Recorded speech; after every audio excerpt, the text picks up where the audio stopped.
to keep your project driving forward. With locations across the Northeast, Midwest, and Southeast, and delivering nationwide, Skyworks has the power and the precision to score big for your crew.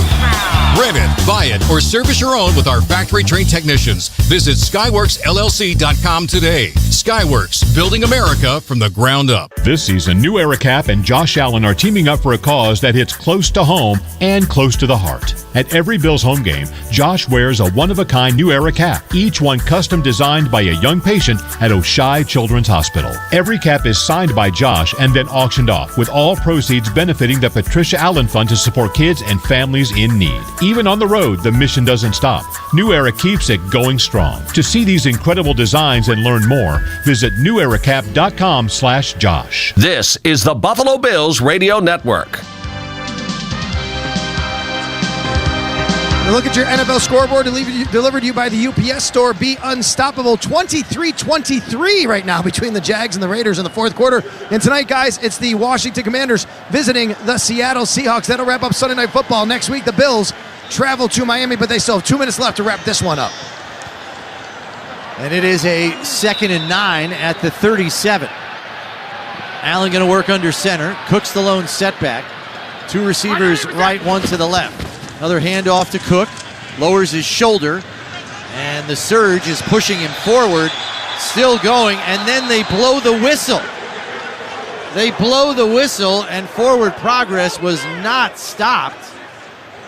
Yeah, it did not look like his momentum was stopped there on the play, but they're going to call him down after a gain of 2. So it'll be 3rd and 7 coming up for the Bills. Minute 35 left and counting. They can snap this football with about a minute and 10 left on the game clock.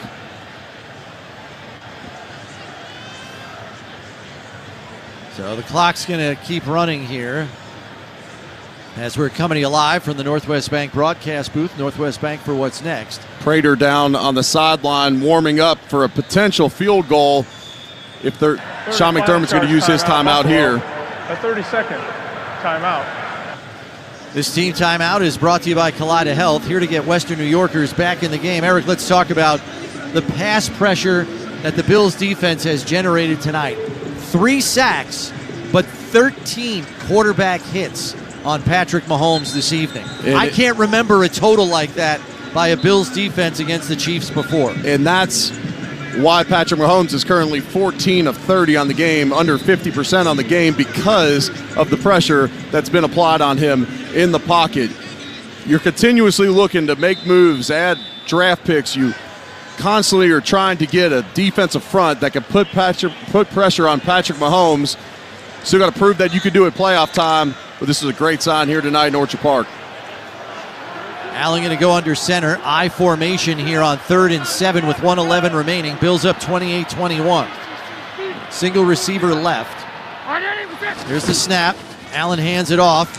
Looks to cutting it back, does Cook, but he only gets a yard as he's tackled by Brian Cook. The Chiefs committing everybody to the line of scrimmage, and that's going to bring the field goal unit on for Buffalo here as we're down to, well, the play clock's going to take this down to about 30 seconds.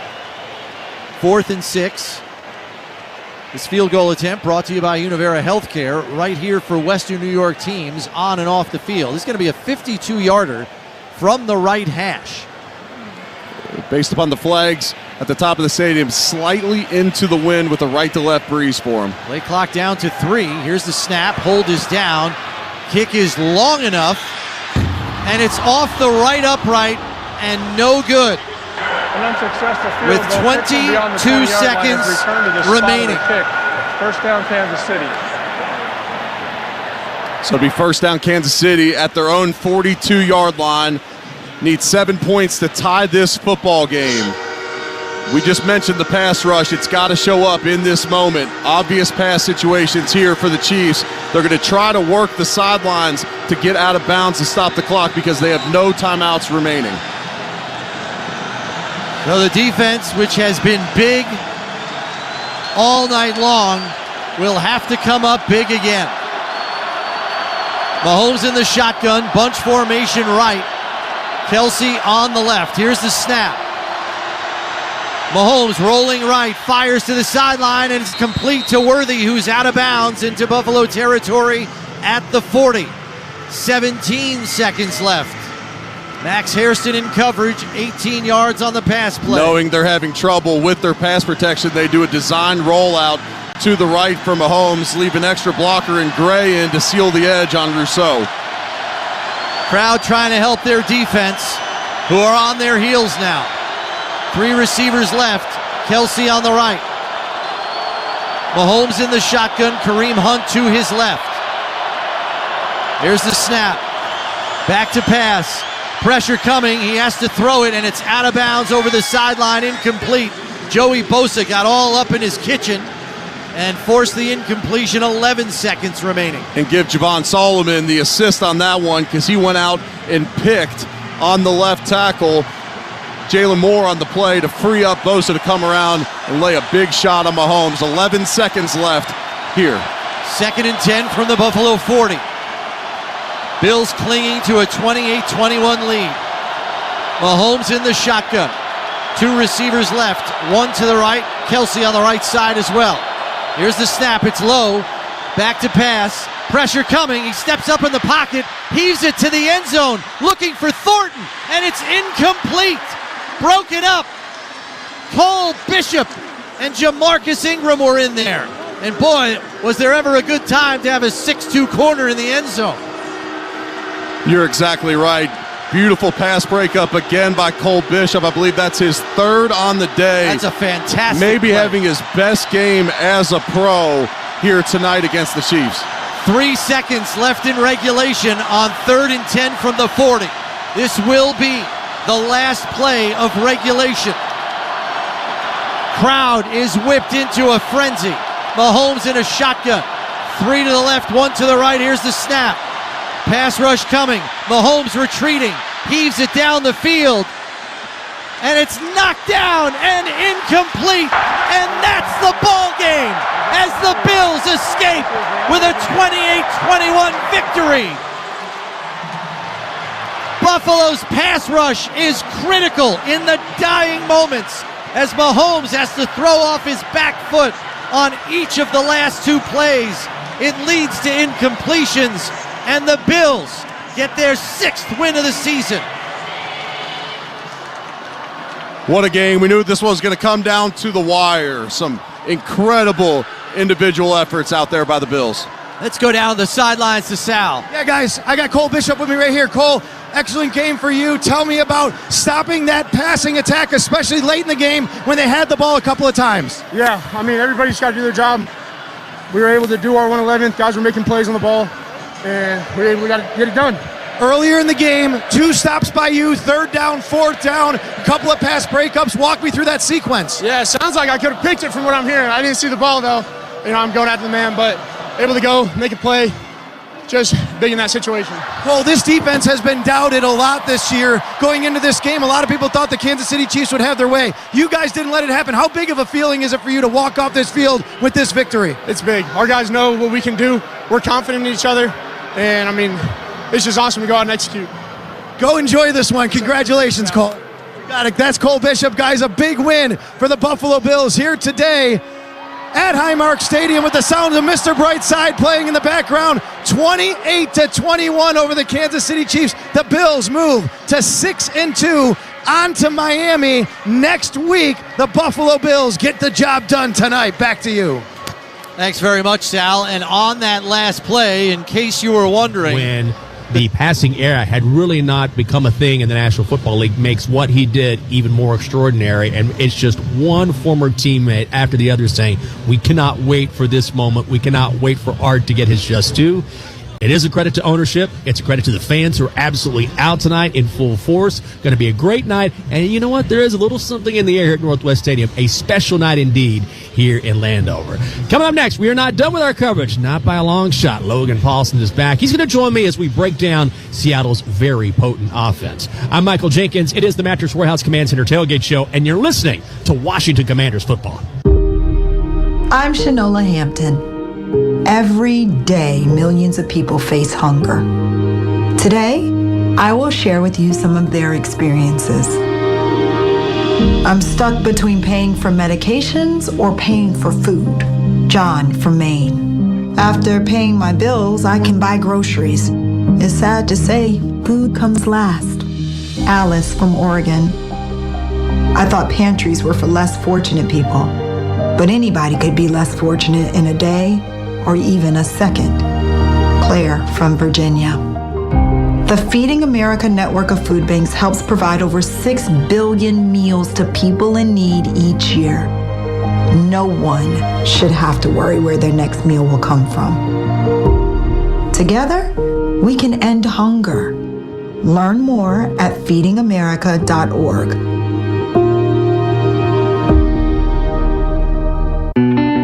We didn't know what to expect. We were just left in a hotel. My mom was doing drugs in the house. Tay and Brianna spent years of their childhood in homes that weren't safe. They were placed in foster care and longed for a permanent, loving home. I didn't know what my future was. I wouldn't speak to anyone. I was afraid of everything. With help from the Dave Thomas Foundation for Adoption, Brianna and Tay were adopted and now feel excited about their futures. I'm studying to be a chef, and I really want to travel the world. I'm going to be a mechanic, and I can focus on my career. Right now, in the United States, there are more than 100,000 children in foster care, just like Brianna and Tay, who need a family now. Learn how you can help at davethomasfoundation.org. Imani wouldn't be here if it wasn't for St. Jude, and I can't imagine a better place to be. You know, it's a cliche thing to say, but I feel like my faith in humanity has been restored. The second we arrived here, we had food, housing, transportation, treatment, you name it, it was taken care of by St. Jude Children's Research Hospital.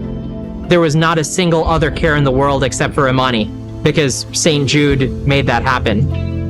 The best way I can really describe it is, this is heaven on earth. So the people who donate to St. Jude, you know, I just want them to know that I don't think anyone in this world or anything in this world has given me a greater gift. We came as two desperate parents, and they saved our daughter's life. Every ad gets served to the MVPs you need. Finding cures, saving children. Learn more at stjude.org. Hey, it's Cakes from the Sports Junkies. Check us out mornings from 6 till 10 on Richmond's #1 for the best sports opinions, breaking news, and play-by-play. Sports Radio 910 The Fan. This is the Mattress Warehouse Command Center Tailgate Show. Here's your host, Michael Jenkins. It's a night when we honor Art Monk,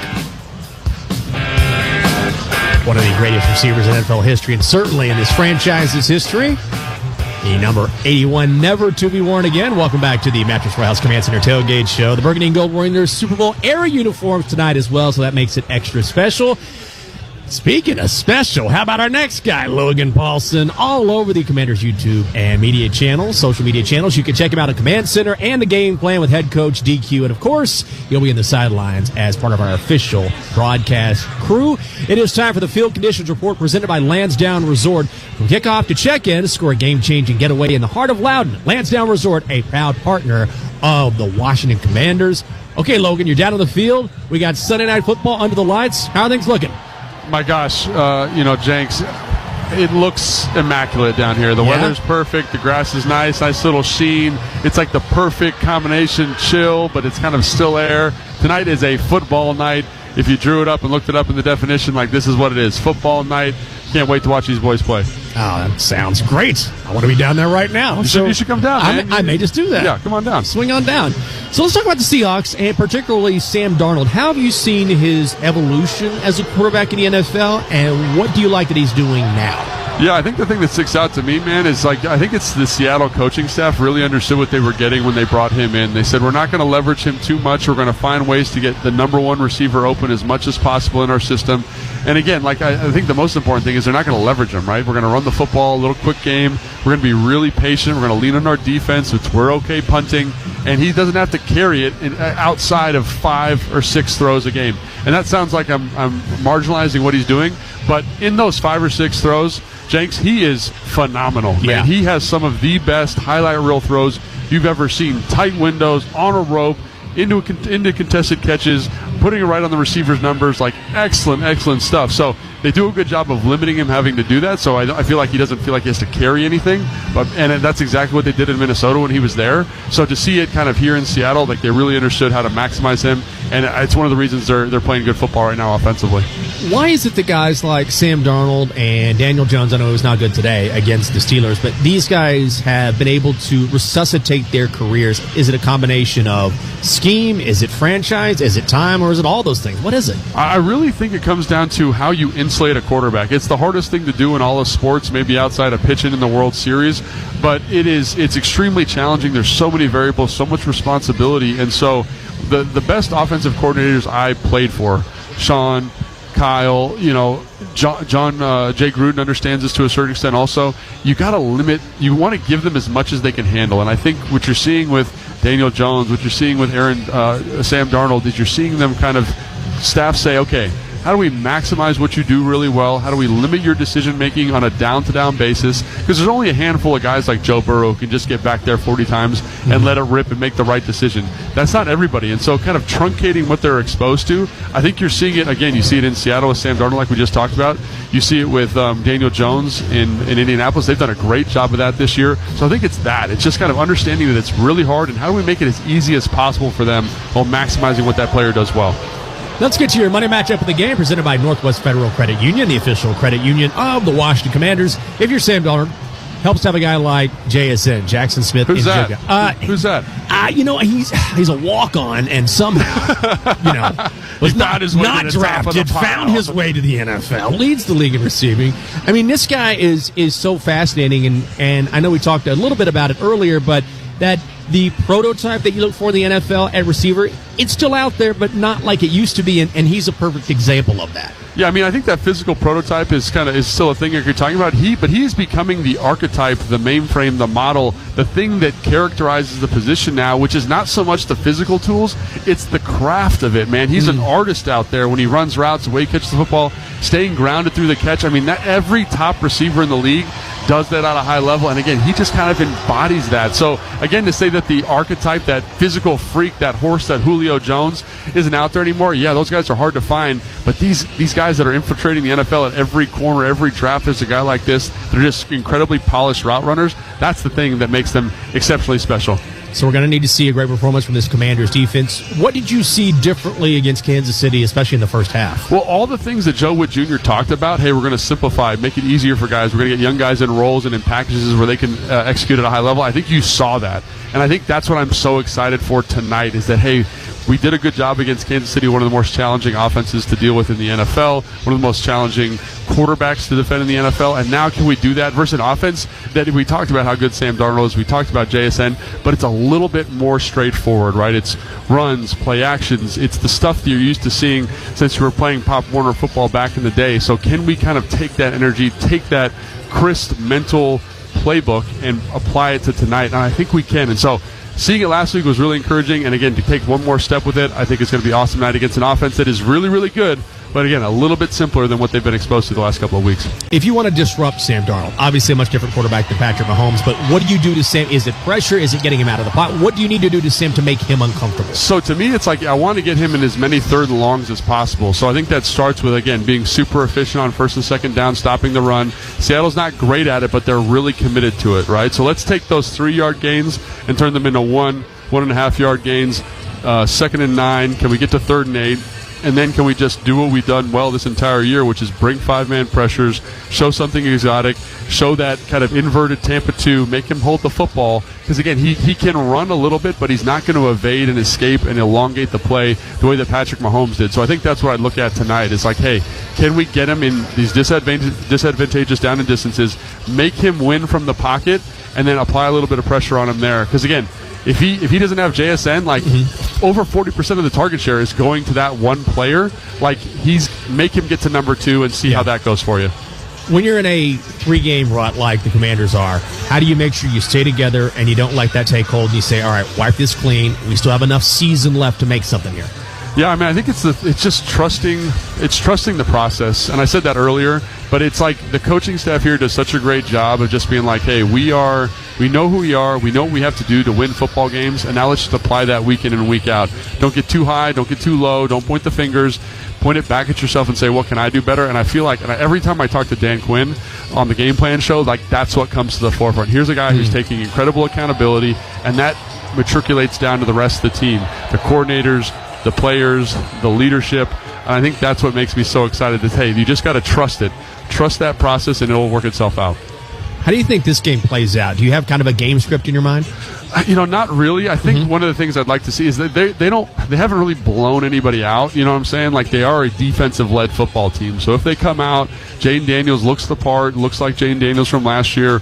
We're extending drives on 3rd down. We're finding ways to convert in advantageous 4th down situations.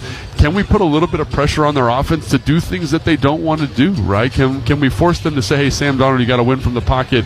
Instead of 25 times, it's 35 or 40 times. And what does that look like in terms of creating turnovers for this team? So in terms of advantageous game flow, I always start with the offense. If the offense can get clicking, maintain possession of the football, get on long drives, score touchdowns, does that get Seattle out of what they want to be and what they want to do? And does that flip the script in terms of the hunted and the hunter in this game?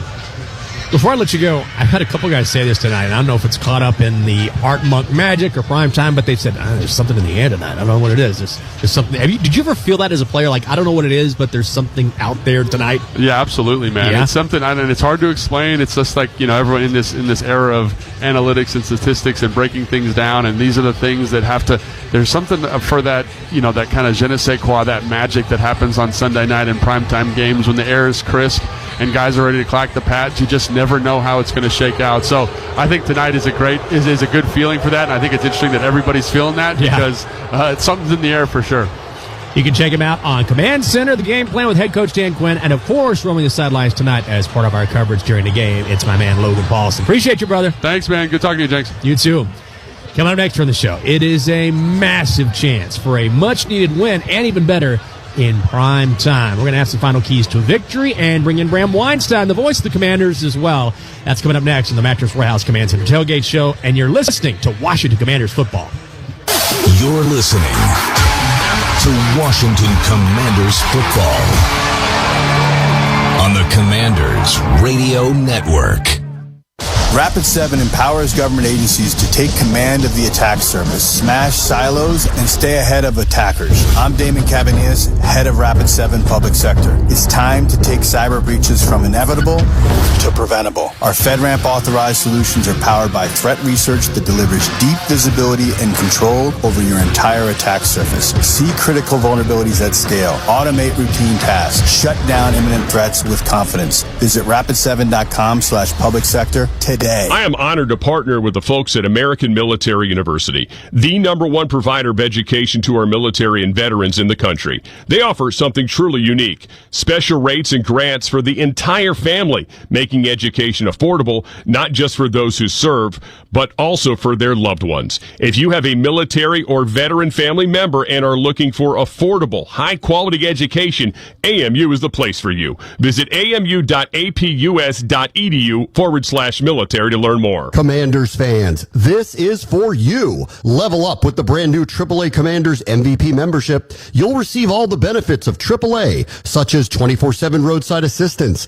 plus chances to win game tickets, access to exclusive team events and experiences, along with 15% off Commanders gear at the online pro shop. Already a AAA member?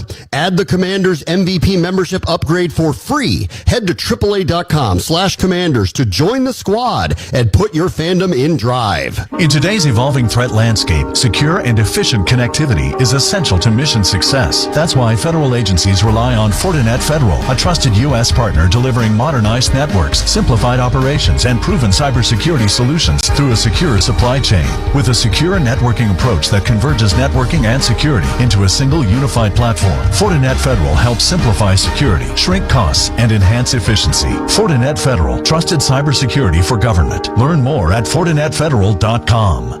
The Black Friday preview event is on now at Mattress Warehouse. Save up to 60% warehouse-wide. Plus, get a free adjustable base with select mattress purchases. With over 40 queen mattresses under $7.99, there's a mattress for everybody and every budget. And with our 1-year lowest price guarantee and free next-day delivery, you can rest assured you're getting the best deal of the season. Don't wait. The Black Friday preview event is this week only, and only at Mattress Warehouse. Commanders fans, SeatGeek is the official primary ticketing partner of Hail to the Commanders and here to help you experience all the action this season. SeatGeek makes it easy to find the perfect seats to the perfect game so you can be part of all the touchdown celebrations and momentum-shifting takeaways this season. Whether you're getting tickets to Commanders games or to any other live event in the DMV, SeatGeek is the place to do it. SeatGeek is the official primary ticketing partner of the Washington Commanders.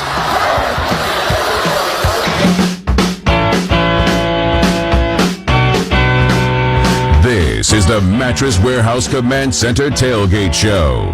Here's your host, Michael Jenkins. Joe, great to have you with us. They're getting hyped here. I'm telling you. The Mattress Warehouse Command Center Tailgate Show. We are live here at Legends Plaza, getting you ready for the Commanders and the Seahawks here. The 3-5 Commanders taking on the 5-2 Seahawks. So let's continue with our pregame coverage until we take you up to kickoff and bring in the voice of the Burgundy and Gold. Of course, I'm talking about Bram Weinstein. Bram, good evening to you. And so, let me ask you, one thing I love about you being the voice of this team is that you have the history to go along with it. This is your team. You grew up going to RK and cheering for this team. So what does Art Monk mean to you? I mean, he is one of, singularly, the greatest players in the history of the franchise, in the history of the NFL.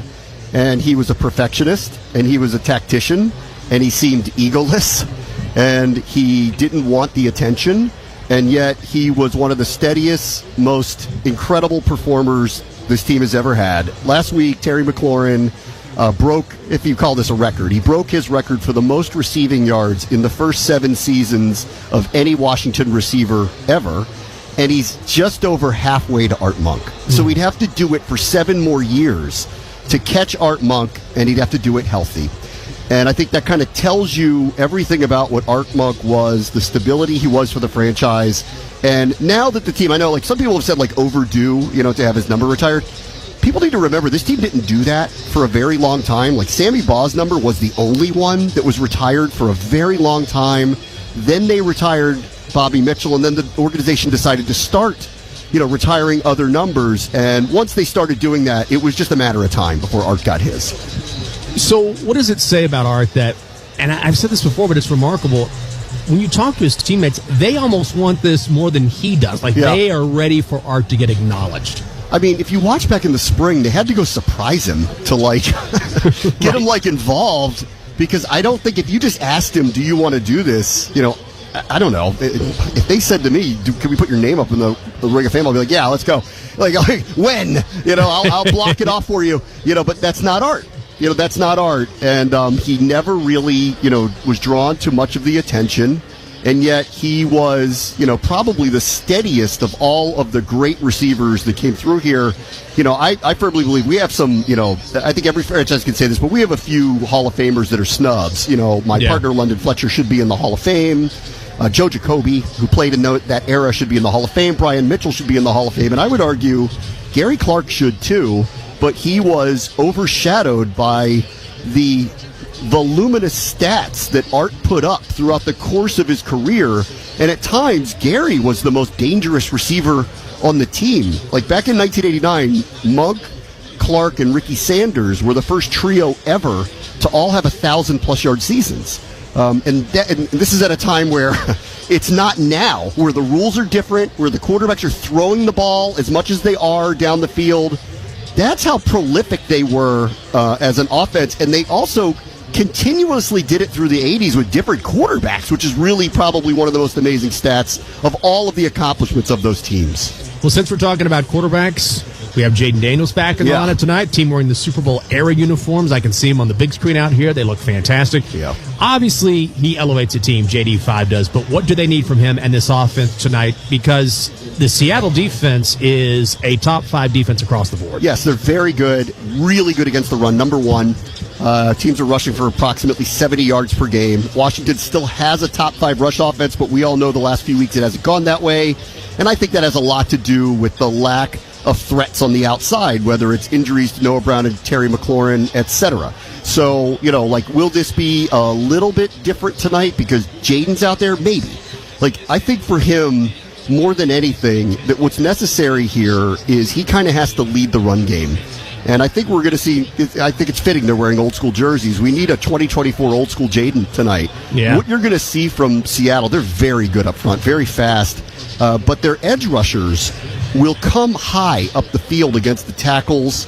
Boye Mafe, DeMarcus Lawrence, who we know really, really, really well. Uchenna Nwosu, who's got 5 sacks over the last 4 weeks, so he's been really kind of red hot.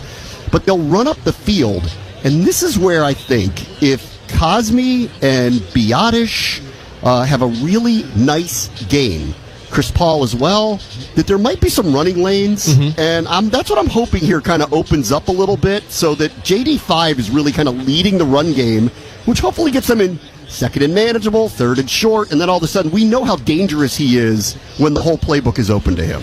Terry McLaurin out, as we know. Debo is still in the lineup, so that's a huge help. But it's frustrating after seeing what Terry did last week. So how does this offense adjust? Because it looked like, okay, Terry's back, we're different now. Yeah, I don't know. Yeah. I mean, the last few weeks, in different forms, the Bears, the Cowboys, and the Chiefs all decided you're not going to run the ball against us, or at least not effectively, and we're going to dare you to throw it down the field. And the Bears got caught a couple times doing it. Dallas didn't, and then God, it was just so telling that a week later they played Denver and they just got shredded, and because that's what dangerous players that make you play honest do. So Traylon Burks makes a debut tonight. I don't know, Jalen Lane is a speed receiver. I don't know if he's going to get man coverage. Luke McCaffrey's going to get man coverage. Seattle's a team that doesn't need a lot, as Logan was talking about, to hit you with these big plays. In fact, they don't take a lot of long passes down the field. They're just prolifically hitting them this year. We only need a few. I think I would put it the same way. We only need a few, and we need a hero to step up. And I do feel like we're going to get it tonight. There's something in the air here. This team is better than this record. I know they have a lot of injuries, a lot of reasons why. Yeah. And their play needs to improve, but I'm looking at them with these jerseys on, what this night is about. This team, it's in the air here that we're going to get someone to step up and make the plays necessary to hopefully end this streak tonight. I want to go around the NFL with you as we do and just taking a glance at some of these scores and kind of going into the numbers here a little bit. First of all, the Bears outlasting the Bengals 47-42. Yeah. I mean, Caleb Williams, 3 touchdown passes, looks very good, gets one late with seconds to go, and it looks like probably the playoff hopes for the Bengals go down to 2s, but Chicago continues to improve. Yeah, they do. I think I have to go watch Caleb a little bit here. I mean, it really has been up and down, but the numbers are actually very good. And they had a late, they needed a clutch drive. They got it after blowing a big lead. I think I saw a stat where the Bengals are the first team since the 60s to score 38+ in back-to-back weeks and lose both of them. So that is awful. I mean, and pack it in. So, they're one of the teams that's got a prominent free agent to be, and the trade market's rolling around. And now that their season is going the way it's going, I can only imagine the calls for Trey Hendrickson heat up. Once again, the NFC North is fascinating. So here we have the Vikings pulling off the upset over the Lions 27-24. J.J. McCarthy back, throws 2 touchdowns. This was a perfect spot for Detroit to kind of get on a roll here at home, and yet the rookie leads Minnesota. Minnesota is another team right there in that division that any given week is very good. Yes, they are. I mean, I don't think anyone is totally sure. Were they soft benching J.J. McCarthy and slow rolling him back? Because he was active the last couple of weeks. They just didn't play him, and they went with Wentz, who we now know was playing with one arm. So, I mean, there's a lot there to kind of get through, digest, however you want to put it. But JJ, I watched a good amount of it. He looked pretty good. It was the Minnesota defense caused a bunch of turnovers, but that's what they were a year ago. And they are one of those teams. I think not like Washington. Like, don't count them out. Mm-hmm. Really, don't count them out. They're very well coached. They have good players at almost every level and every position. And if McCarthy gets his sea legs a little bit here and gets a defensive effort like the one he got today, then I think they get back into it. And they're looking up, too, and they go, Green Bay lost to Carolina at home? Really? Right. Okay, really? That was the next game I was going to ask you about. I just kind of out of nowhere, you glance down, you're like, no. And then, yeah, it really happened. They're a weird team. They're a really weird team. Like, one week they look dominant, and then the next week they either just kind of skirt by or their offense just kind of can't convert enough, and they're in these tight games with teams that, frankly, I don't think people think are like contending type teams. And this one at home, this one really, it's baffling. It's probably I think it's the weirdest outcome of the day, personally. Yeah, just no real explanation that makes sense outside of, okay, that's the NFL. Also, I wanted to ask you about the Patriots. So there was a missed extra point by the Falcons late that would have tied this game at 24. Instead, New England wins 24-23 over Atlanta. They've won 6 straight. Yeah. And it seems like forever ago now. There was a time when it was Jaden Daniels or Drake May. Feel like we got the right guy, but certainly Drake May is looking like that guy that people thought he was going to be. They're us from last year. Yeah, right? They're us. They are. It's all going right. Guy misses an extra point when you need him to. They score late when they have to. They're winning all these close games. Granted, same thing. This is one of the complaints about the Commanders a year ago. Go look at who they played, the quarterbacks they played, and then how many times are you going to make it on 4th down? How many times can you win at the buzzer? And the Patriots are us from a year ago. They're having a magical ride that is truly a race in the AFC East. They're probably not pleased that Buffalo won today, considering who they played. But that is a true race, because if you go look at their schedule, there's a lot of wins that are kind of sitting there, and Drake May has really, really come along here in year 2. It's not a surprise. Dan Quinn showed up, great coach, motivator, knows what he wants to do, knows the character of the players he wants, what he wants on the field.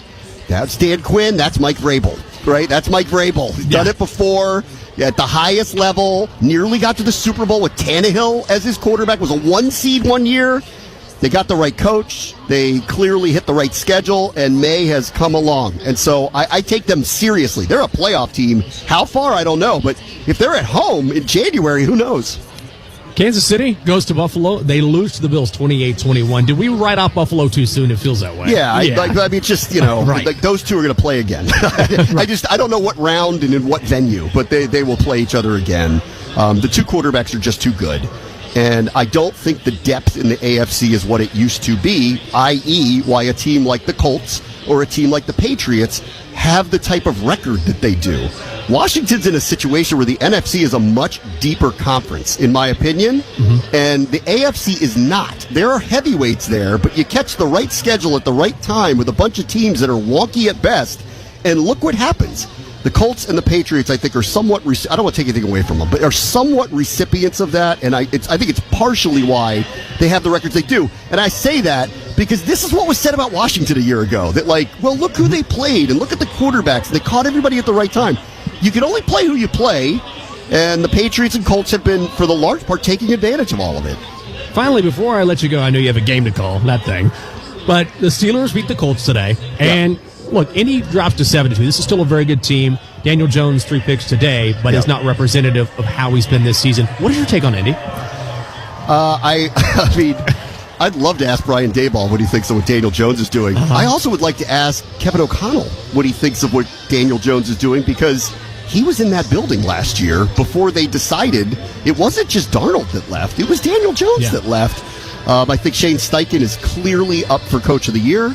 I think it doesn't hurt that Jonathan Taylor might be the first running back in a long time to have a legitimate case to be the MVP. I think Saquon should have been in it too, but a legitimate, because there is no quarterback killing it at this point, unlike last year where Burrow and Lamar and Allen were having the crazy normal star-studded seasons, and the award typically goes to a quarterback. In the case of this year, we're not seeing a lot of that, and so Taylor's numbers are so astronomical that it's hard to ignore. So there's a lot going right for them, and I'll believe it when I see it in December, if they can kind of maintain this pace. But, it feels like that they're just kind of slow walking to an easy division win, which means bare minimum a home game in the playoffs, and maybe more if the Chiefs and Bills, play the tough schedule that they play, take a couple more dings, they may find themselves in a very, very enviable position by the end of this. Yeah, absolutely a possibility. He is the voice of the Burgundy and Gold with the call coming up in mere minutes. It's our Bram Weinstein. Thank you, Bram. All right, thanks. This countdown to kickoff is presented by MDOT, the Maryland Department of Transportation. Before we go, how about we thank all of the incredible people who make up this show each and every week? Ryan Yoakum, Nick Lianos, Ian Weinstone, Brian Rivera, AB, Pat Malley, Tim Parker, and our executive producer, Chris Johnson. And how about our guests on this Sunday? Joe Theismann, Doug Williams, Mark Rippon, Mike Tirico, London Fletcher, Logan Paulson, Bram Weinstein, Mike Golick, B. Mitch, Brian Mitchell, Santana Moss, and Doc Walker. It has been a thrill to bring it to you. Tonight, the team honoring Art Monk at halftime, and it would make it even more special if they could win a game for him as well. Coming up, Sunday Night Football on Art Monk Night. In the Super Bowl era uniforms, kickoff is coming up as Bram, London, and Logan bring you the Washington Area Jeep Dealers 50-yard line show. I'm Michael Jenkins. You're listening to Washington Commanders football. You've been listening to the Command Center Tailgate Show. Washington Commanders football is presented by Finch Turf, your exclusive John Deere golf and sports turf dealer. By Ticketmaster, the official ticketing partner of the NFL. By IBEW Local Union 26. By Capital City Mambo Sauce. Capital City Mambo Sauce, a proud partner of the Washington Commanders, is now available at Northwest Stadium and always at CapitalCity.com. And by Bud Light. Easy to drink, easy to enjoy. Washington Commanders kickoff is coming.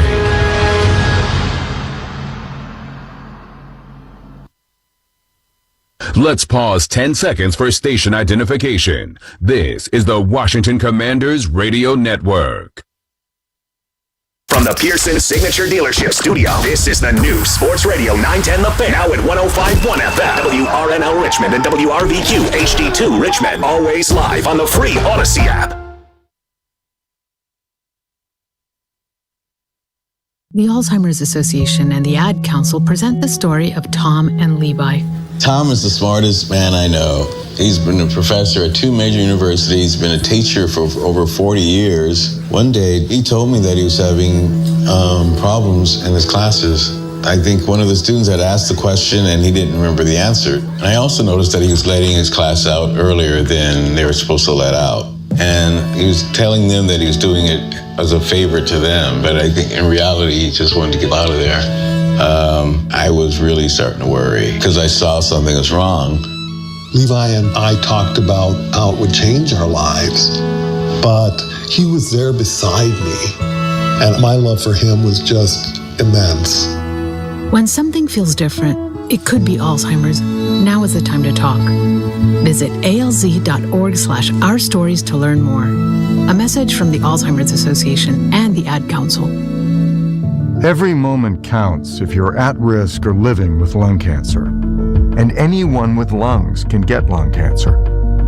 It causes more cancer deaths than breast, colon, and prostate combined. It can feel like a race against time.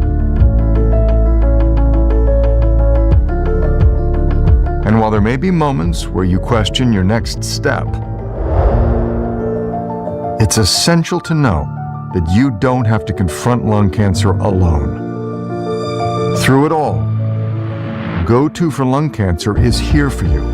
From screening, treatment, and survivorship support to finding the right care close to home, we are your community.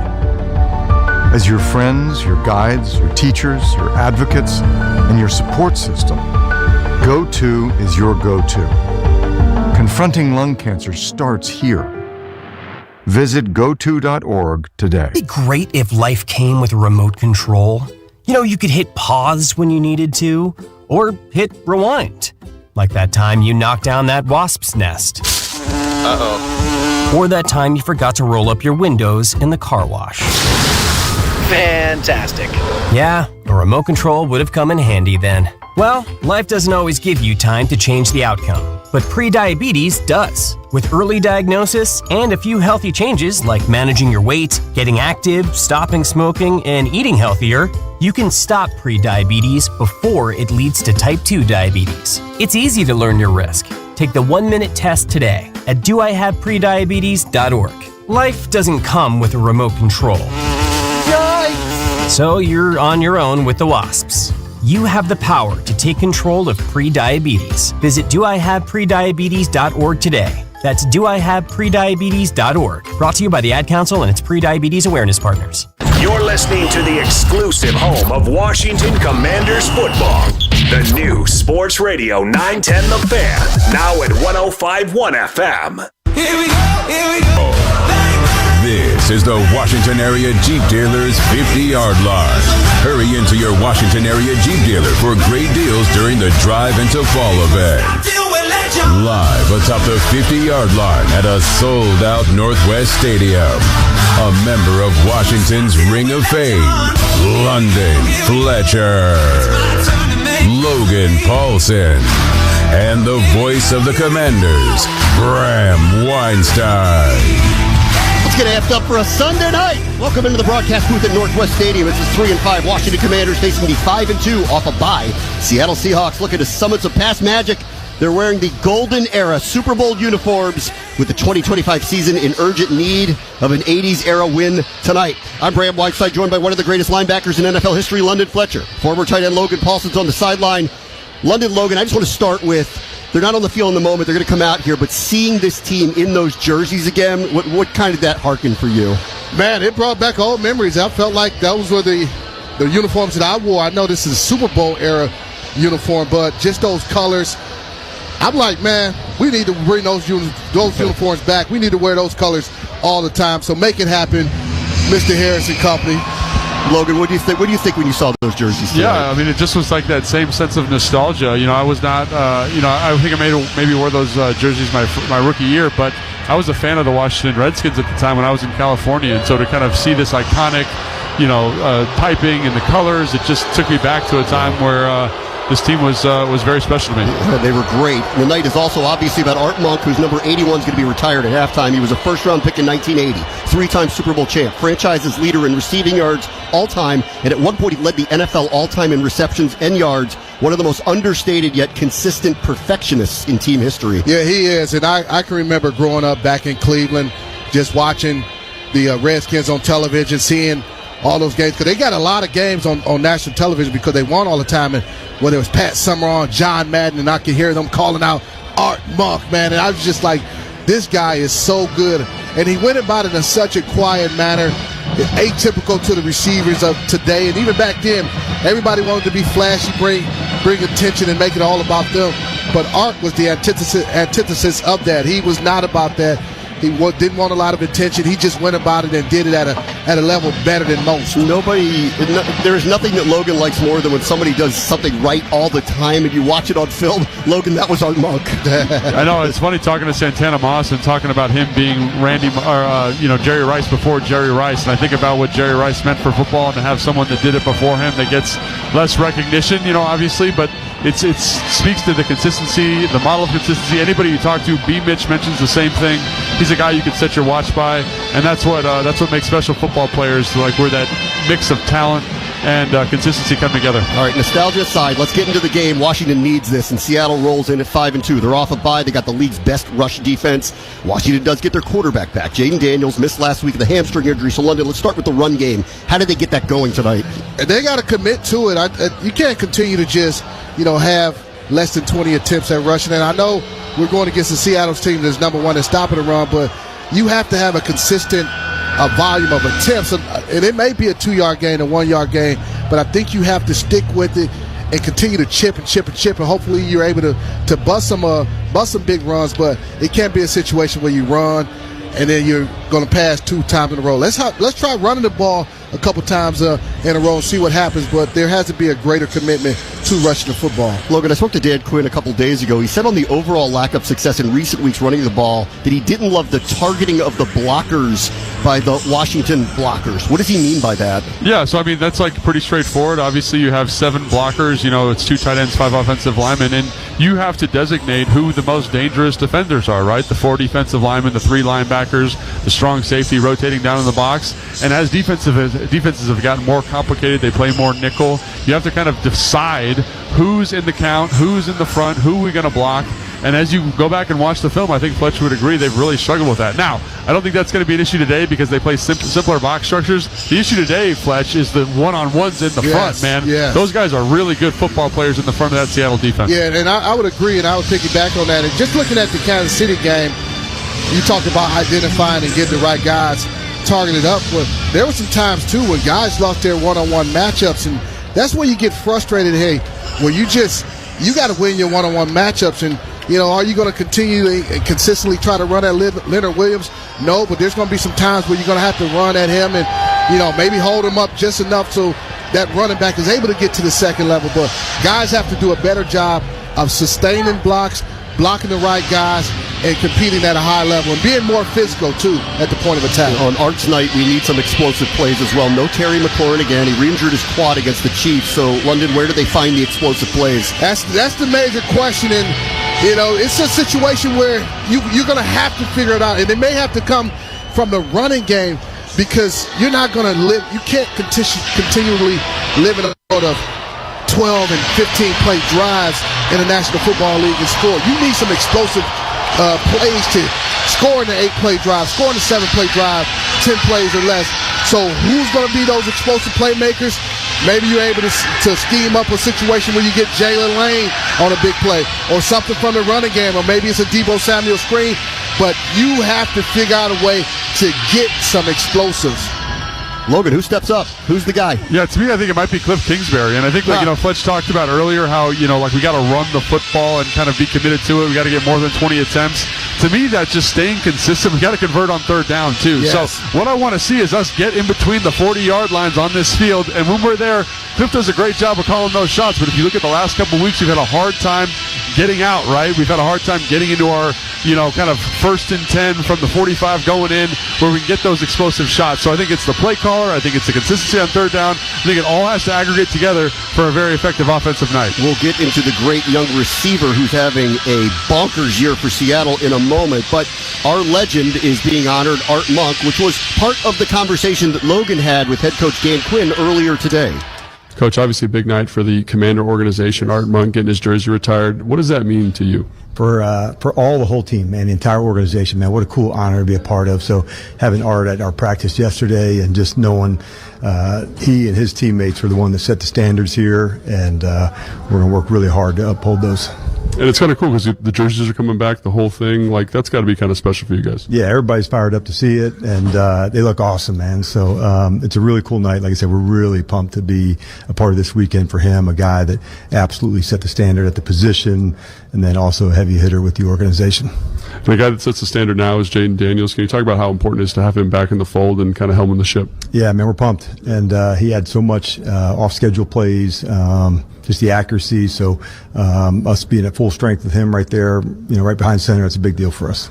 So obviously, big thing running the football. The Seattle defense is really, really dynamic in the front. Like, how do you guys possess the football tonight and stay on schedule? Yeah, I think the balance of the runs and the play passes that go with it, that'll be a big deal. And we know we'll have to play well on 3rd and 4th downs, to make sure these drives can continue and stay patient with it, knowing that, some completions and keep going, even though they may not be long plays. You got to make sure you can own the ball.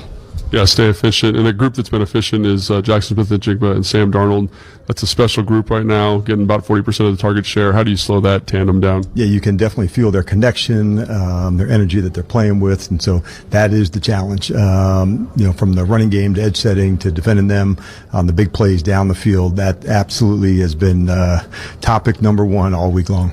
Coach, I didn't preview this with you, but in front of the home fans tonight, that's got to be cool. What's the message to them? Yeah, we just wanted to make sure, we are absolutely going to represent for them tonight, and that's really important for us. And over the 2 years here for us, I think 9-3, in the 2 years together here at home, and the fans are a big part of that, of knowing they absolutely bring it and creating a home field advantage. Everybody in this organization absolutely feels it. Awesome, Coach. Thanks so much. Good luck. Thanks. Keys to the game presented by Rapid 7. Command your attack service with Rapid 7. Visit rapid7.com/public sector. Contact us. Feel better. What do you got tonight? In this ball game, we have to be able to get some turnovers. I know Seattle doesn't turn the ball over that much, but Sam Darnold have 12 of them. Yeah, actually, I was about to say, Sam Darnold, he fumbles a lot. He's known as a fumbler. See if we can come up with some fumbles. Offensively, commit to running the football. I said 20 rush attempts. I need to see 25 rush attempts. And off defensively, no explosive plays. You cannot allow the explosive plays to happen in the pass game. I know they got Jackson Smith and Jigba, but we can't let him get deep down the field. Historic numbers he's posting. Let's get to the starting lineups. It's presented by your local Washington area Honda dealers. For Seattle, they are limited in their receiving core. 3 of them are down. Jake Bobo, Derek Young, and most notably Cooper Kupp, who has a heel and hamstring injury. He is out tonight, so they've called up 2 young receivers, one who's barely played and one who's making his debut. For Washington, no surprise tonight, Jaden Daniels is back, starting at quarterback after missing last week with a hamstring injury.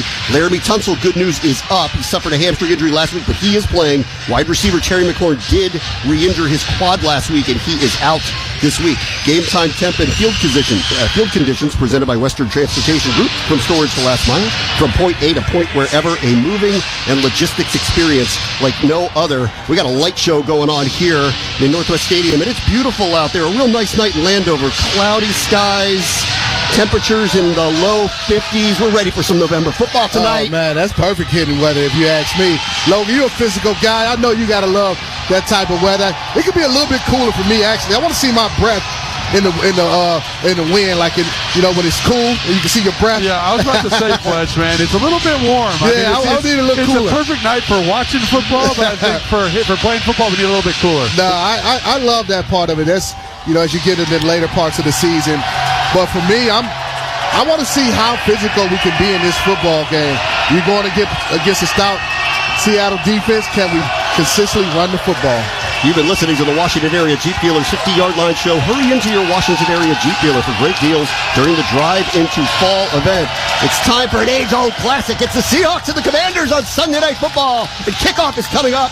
This is the Washington Commanders Radio Network.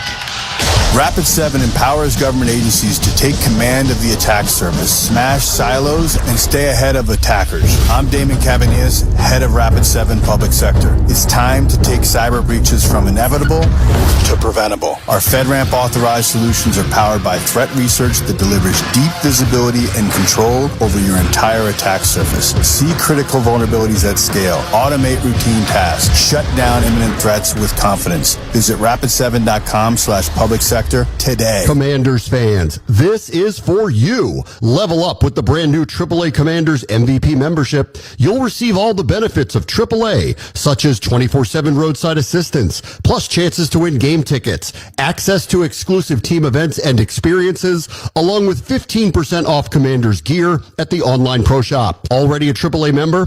Add the Commanders MVP membership upgrade for free. Head to AAA.com/Commanders to join the squad and put your fandom in drive. In today's evolving threat landscape, secure and efficient connectivity is essential to mission success. That's why federal agencies rely on Fortinet Federal, a trusted U.S. partner delivering modernized networks, simplified operations, and proven cybersecurity solutions through a secure supply chain. With a secure networking approach that converges networking and security into a single unified platform, Fortinet Federal helps simplify security, shrink costs, and enhance efficiency. Fortinet Federal, trusted cybersecurity for government. Learn more at FortinetFederal.com. I'm proud to partner with American Military University, where service members like you can access high-quality, affordable education built for your lifestyle. With online programs that fit around deployments, training, and unpredictable schedules, AMU makes it possible to earn your degree no matter where duty takes you. Their preferred military rate keeps tuition at just $250 per credit hour for undergraduate and master's tuition. And with 24/7 mental health support plus career coaching and other services,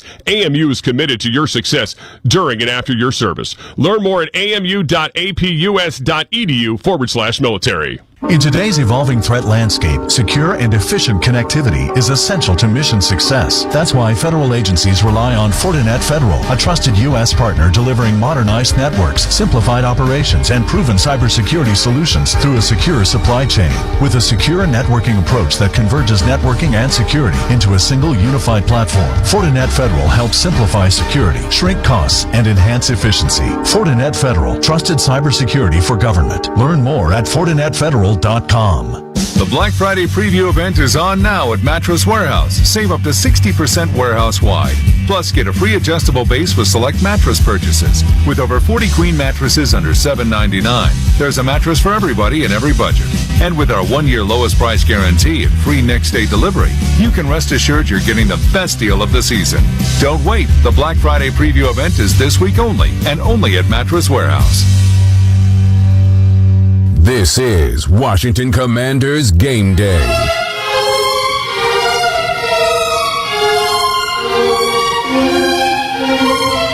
James Arthur Monk. At wide receiver from Syracuse, number 81, Art Monk. Legend. Weisman looking for Monk. He's got it. Art Monk for the first down. Well, you see Lester Hayes is a little dejected. Champion. Caught by Monk. 30, 40, and run out of bounds at the 50-yard line by Tony Lilly. Hall of Famer. Monk ran underneath it like Willie Mays. Pure class. Chase Prater. Art Monk is open. Tonight, under the lights, just like when he broke the record, Art Monk is rewarded with franchise immortality. Motion to the far. Ripping his back. Looking for Monk. On the out pattern. He's got it. 27. Out of bounds at the 23. Art Monk is now number 1. The most prolific pass receiver in the National Football League's history. Number 81 hangs in the rafters in all its glory. Forever.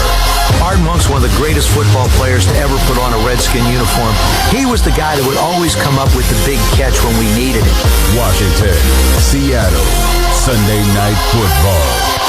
Washington Commanders football is presented by American Military University. Savings for the whole family. By GEHA.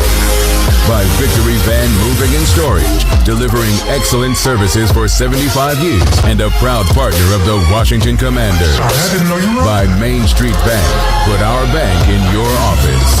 By the Marsh McLennan Agency, your partner in risk and people strategies. Discover limitless possibilities at marshmma.com. By Pepsi, the official soft drink of the Washington Commanders. And by Mercedes-Benz of Arlington, family owned and operated since 1937. Live atop the 50-yard line at a sold-out Northwest Stadium.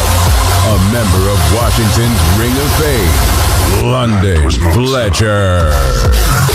Logan Paulson. And the voice of the Commanders, Graham Weinstein. And welcome back into the GEHA broadcast booth. GEHA, Government Employees Health Association. We're just moments away from Sunday Night Football, the first ever meeting between these two franchises, Washington and Seattle. And we're getting set for today's coin toss, brought to you by Attorney Big Al at the law offices of Richard Klein. If you're injured in a car accident, call Attorney Big Al at 1-800-HURT-123 and get the compensation you deserve. That's 1-800-HURT-123. The captains officially for Washington in the Super Bowl era throwback jerseys, Percy Butler, Marshawn Lattimore, and Zach Ertz. And somewhat it feels like it should be Darryl Green, the Hogs. It's Doug Williams, Mark Rippon, Art Monk for that matter. Yeah. Man, you're not kidding me, man. This is just this is a great night.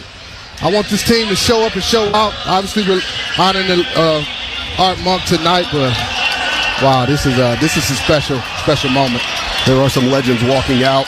I want to give some credit to Seattle, too. That's a beautiful look they got with their throwback 1980s blue and gray jerseys tonight. Same for sore eyes for them, too. This game kind of brings back some nostalgia, man. Logan mentioned that earlier today, but I know for he and I, just seeing those uniforms, especially the stripes and the pants. Yeah.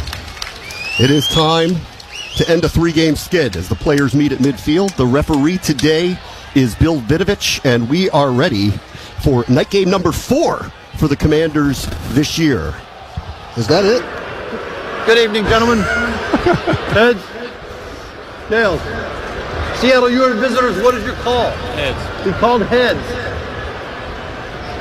It is tails. You want the toss? You want the ball? Which way you want to kick? Stay where you are. Washington receiving the first half. Good luck, gentlemen. How about that? They decided to give Jaden the ball first. They won the toss and took the ball. Yeah, just a change up. Maybe we saw us take a page out of some of the teams that we faced where they win the toss and decided to take the football. And also I think it's DQ wanting to set a message, hey, we are looking to get off to a fast start. Tonight's game is presented by Pepsi, the official soft drink of the Washington Commanders. The opening kickoff is brought to you by FanDuel. Make every moment more with FanDuel, an official partner of the Washington Commanders. When I spoke with Dan Quinn the other day, I asked him if the building is feeling the urgency of 3 and 5. He just looked at me and he goes, "What do you think?" Hey, you know what? Maybe there's a rhetorical question, Brad. I won't say that. I won't say a dumb question, but it's a question where everybody has to have that sense of urgency. We know what we're up against. We put ourselves in this hole, and nobody's going to dig us out of it. It's going to be up to us. All right, Logan, how do they get out of this thing tonight?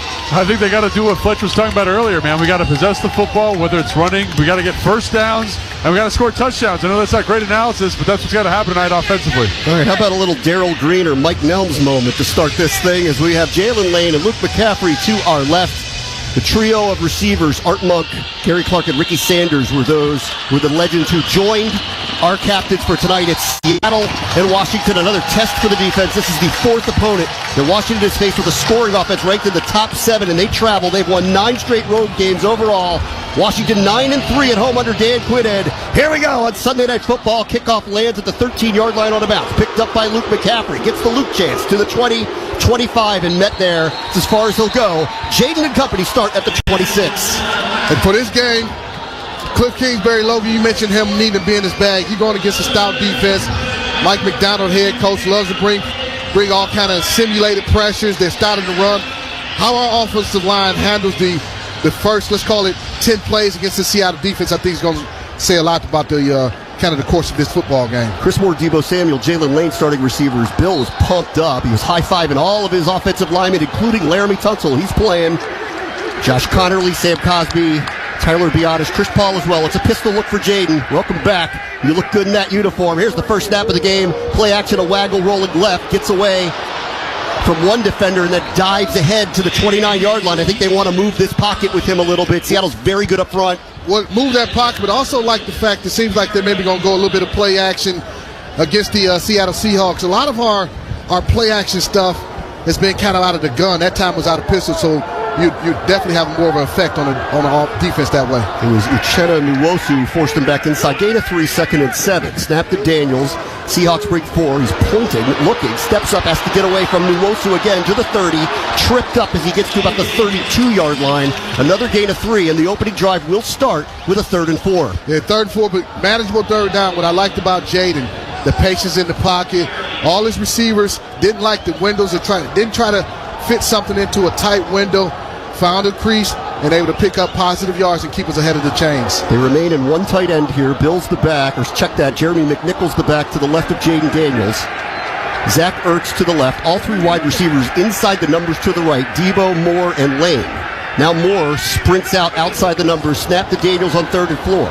Good pocket, looking, surveyed, throws back middle of the field. That is caught by Zach Ertz, falling down at the 41-yard line. First down, Washington. That savvy route running by Zach Ertz. He's covered, and as he sees Jaden start to scramble, he just ad-libs his route and is able to uncover for Jaden and presents himself as an easy target. One of Jaden's most reliable guys. You know he loves Zach Ertz. Minute 40 into the game here. Sunday Night Football, Seahawks and Commanders. Opening drive, 1st and 10 for Washington at the 41. Late substitution allowed for Seattle. Play clock's down to 10. Jaden goes under center. Bills is back. In motion, Jalen Lane. Snap, play action, bootleg right. Has to stop, gets away from DeMarcus Lawrence for a moment. Got pulled, throws one up towards John Bates. It was knocked away by the linebacker Drake Thomas on the sideline. He was able to get rid of the ball before Lawrence could gather him. But I like the fact that we've already seen 2 play action plays in this ball game. That one, Jaden went under center. And for defense, it puts more, the run game is more believable when you're under center. The Seattle's defense had everybody covered up, though. That's why Jaden tried to boot out. Incompletion brings up 2nd and 10 at the 41. Deebo goes in motion right to left across the formation. They're going to throw it to him on the outside. He's able to skip through a couple of defenders. He's hit by Ernest Jones, and he goes down at about the 43-yard line. There is a flag down on that side of the field. And here's the first penalty call from Bill Vinovich. Personal foul, blindside block, offensive 63, 15-yard penalty, Repeat second down. That's going to be tough. That's going to back them up here. Logan, what do you think about Washington using more under center formations? Yeah, I mean, I think it just presents diversity in terms of like what the defense has to contend with. Right now, Seattle's staying in this too high shell. They're not respecting the run. They're not giving you extra guys in the front. So anything you can do to kind of make those secondary players think run for an extra beat is going to be really valuable. So I like different personnels. I like different formations. I like different backfield sets. But they got to execute a little bit better if they're going to get this first down. Yeah, a little bit of a questionable ticky-tack call against Biadasz on that block against Nwosu. I thought it was kind of more on the side. It wasn't in the back. So it's going to be 2nd and 25 at the 25. McNichols and Bill both in. Bill's lined up in the slot. He's going to stay there. Chip block now releases. Here's Jaden rolling to his right, looking for room and runs to the 25, forced out of bounds, up near the 30, maybe a gain of 4. It's going to bring up 3rd and about 21. Yeah, right now, man, the Seattle Seahawks secondary is all over our receivers, whether it's in playing a lot of zone, but they do a great job of matching up in those zone coverages. Nobody's open when Jaden looks downfield, and that's why he's already had to decide to scramble on a couple of these plays already. Lost a lot of receivers. We got healthy in the secondary, at least with Devin Witherspoon, their first-round pick from a few years ago, up in knee injury. He missed 5 games. He's back out there tonight. 3rd down at 21.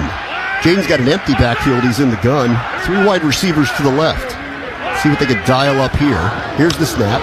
Seahawks bring forward Lawrence, busts through the middle. Time for Jaden.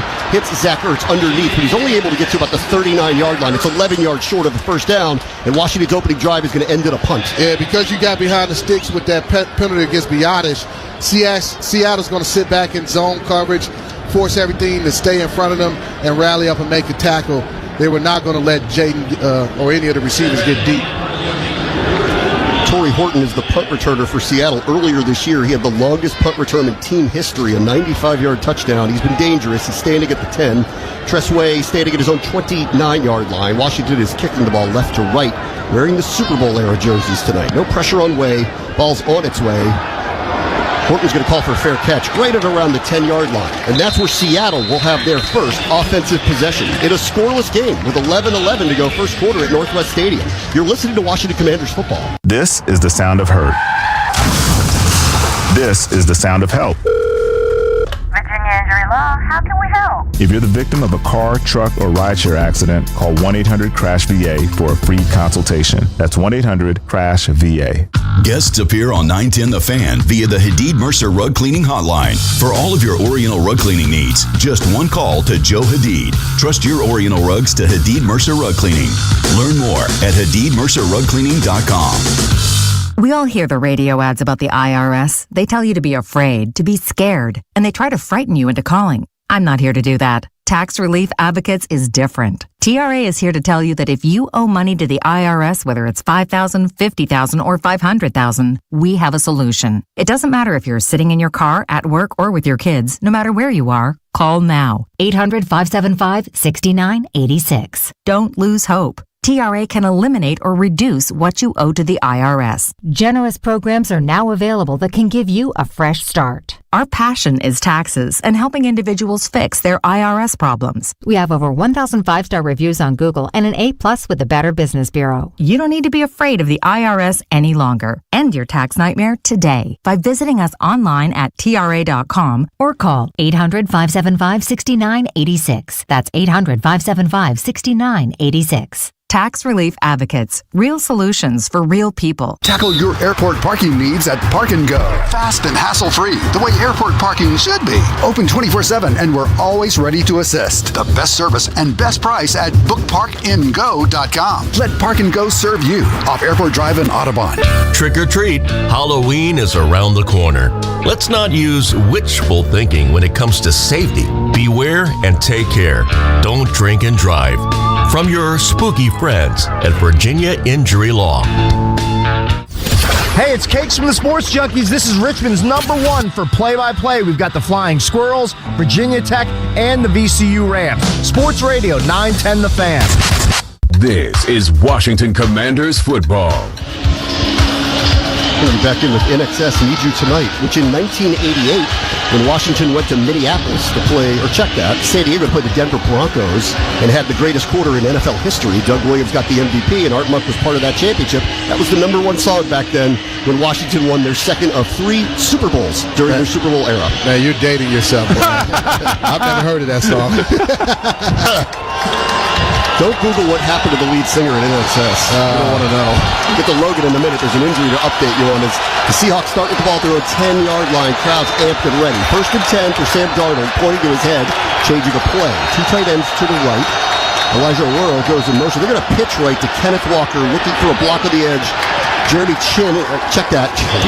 Jeremy Reeves is able to get up into the hole and knock him down. As he gets out to the 15, it's a gain of 5 on the sweep right. When you look at the Seattle Seahawks, especially in the run game, one of the things you got to have to deal with is that outside zone, or also trying to attack our C and D gaps, perimeter type runs, and right out of the gate, that's what they did with the toss play. Now they're going fast. 10:45 to go first quarter. 2nd and 5 for Seattle at their own 15-yard line.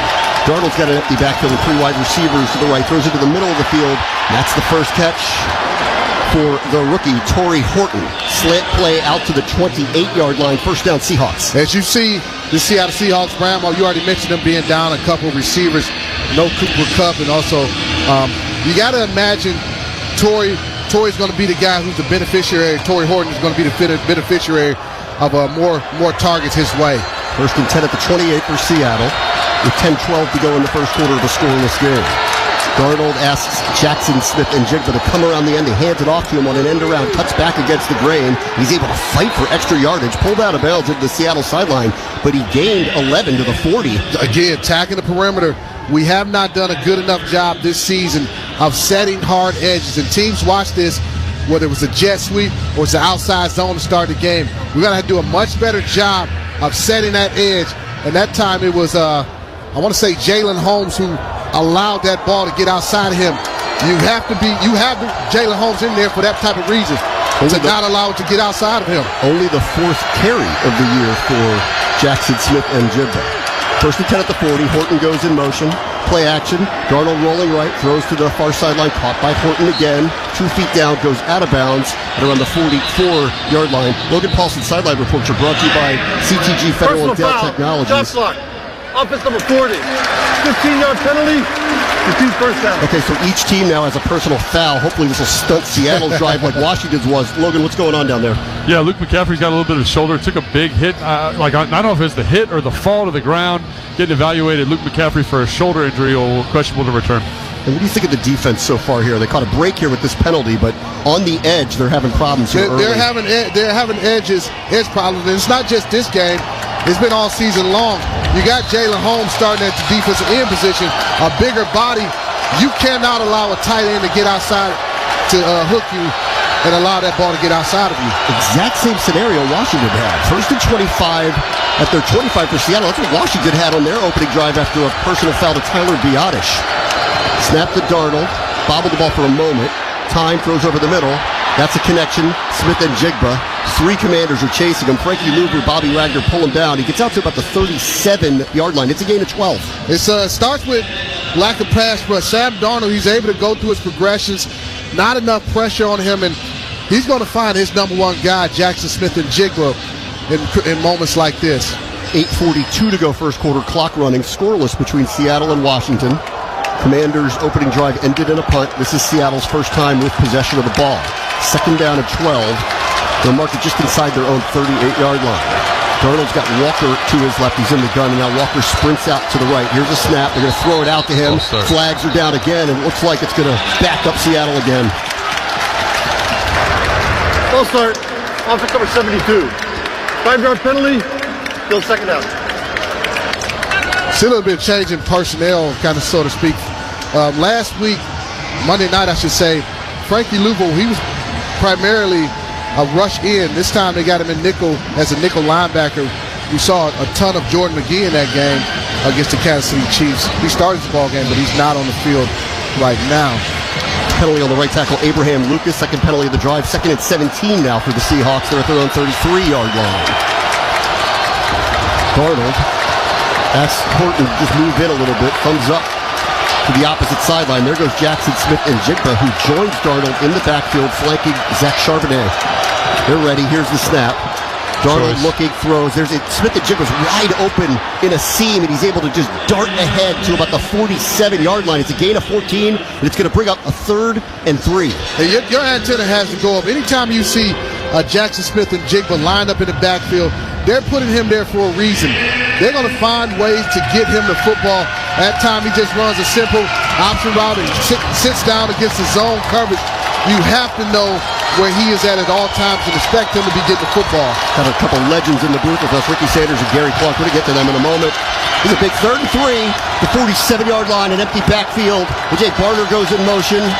Smith-Njigba moves outside, the numbers to the left. Can we get a stop here? Snap to Darnold. He's going to throw again, looking left, back to the middle of the field, throws underneath. Barner makes the catch. Out. The ball is out. Barner was hit late, and I think he got it back. They're going to mark it down at the Washington 45. It's a first down for Seattle. Again, this is just going man-to-man coverage. You got Frankie Louisville against Barner.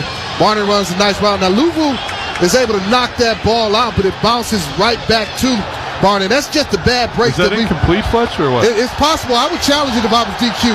Looking like they got to think about this. No flag is thrown yet. Darnold's under center. Too late. They snapped it. Handoff. Kenneth Walker bounces to the outside. Got a block. Chased by Bobby Wagner. Quan Martin finishes him off, but he gets all the way down near the 30-yard line. Mark him out at the 32. It's a gain of 12. Logan, was that incomplete?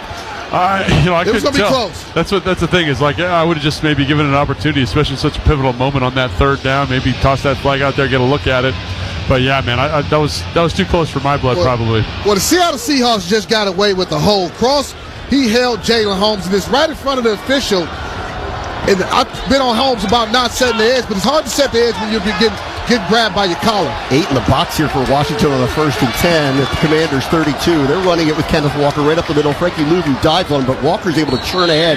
Extra yardage to the 26-yard line. It's a gain of about 5 as we welcome in Ricky Sanders and Gary Clark on Art Month night. Thank you so much for coming in here with us, guys. Oh, thank you for having us. Hey, man, y'all think y'all can get down there and help us out on the offense? We need you down there helping us out as well. No, we need an outside threat, Gary. That's what we need for sure. 2nd down and 4. The 26-yard line. Darnold's under center. Walker is the back, about 5 yards behind the line of scrimmage. Gets the handoff straight ahead. Bobby Wagner plugs the hole. And he's able to kind of niftily get away from him and gain about 3 to the 22. It's going to bring up a 3rd and 1. Just a situation again. Seattle's having so much success running the football on 1st down. Now you put yourself in a great situation on this 3rd and 1. Can we step up and force Seattle to have to make a decision on 4th down? I want to get Gary and Rich's thoughts on the night. They've been having too much success running the football against it, especially on the edges. Under 5 minutes to go first quarter. Scoreless here. Seattle's had the ball. It feels like forever. 3rd and 1. And that's a false start as they were going to do their version of a tush-push. And the left guard, Gray Zabel, moved early. That's a false start. Need something like that. Ricky Sanders like that. False start. There you go. Up to 67. 5-yard penalty. Go 3rd down. It's so nice to see the Burgundy and Gold faithful back here. Once again. It feels like the good old days when I went and watched you guys at RFK. Oh, man, with the stands rocking. What do you think about the new stadium coming? Oh, that's going to be nice. Yeah? Excited for it? I'm excited about it. 4:48 to go. 3rd penalty on Seattle on this drive. Let's see if Washington can get a stop here. It's 3rd and 6, the 28-yard line. Seattle's in field goal range. 2 players move. Barner from right to left. Walker from left to right on the other side of Darnold. Who's in the gun? Jackson Smith-Njigba is inside the numbers to the right. Here's the snap. Washington's bringing a blitz. He throws underneath, and that is caught by Kenneth Walker, who stumbles through a tackle all the way down to the 12. It's a gain of 16, and Seattle's in business. 1st down. And you bring Joe Witt Jr., he dials up a 0 blitz, and Quan Martin has Walker in coverage, but he's so deep on this angle route by Walker, he's just not able to get a clean tackle on him. I think he thought Walker was going to go to the flat, and he pivoted and reversed back up inside. Seattle's had the ball, feels like. Let's see, 6+ minutes here. 1st and 10 at the Washington 13 in a scoreless game. Darnold's under center. Here's the snap. Play action. Looks center of the field. Overshot. Jackson Smith and Jigba. And they threw 2 penalty flags, and I think they're going to get Marshawn Lattimore for either illegal contact or pass interference. They call it pass interference. I want to see this. I don't know if Marshawn got a little handsy at the top of the route or not. Pass interference. Defense number 2. Spot foul. Automatic first down. We'll see where they mark it. They're going to say right at the 3, and that's an automatic first down. Marshawn grabbed his arm a little bit, but I'm sure you guys have seen a little bit more 74 contact against receivers before and not had that call. That would not be called. That's a cheap call there. Hey, y'all heard it, guys, from 2 great receivers in franchise history. Well, defense, you got to stand up right now. You guys couldn't get away with it. 74 is not in. 74 is out. Not eligible. What? So they're just explaining that 74, Josh Jones, remains ineligible? That's what they're saying? He's not in the game. He's not in the game. So I guess he announced he was, but he's not there. First and goal at the 3. Horton goes in motion. Darnold under center. They're going to try to run for it with Kenneth Walker. Bounce to the outside. Nowhere to go.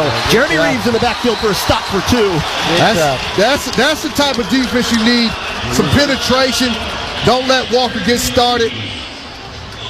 See, can you do it another play, then another play.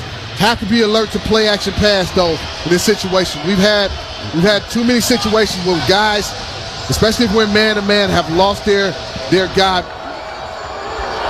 The Seahawks started at the 10, but they have 100 total yards because they've overcome 3 penalties on this drive. They have a second and goal just inside the Washington 5. Darnold's under center. In motion. Here's a snap, play action. Wagley to his left, backing up, throws back towards the back of the end zone, and that is caught by Torrey Horton. Touchdown, Seattle, but there is a flag in the end zone. Call hold on Marshawn.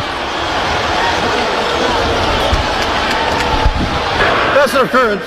Defense number 23. Penalties declined. Resulting play. Touchdown. 4th touchdown of the year for Torrey Horton. Seattle had the ball for 7 minutes and 23 seconds on that drive. They had the ball for over 100 yards. Well, play action pass, but it starts with the running game. Seattle was able to run the ball efficiently, get down, march the ball down the field into the red zone, and next thing you know, you get a holding penalty and a touchdown. The big start of the gamble by Washington to take the ball after winning the coin toss. They punted. Seattle gets it. Now they're trying to cash in on the first touchdown of the game. Jason Myers on for an extra point. It is up, and that is good. So the first score of the game is presented by Steve Fitters UA Local 206. Steve Fitters UA Local 206. 02 provides workers an opportunity for a better life. 3:04 to go here, first quarter at Northwest Stadium. 7-0 Seahawks. This is the Washington Commanders Radio Network.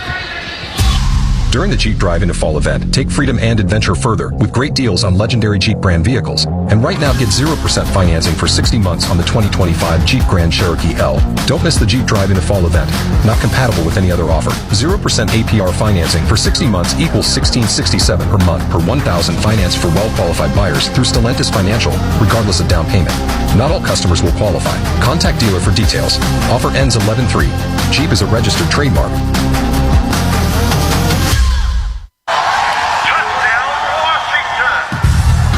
This season, every Washington touchdown means more than points on the board. For every touchdown scored, Peraton will donate $500 to Make-A-Wish Mid-Atlantic to help grant life-changing wishes for local children facing critical illnesses. Peraton believes the greatest victories protect our communities and bring wishes to life. Learn more at Peraton.com/wish. That's Peraton.com/wish. In today's digital age, safeguarding your data is more crucial than ever, especially for federal agencies. Commvault Cloud for Government, now FedRAMP High authorized, enables continuous business and allows government agencies to reach zero trust compliance with a cloud smart approach. From seamless backups to advanced recovery options, we ensure your sensitive information is secure and accessible. With Commvault, you can focus on what matters, serving your mission. Trust the leader in data management to protect your agency's future. Visit commvault.com/federal. Your data, our priority. Join the Dash In Rewards program today and unlock amazing offers on fuel, food, and car washes. For the first 60 days, enjoy 25 cents off per gallon on fuel. Plus, get $5 off your first mobile order of $10 or more. And don't miss out on a free $17 Best Wash at our Splash In Eco Car Washes. Just for signing up. Download the Dash In Rewards app now and start saving today. More rewards, more convenience, right at your fingertips. Because savings should be as easy as Dash In. Washington Commanders football. Scoring Drive summary brought to you by your local Washington area Honda dealers. 12 plays, 90 yards, 8:07 off the clock is Seattle. Strikes first here on Sunday Night Football. 3:04 to go here, first quarter. It is 7-0 Seahawks. Traylon Burks, called up for the first time, is back returning a kick. Jalen Lane catches it. It's right around the goal line. They say it's in the end zone. Yeah, they're going to call touchback, so that's going to put the ball out at the 35-yard line as we welcome back in Gary Clark and Ricky Sanders. What a night for Art Monk. But what can you tell us about playing with Art Monk? Monk was our leader of the posse. He came out and did great things. As we see, I mean, first receiver. The receiver touched the ball while he was in the field of play. Touchback 20. Catches in the season. And then to retire, when he retired, he was an all-time leading receiver in NFL history. That speaks for itself. What do you remember about Art, Ricky? Man, I remember just being with the guy, good memories with him, Like I said, I told earlier, about when he caught, I guess, over 800 catches. It was good to be out there on the field with him. First and 10 at the 20 is a 2-yard run to the left side by Bill Krosky. Merritt, it'll be second down and 8. You guys did something that no trio of receivers had ever done. All three of you had a season where you all had 1,000 yards in the same season, which these days feels like it's possible. Then felt impossible. Yeah, well, it pretty much was impossible then, and not too many people have done it since then, even though they throw the ball a lot now. That's true. Second down and 8, 22-yard line. There's Jaden Daniels in the gun. Bill Krosky Merritt. Play action. Steps up. Daniels, now he's going to run. The 25 dives ahead. It's going to be about 1.5 yards short of a first down. Gain of 6. It'll be 3rd and 1.5. Yeah, play action. Trying to take a shot down the field to Traylon Burks, as you mentioned, him getting caught up in the practice squad. But Seattle, because they're playing so much 2 deep safeties, it's going to be tough to get those shots down the field. Here's a 3rd and 2 at the 28. 2 minutes to go here, first quarter. Seattle had the ball for 8 minutes on their opening drive and scored a touchdown, 4-yard touchdown pass. Sam Darnold to Torrey Horton. It's 7-0 Seattle. Washington trying to respond here. They punted on their opening drive. 3rd and 2. McNichols is the back to the left of Daniels. Debo in the slot to the right. Lane outside to the left. Here's Daniels. Throws to the far sideline. Zach Ertz, contested catch, goes up, gets it, lands in bounds. He's a bad boy, man. He come to play. He come to play every week. Every week he comes to play. Is he a rookie? No. Zach Ertz? Yeah. He is He's spectacular. It's almost over you. I was just joking with you. Automatic first down. He's got some good hands, right? Zach Ertz is among the top 5 all-time receiving tight ends in the history of the NFL. He's spectacular. I want to congratulate him, too. He is the nominee for Washington's USAA Salute to Service Award this year. Good. First and 10 at the 33. So a first down for Washington, keeping the drive alive. Great catch by Ertz. Sinnott goes in motion. Pitch to Krosky Merritt. Gets a block from Sinnott. Cuts back to the left. He's finally corralled and falls ahead for an extra yard or 2. It's a gain of 3, maybe 4. I like that play design. A little toss and a counter different way to get to the counter, Logan. Yeah, I love it. Like, the pitch is just a nice little way because it gets the linebackers to push out. They think it's an outside zone. I love that little wrinkle there. That's a nice job. 1 minute to go here, first quarter. 7-0 at Seattle. Washington has a 2nd and 7 at their own 36-yard line. Jaden's under center again. We haven't seen a lot of this in a year plus, year and a half, this offense. He has Sinnott to go in motion, and they pitch it to Bill. Gets away from one defender, cuts back at the 40, slips through, and Devin Witherspoon's able to hang on to him. That's a gain of 5. It's going to bring up 3rd and 1. That's the perfect call against the Seattle Seahawks. That time they decided to bring both their corners on a blitz, and Bill Krosky-Merritt, he sees the soft corner, and he's able to bounce that thing outside. Great call on the timing of that corner blitz by the Seahawks. Back in your day, the run set up the pass, didn't it? Oh, yeah, that counter trade. 15 seconds to go in the quarter. Washington does have to snap the ball, play clock at 10. This is a 3rd and 1 at the 42-yard line. In motion, Zach Ertz had a big catch to keep this drive going. Hand off McNichols. Get up back to the left. Puts his head down. It's going to be close. Depends where they mark it.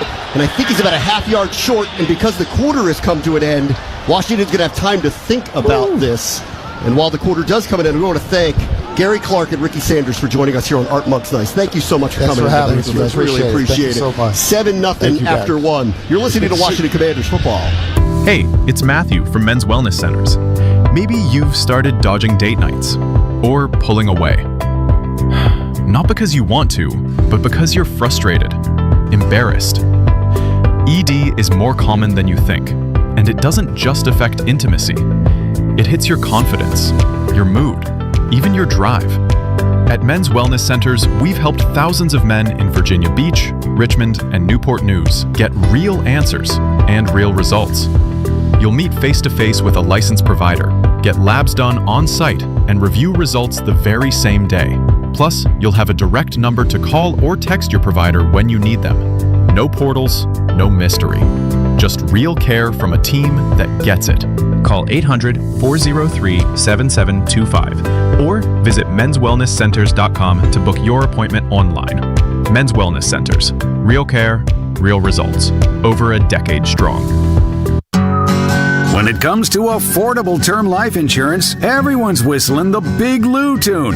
If you're over 50, maybe a bit porky, or have type 2 diabetes, $1 million of term insurance may only cost about $200 a month. Even if you're not in perfect health, call Big Lou, because he specializes in finding big chunks of affordable term life insurance for just about everyone. Don't let diabetes or other health glitches keep you from owning $500,000 to $1 million or more of term life insurance. For affordable term life insurance, call Big Lou. Don't hesitate. Call 800-700-6898, 800-700-6898, or visit biglou.com. Call Big Lou, don't hesitate. 800-700-6898. Call Big Lou, don't hesitate. 800-700-6898. Visit biglou.com. When you hear Richmond's best sports talk, remember where you heard it. Write it down. The new Sports Radio 910, The Fan. Washington Commanders football. You want to hear me date myself? This is Toto's Africa, which was the #1 song in 1983 when the Commanders won their first ever Super Bowl, and Art Monk was obviously part of that team. And of course, it has maybe arguably the most famous play in Washington history, Riggo's 4th down run for a touchdown against the Dolphins. Bro, you're not too much older than me, but I don't remember all these songs. I listen to a lot of music. First quarter stats presented by One Life Fitness, where every journey is welcome. We'll give them to you in a moment. As Washington has left the offense on the field here, they are going to go for 4th and about a half yard on their side of the 50. At their own 42-yard line, 7-0 Seattle leads. Jaden goes under center.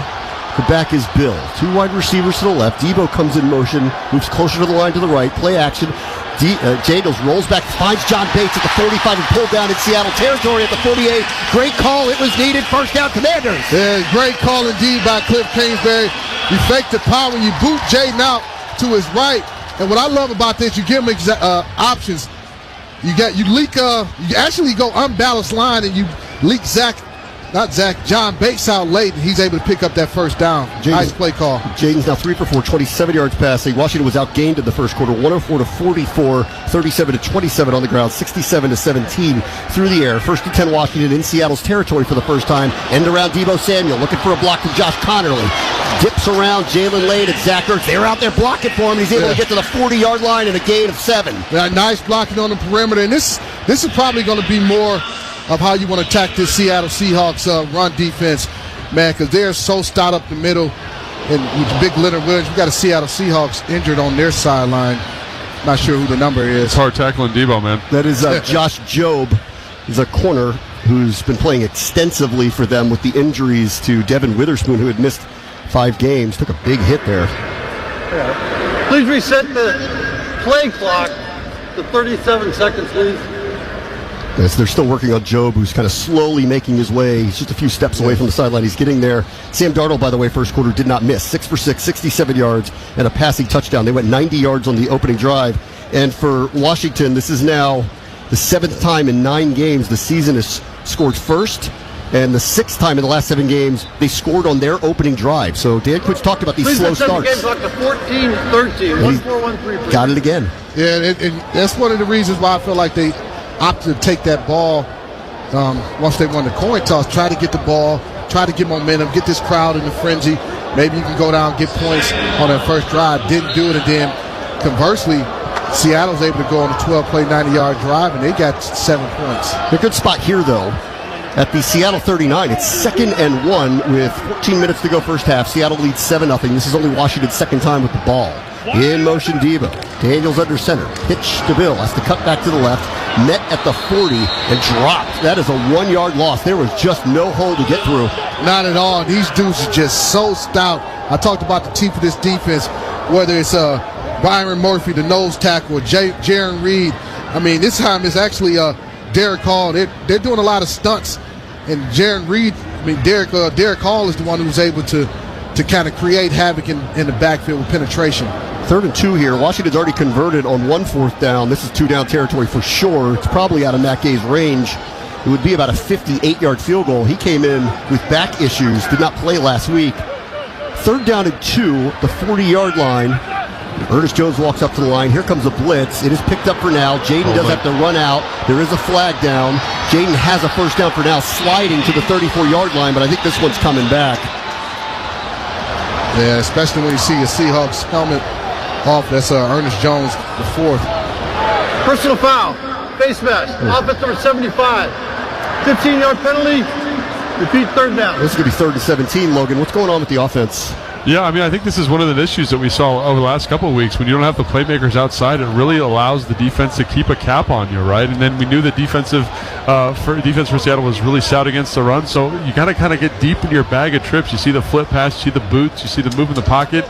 That stuff is what it's got to be, and obviously when you get longer down distances, that just doesn't work as effectively. So again, this could be 4-down territory, but they're going to have to get a chunk here on 3rd and 17. Major chunk play. Otherwise, you're punting. 3rd and 17 at the 45. Daniels in the gun. Ertz comes in motion. Here's the snap. McNichol stays in the block. Here comes a blitzer. Jalen loads one up towards Jalen Lane. It is intercepted on the far sideline. Did he get his feet in bounds? He did. It's a pick for Ty Okada at the 40-yard line. It was over the head of Lane, and Okada was waiting for it. And this interception is caused by the pressure that the Seattle Seahawks brought. They had an unblocked defender right in the face of Jaden Daniels. He's not able to get everything into that throw. It looks like he toe-tapped both feet down before he went out of bounds. Lane tried to knock him out. That's going to be a good pick at the 40 for Seattle. 12:49 to go here, second quarter, and the Seahawks lead 7-0. This is the Washington Commanders Radio Network.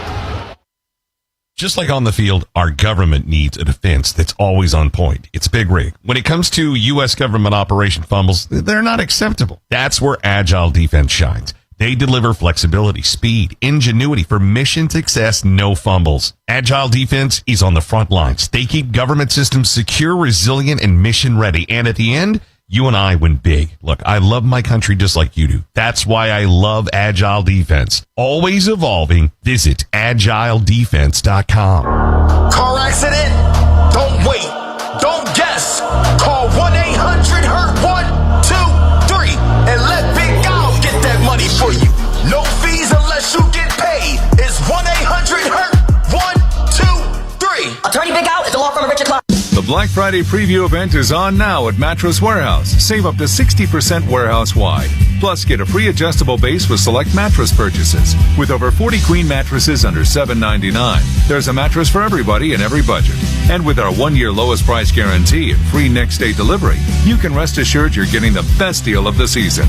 Don't wait. The Black Friday preview event. event is this week only, and only at Mattress Warehouse. I am honored to partner with the folks at American Military University, the #1 provider of education to our military and veterans in the country. They offer something truly unique, special rates and grants for the entire family, making education affordable, not just for those who serve, but also for their loved ones. If you have a military or veteran family member and are looking for affordable, high-quality education, AMU is the place for you. Visit amu.apus.edu/military to learn more. You're listening to the Washington Commanders. Check out every game on Big 100. Stream on WBIG.com, any smart speaker, and the iHeart app. You're listening to Washington Commanders football on the Commanders Radio Network. This is Washington Commanders football. Ty Okada's first career interception gives the Seahawks the ball back at their own 40-yard line. They've got a 7-0 lead with 12:49 to go here in the second quarter. Not much is going right. Either side of the ball here is only the Seahawks' second possession. Darnold's under center. Elijah Arroyo, tight end, goes in motion. The back is Charbonnet. Play action.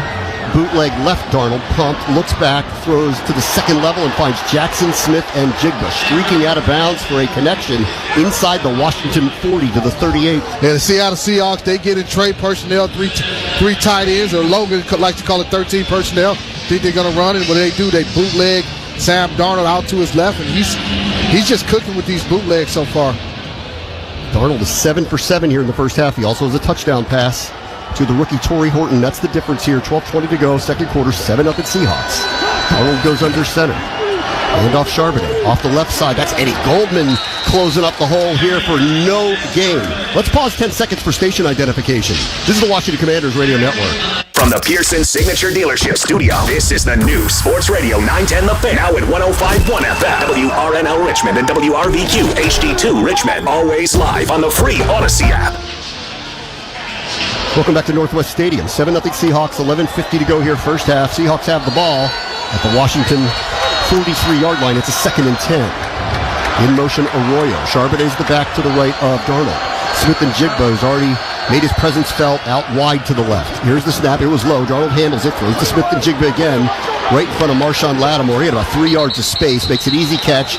They tackle him on the spot, but he gets down to about the 37-yard line. And now something going on the Seahawks sideline. Did they throw a flag? No flag. I haven't seen no flags. I feel like this third down play, the way Seattle's defense is playing, it almost feels like 4-down territory for Seattle because we haven't been able to consistently move the ball against their defense. I can see Mike McDonald, if they're not able to pick up this first down on this third down situation, them going for it on fourth down. Under 11 minutes to go in the half, 7-0. Here's a big 3rd and 3. The Washington 37-yard line. Snap to Darnold. They're going to try to run for it. Charbonnet up the middle. He gets it. Dices through a hole in the middle of the field.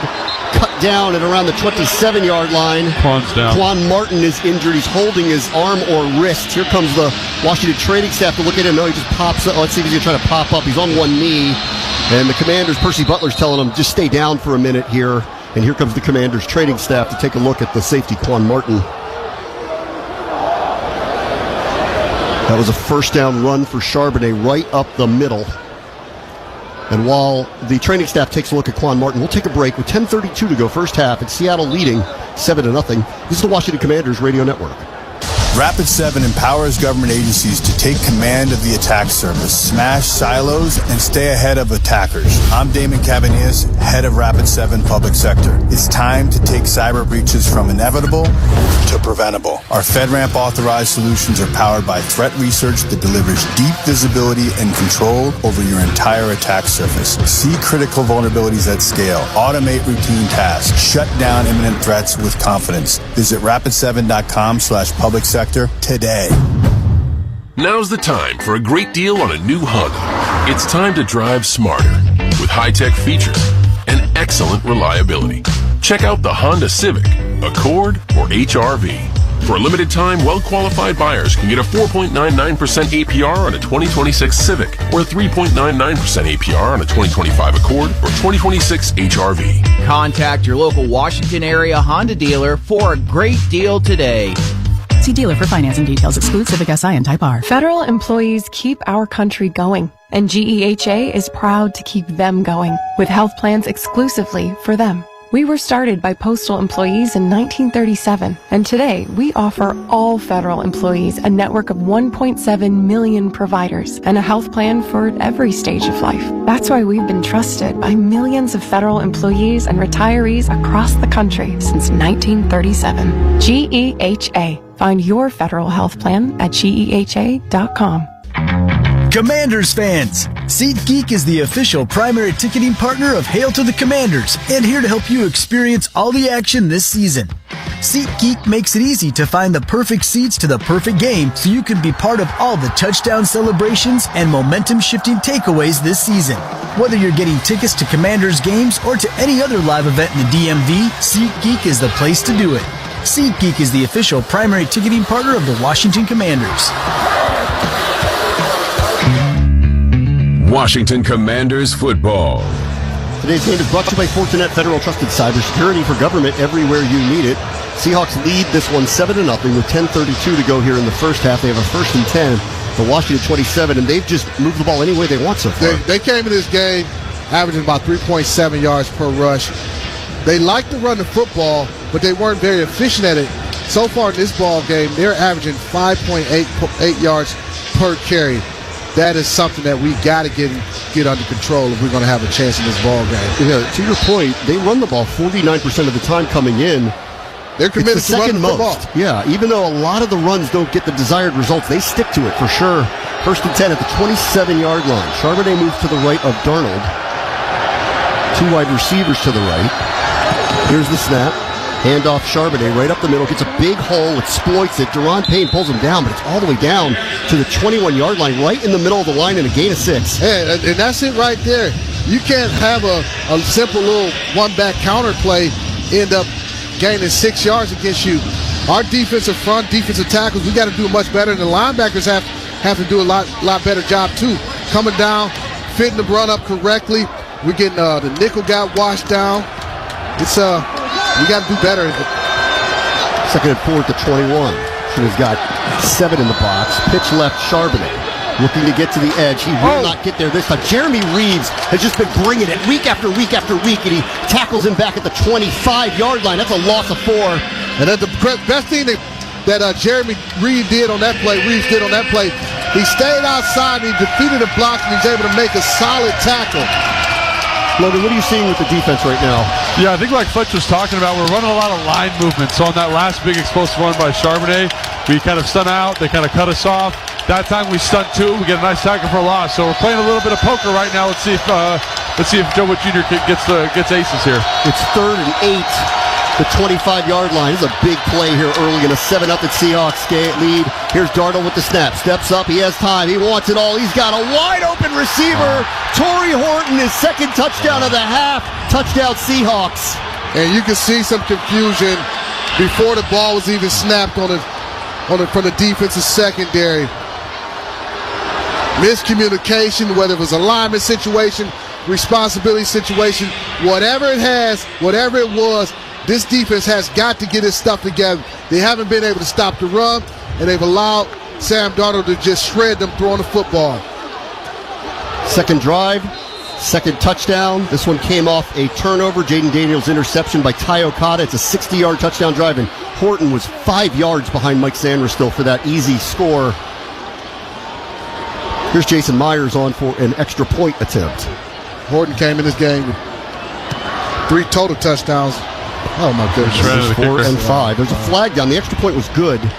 There is a flag down.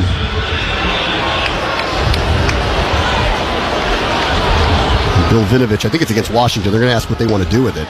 Do they want to go for 2, or do they want to take it on the kickoff? He was, I think, running into the kicker was the call. Yeah, we can't hear him. It looks like they took the point off the board, I think. I can't tell. And now they're going to a timeout, so it's 14-0. They accepted the point. 14-0 Seattle, 8:52 to go here, first half at Northwest Stadium. You're listening to Washington Commanders football. Trick or treat, Halloween is around the corner. Let's not use wishful thinking when it comes to safety. Beware and take care. Don't drink and drive. From your spooky friends at Virginia Injury Law. Playing games on your phone may seem harmless, but it can lead to dangerous compulsive gambling. At first, casino-style games on my phone felt like a fun way to pass time. But I started noticing how often I played, how much I spent, and how hard it was to stop. The addiction felt just like gambling.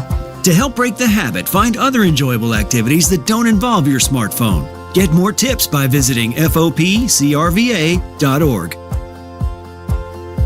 Mortgage rates are lower, but those obscene credit card interest rates are still way up. Don't be a victim. Hey there, Gary Hess here. Call Neighborhood Lender now. Use the equity in your home to pay off all your credit cards and other high-interest debt. You can cut your overall monthly payments by like $900.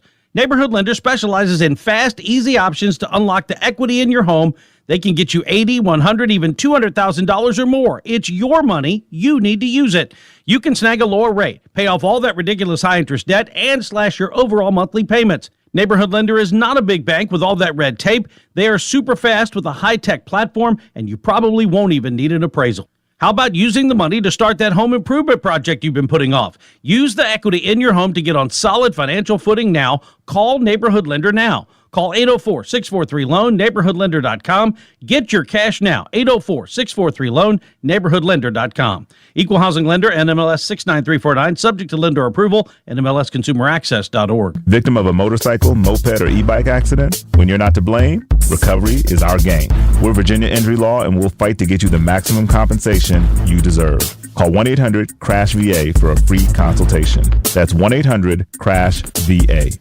Richmond, this is your exclusive home for Washington Commanders football. The new Sports Radio 910 The Fan, now at 105.1 FM. This is Washington Commanders football. Welcome back into the GEHA broadcast from GEHA, Government Employees Health Association. Sam Darnold here in the first half is perfect. 9 for 9, 116 yards, 2 touchdowns, both of them to the rookie wide receiver, Torrey Horton. He's got 3 for 42. Jackson Smith and Jigba, 4 for 51 here in the first half.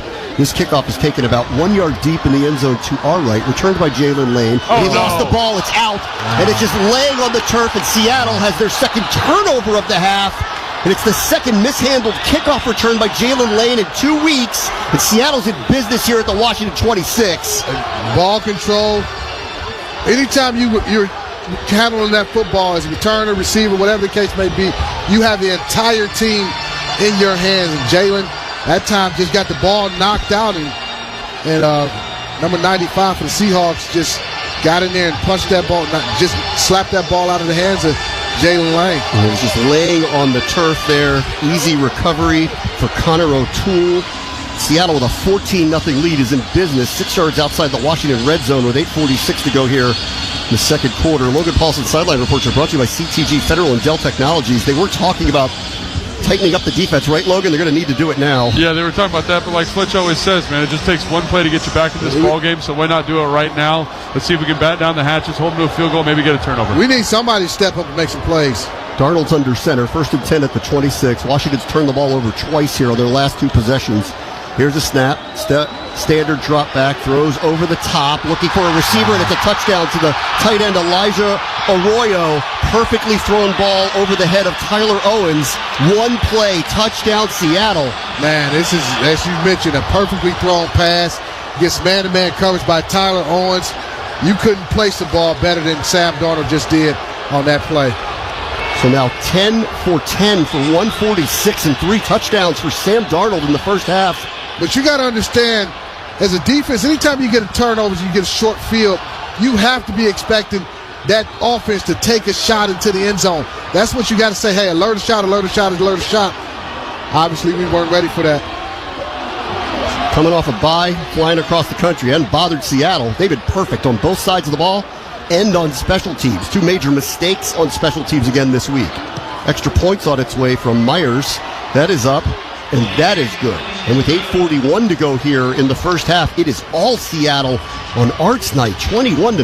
And DQ, you have to be kind of shaking your head, scratching your head, saying, hey, how can I get my team to play better? It's Sunday Night Football. You're retiring the jersey, the number of one of the all-time greats, not just in only the franchise history, but also NFL history. You got these Super Bowl era uniforms, all these things, all the momentum. You're playing at home. You're trying to stop a 3-game loser streak, and you find yourself down 21-0. And we're not even at the middle of the second quarter. Let's put Deebo Samuel back for a kick return and see what happens. How about that? Yep. Luke McCaffrey earlier injured his shoulder. He's already been deemed out, so the receiving corps gets thinner, the return unit gets thinner. Deebo, who was excellent at this earlier in the season, after he hurt his heel, they limited his reps with this because they were going to lean on him offensively. Now they're putting him back there. They need a spark. And the other bad news is I just watched the corner, Trey Amos, walk into the locker room. Myers kickoff, bounces, hits Deebo maybe. I think it landed once again in the landing zone at around the 1-yard line, which means Washington's going to start at the 20 again as the ball just bounced through the back of the end zone. Right, this is the second time it happened. One time earlier, a couple kickoff returns ago, Jalen Lane caught it at the 1 and his momentum took him into the end zone, and it was a touchback at the 20. Same situation here. You have to stop the bleeding as an offense. We got to figure out a way to get some points, manufacture some explosive plays, stick to the run game, which I thought we had a little bit of success in that last drive, but we cannot have any penalties. So they'll start at the 20 again.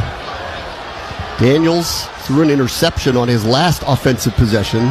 1st and 10. It's 21-0 Seahawks. Here's the snap to Daniels. Play action, throws over the middle, through the hands of John Bates, who's running into the seam, was open, it was high, and it was hot, and he couldn't pull it in. Yeah, but you're trying to manufacture a chunk play, and that right there was it. Yeah, it was a little hot, but I like the play action, and you get John Bates behind the linebackers. Bates got to make a play, man. Got to come away with it. Crowd here came amped up. Here in some of they're disgruntled. It's 21-0 Seahawks. There's a lot of game left. A lot of game left. 8:37 to go here in the second quarter. Seahawks have had the ball 3 times. They scored on all of them. Snap to Daniels. Handoff up the middle. Good move by Bill. Navigates his way out to about the 25. So it's a gain of 5. It'll bring up a 3rd and 5. And for now, Cliff, you got yourself in what you consider a 3rd and manageable. At 3rd and 5, Jaden's legs still remain an option in terms of a scramble play. But can somebody win other than Zach Ertz in a one-on-one situation, especially if the Seahawks decide to play man coverage? Ertz, Deebo, Chris Moore to the left. Jaden's in the gun. McNichols to his right. It's Lane, Solo to the right. Seahawks feigning like they're going to bring heat. Leonard Williams standing up in front of Tyler Biadasz. They only bring 4. Daniels moves, throws to Ertz near sideline. He is hit. I believe that is short of the 30-yard line, so that wasn't enough to get to the chains. That is a gain of 4 when they needed 5. It's 4th and 1. Last week, they twice went to Ertz, and he was short of the chains both times. Got it. And Logan, you can chime in on this. Don't you have to run that route past the sticks?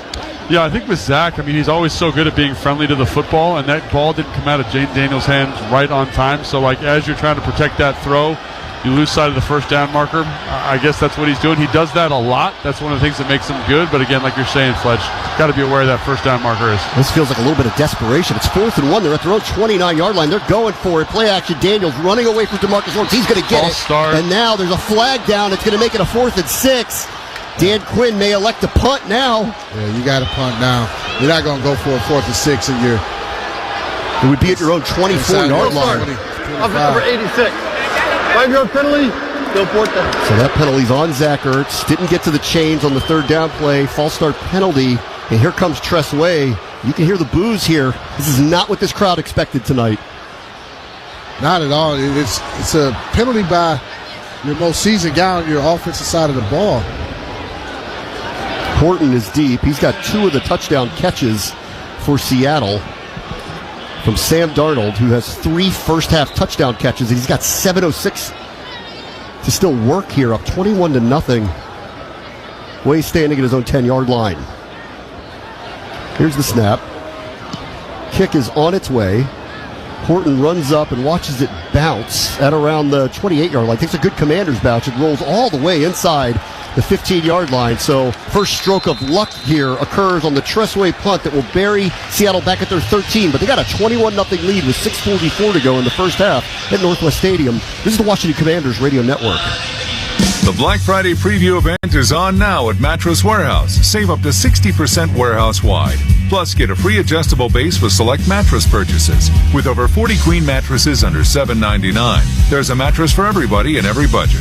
And with our 1-year lowest price guarantee and free next-day delivery, you can rest assured you're getting the best deal of the season. Don't wait. The Black Friday preview event is this week only, and only at Mattress Warehouse.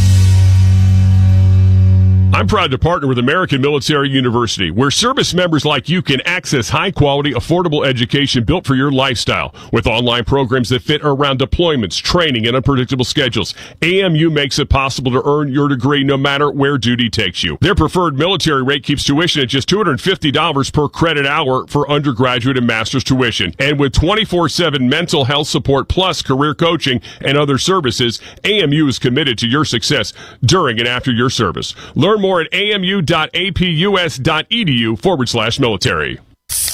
Pepsi Zero Sugar has taken its flavor to the next level. A Zero Sugar Cola has never tasted this good. But we don't expect you to take our word for it, so we're putting it to the test. Starting with me. My mouth is watering already, so I think we can skip the drum roll and get right to the main event.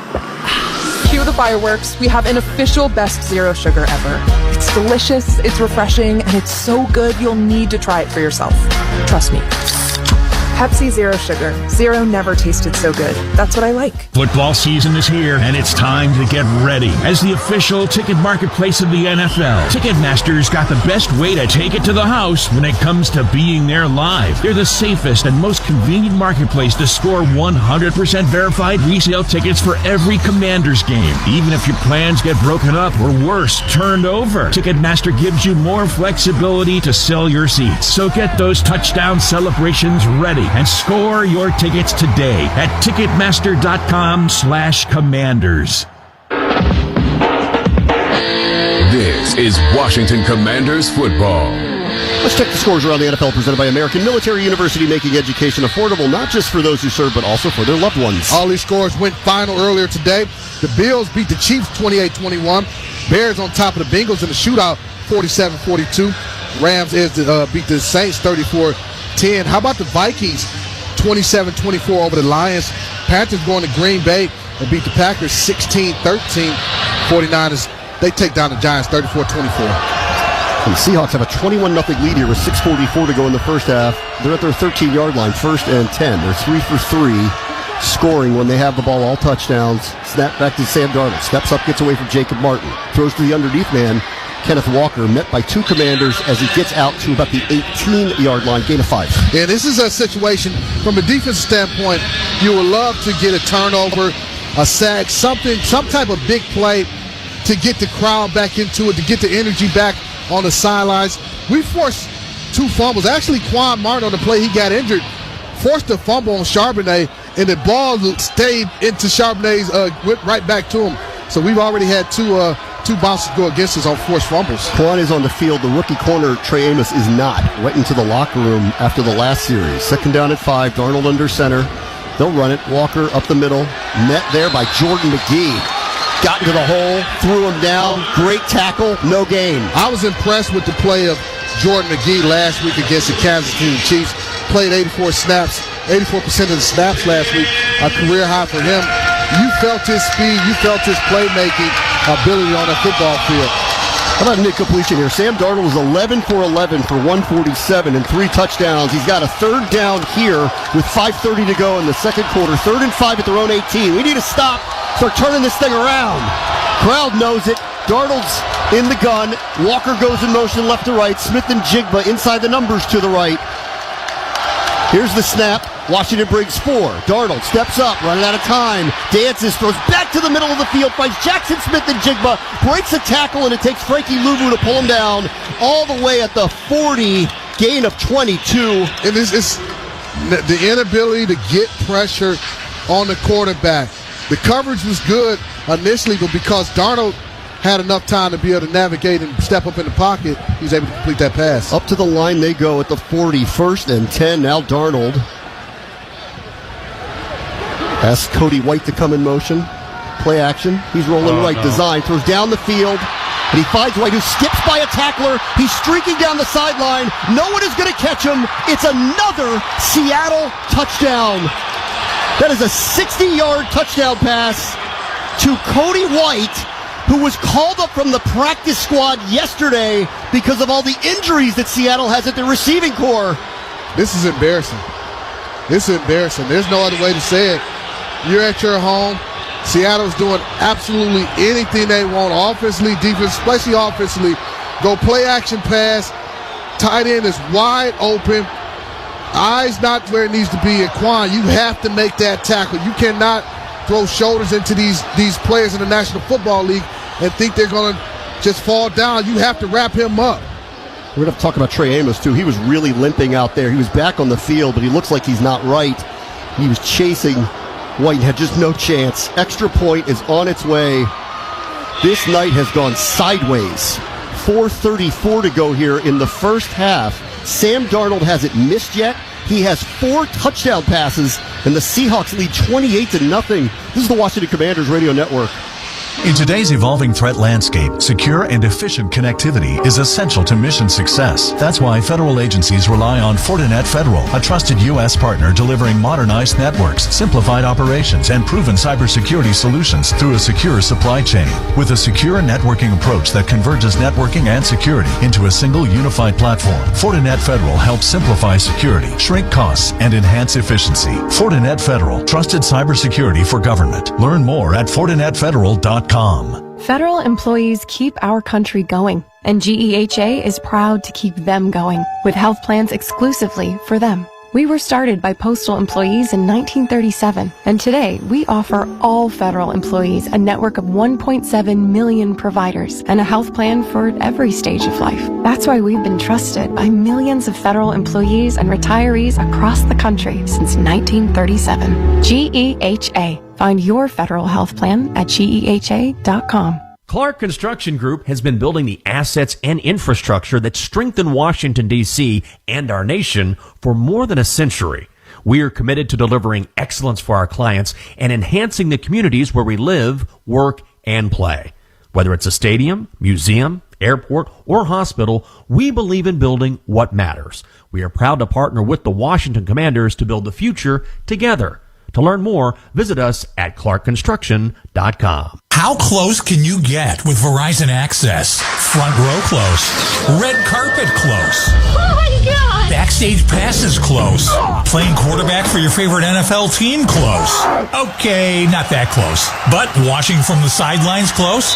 You bet. Get into the experiences you love, like concerts, games, and exclusive pre-sales just for being a Verizon customer. Verizon Access. You're in. Woo! Learn more at Verizon.com/access. You're listening to Washington Commanders football on the Commanders Radio Network. This is Washington Commanders football.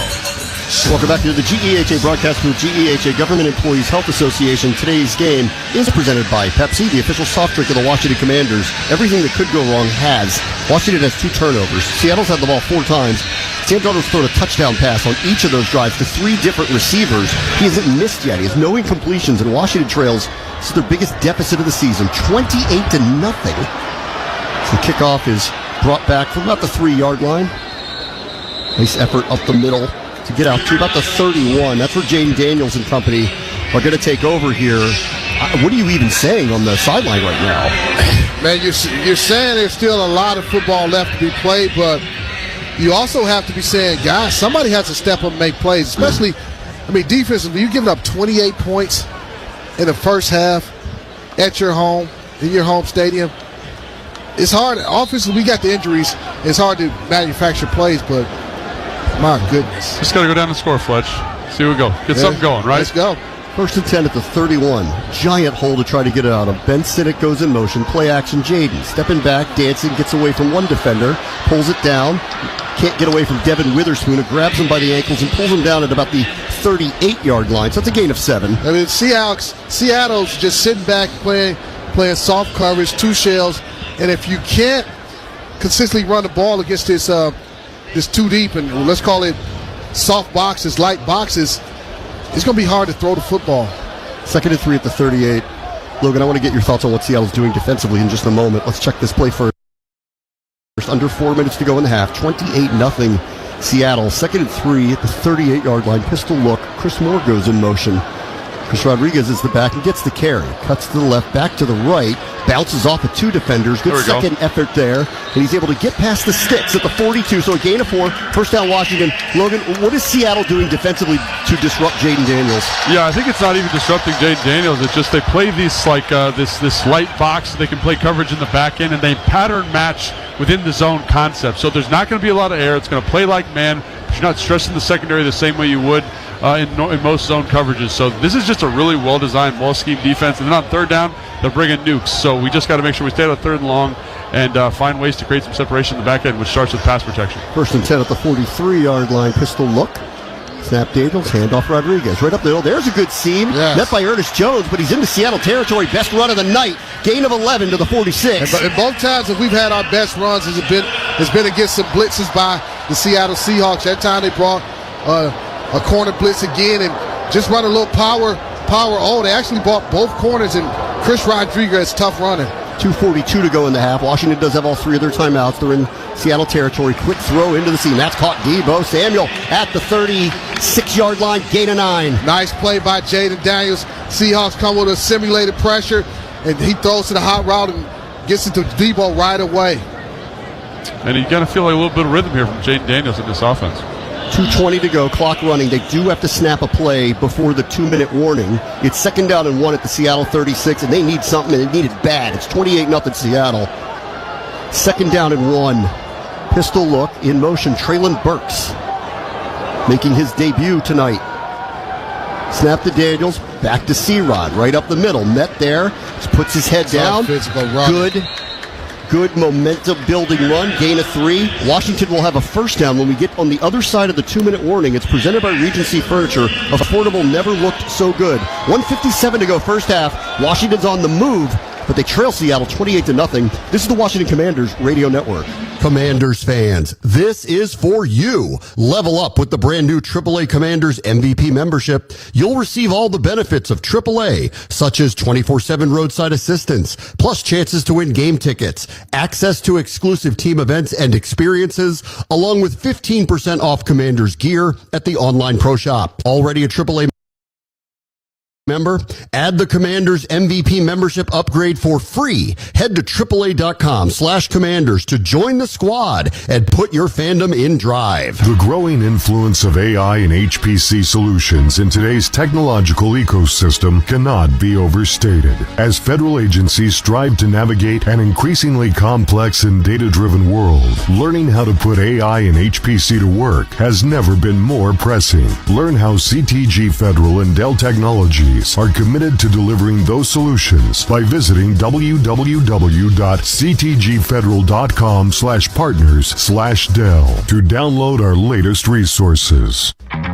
Commanders fans, SeatGeek is the official primary ticketing partner of Hail to the Commanders and here to help you experience all the action this season. SeatGeek makes it easy to find the perfect seats to the perfect game so you can be part of all the touchdown celebrations and momentum-shifting takeaways this season. Whether you're getting tickets to Commanders games or to any other live event in the DMV, SeatGeek is the place to do it. SeatGeek is the official primary ticketing partner of the Washington Commanders. In Ocean City, Maryland, fun isn't just about what you do. It's about how you feel. The energizing crash of the rolling tide. The satisfying crack of a fresh-caught crab leg. The clink of a well-deserved round of Orange Crush cocktails. The kerplunk of a perfect putt. And that first deep breath of sweet ocean air. Ah, yeah, that's the feeling. And it's all right here in Ocean City, Maryland. Somewhere to smile about. Plan your getaway at OCOcean.com. This is Washington Commanders football. Over the last 4 quarters of game action, second half in Kansas City, first half here in Washington, the Commanders have been outscored 49-0. They've been outgained 553 to 137. Sam Darnold has a perfect passer rating here in the first half, 158.3. He's the first opposing quarterback to throw 4 touchdown passes in a game, let alone in a half. And the last time it happened was Week 1 against Baker Mayfield last year. They're just getting torched here. Yes, that's mild, putting it mildly. But as Logan said, if we can get some points, get some type of momentum going into the half, but offense is starting to move the ball, having some success, but it's going to have to come down to the defense being able to not allow Seattle to continue to get points on the board if we're going to make a comeback. Score, get a stop, we got a shot. They do have a 1st and 10 at the Seattle 33. They do have 3 timeouts to work with, and they do have 1:57 on the clock. Snap to Daniels, play action, pumps left, throws into the middle, open Jalen Lane, caught in stride, gets inside the 20 to the 18-yard line, gain of 15, first down Commanders. And that's a nice play design by Cliff Kingsbury. You run so many bubble screens to Deebo Samuel, you get Montgomery to bite up on that, and he leaves a window for Jaden to throw to Jalen Lane. Commanders are in the Nauticon red zone. Nauticon more than machine solutions. Washington's slowing down here. I don't think they want to give Seattle the ball back. And Seattle is not using their timeouts. They have all 3 of them as the clock moves to 1:25 to go in the half. It is running. 1st and 10 Washington. They're at the Seattle 18. So they cash in here. In motion, Ben Sinnott. Snap. Handoff Chris Rodriguez. Head down, churning his legs. Plows ahead to the 13-yard line. Very good run. Gain of 5 as the clock moves to 1:09 to go in the half, and I believe Seattle just took their first timeout. First timeout. Seattle. 30-second timeout. I do want to remind everybody that we are going to air for you the ceremony honoring Art Monk, who will have his number 81 retired by the team at halftime. You'll be able to hear that, so stay with us through halftime through what is a very special moment for the organization. Yeah, that's going to be a special moment. I'll say something about this drive. I like the fact that they are still continuing to run the football. Chris Rodriguez has had at least 3 really nice runs, and a couple of them have been extremely physical. This is the type of runner that you need when you're going against the Seattle Seahawks defense. Just tough physical running. Their outstanding middle linebacker, Ernest Jones IV, is being helped off the field with some type of injury situation, so we have to keep a monitor on that because he's definitely a playmaker for the Seahawks defense. He has to come out for a play. They already used the timeout. Because we were inside of 2 minutes, they would have been forced to, but they already had used it. So there's 1:09 on the clock. Washington's got 2nd and 5. They're at the Seahawks 13. They do have all 3 of their timeouts. Seattle's got 2 of them. I don't want to give Seattle the ball back. Frankly, they've had the ball 4 times, and Sam Darnold has a perfect passer rating and 4 touchdown passes. You don't want to give it back to him, but also, if there's an opportunity to play that you feel like you can get a score in this scenario, whether it's 2nd and 5, wouldn't surprise me if they opted to run this football, though, either just to force Seattle maybe to use another timeout. Elongated timeout there to help Ernest Jones off the field. We're back to play now. 2nd and 5 at the 13 clock. Stopped 1:09 to go in the half. Daniels asks Traylon Burks to come in motion. Left to right. Here's the snap. Play action. Fakes a pitch right. Now he's forced to his left. Lobs one up towards the end zone. I think he just threw it away. He was looking for Jeremy McNichols, who was flanked by Uchenna Nwosu. Incomplete. This is a big 3rd and 5. Yeah, big 3rd and 5. But you try to have a leak play. The Seattle Seahawks defense is just so disciplined. They were covered up all the receivers that Jaden wanted to throw the football to. 1:04 on the clock. It is stopped. 3rd and 5 for the Commanders at the Seattle 13. They trail 28-0. It feels like a must here. Seattle is going to get the ball to start the second half. In motion, Zach Ertz. Jeremy McNichols in the backfield. Seattle brings forward. Jaden Canuckers right now. He's running. 15, 10, 5. Can he get to the goal line? Dips and dodges out of bounds at around the 2. And he reached out. He might have been able to put the ball over the goal line, but I guess he didn't want to take a chance. It stops the clock with 56 seconds to go. And by virtue of that rush, they got 1st and goal at the 1. Yeah, this is a great decision by Jaden. He wanted to hit Zach Ertz in man-to-man coverage. Zach had he beat his man. The defender got away with a little bit of hold, but Jaden, not being indecisive, decides to do what he does best, which is run the football. 56 seconds on the clock. Ball's at the 1. Washington's got all 3 timeouts. They can do whatever they want here.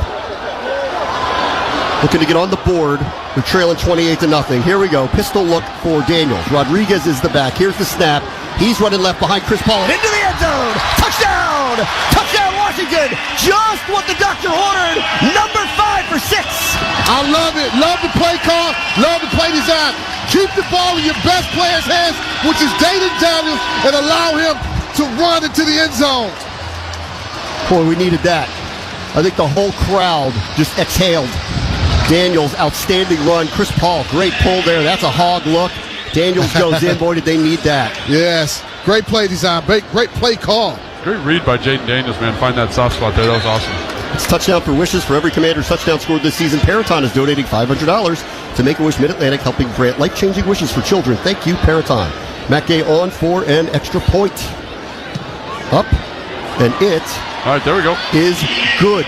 So with 53 seconds to go in the half, and Seattle with 2 timeouts remaining, Seahawks are about to get the ball back, and Washington finally is on the board. They trail Seattle 28-7. This is the Washington Commanders Radio Network. Victim of a car, truck, or rideshare accident? When you're not to blame, recovery is our game. We're Virginia Injury Law, and we'll fight to get you the maximum compensation you deserve. Call 1-800-CRASH-VA for a free consultation. That's 1-800-CRASH-VA. Protect your home and auto with a bundle from Progressive so you can stop worrying about them and invent new things to worry about, like snakes in your bedroom.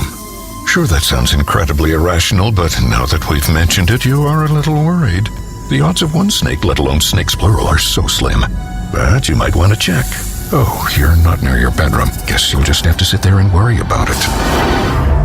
So let Progressive protect your home and auto, because you've got enough to worry about. Progressive Casualty Insurance Company, affiliates, and other insurers. Not available in all states. Think Verizon, the best 5G network, is expensive? Think again. Bring in your AT&T or T-Mobile bill to a Verizon store today, and we'll give you a better deal. Now, what to do with your unwanted bills? Maybe turn them into paper airplanes headed to See Ya Never AT&T and T-Mobile. Jokes aside, the best 5G network has you covered with the most ways to save on plans, streaming, and phone deals. So bring in your bill to your local Verizon store today, and we'll give you a better deal. Rankings based on Root Metric True Scoreboard dated 1H2025. Your results may vary. Must provide a postpaid consumer mobile bill dated within the past 45 days. Bill must be in the same name as the person redeeming the deal. Additional terms apply. Do you dread your sales job? Are you tired of a boss and looking for a coach? Are you making the income you deserve? It's time for a change. If you understand marketing and terms like SEM, SEO, and OTT, the income, freedom, and career you want could be at Odyssey. That's Odyssey. We offer salary and commission, flexible time off, great benefits, plus the resources and training to help you be a digital sales superstar. Learn more today at audacyinc.com/careers. When you're the victim of a negligent driver, you lose. You lose work and wages. You lose out to pain and suffering. But at Virginia Injury Law, you win. We'll fight to get you the maximum compensation you deserve. Call 1-800-CRASH-VA. That's 1-800-CRASH-VA. Insight, opinion, exclusive content. Get it here 24/7 on the new Sports Radio 910 The Fan. Now at 105.1 FM. This is Washington Commanders football. Morning Drive Summary presented by Mercedes-Benz of Arlington. Visit Mercedes-Benz of Arlington at justmercedes.com. 10 plays, 69 yards, 3:35 off the clock. Jaden Daniels had a 12-yard scramble on a 3rd and 5 and a 1-yard touchdown run. Washington's on the board. It's 28-7. 53 seconds to go in the half. Kickoff from Matt Gay lands around the 3-yard line. George Holani's going to return it. He got popped by Tyler Owens short of the 25-yard line. Owens laying the wood on Holani.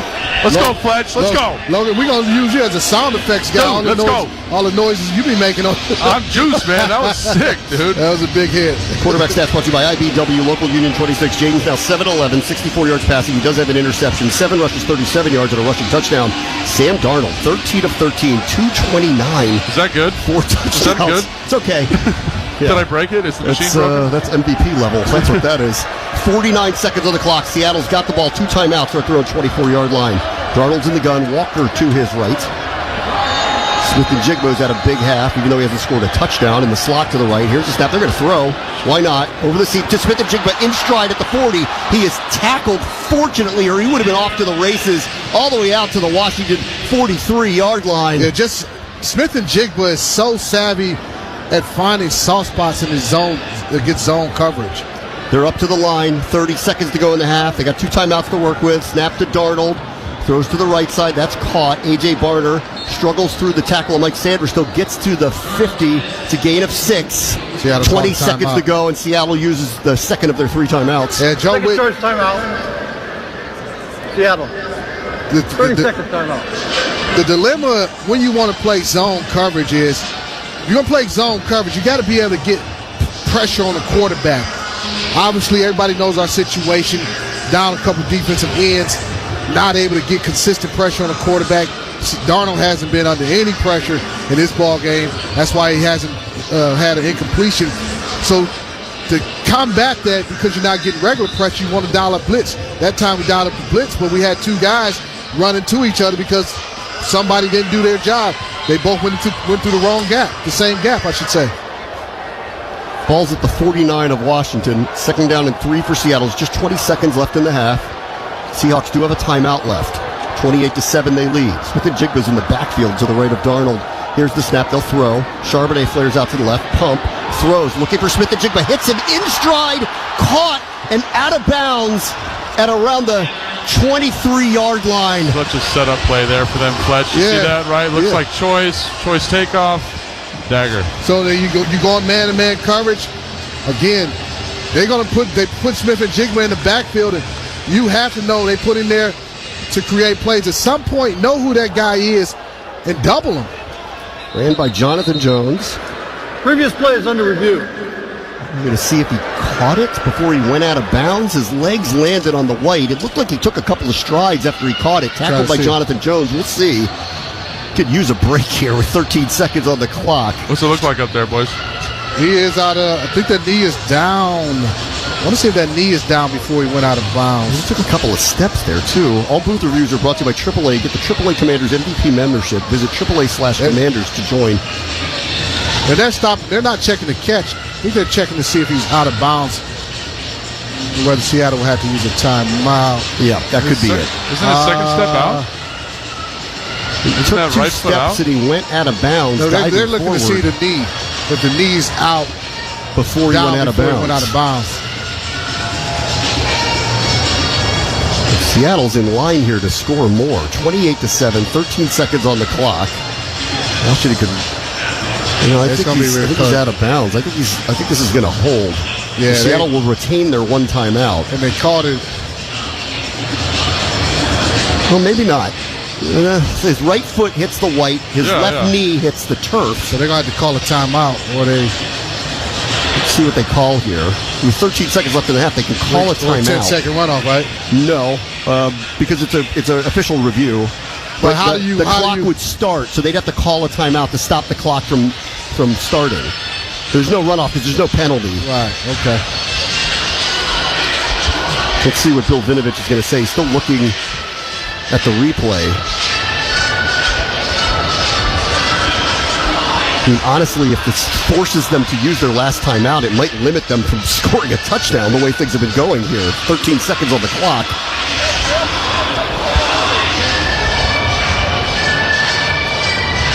All right, Bill Vinovich is ready. The shin is down. He's in bounds. After review, the runner was down in bounds. By rule, the clock should be running, and there's a 10-second runoff. Whoa. Neither team is elected to take a timeout. Please reset the game clock to 3 seconds, and the whine on my whistle. So that's going to put it down to 3 seconds, which means Seattle's just got to take their timeout now and kick a field goal. Yes. See, there was a 10-second runoff. 10-second runoff, so it's going to save Washington what is... Please reset the game clock to 5 seconds. 5 seconds, that's not enough time because they had to use their timeout, so they got to kick a field goal here.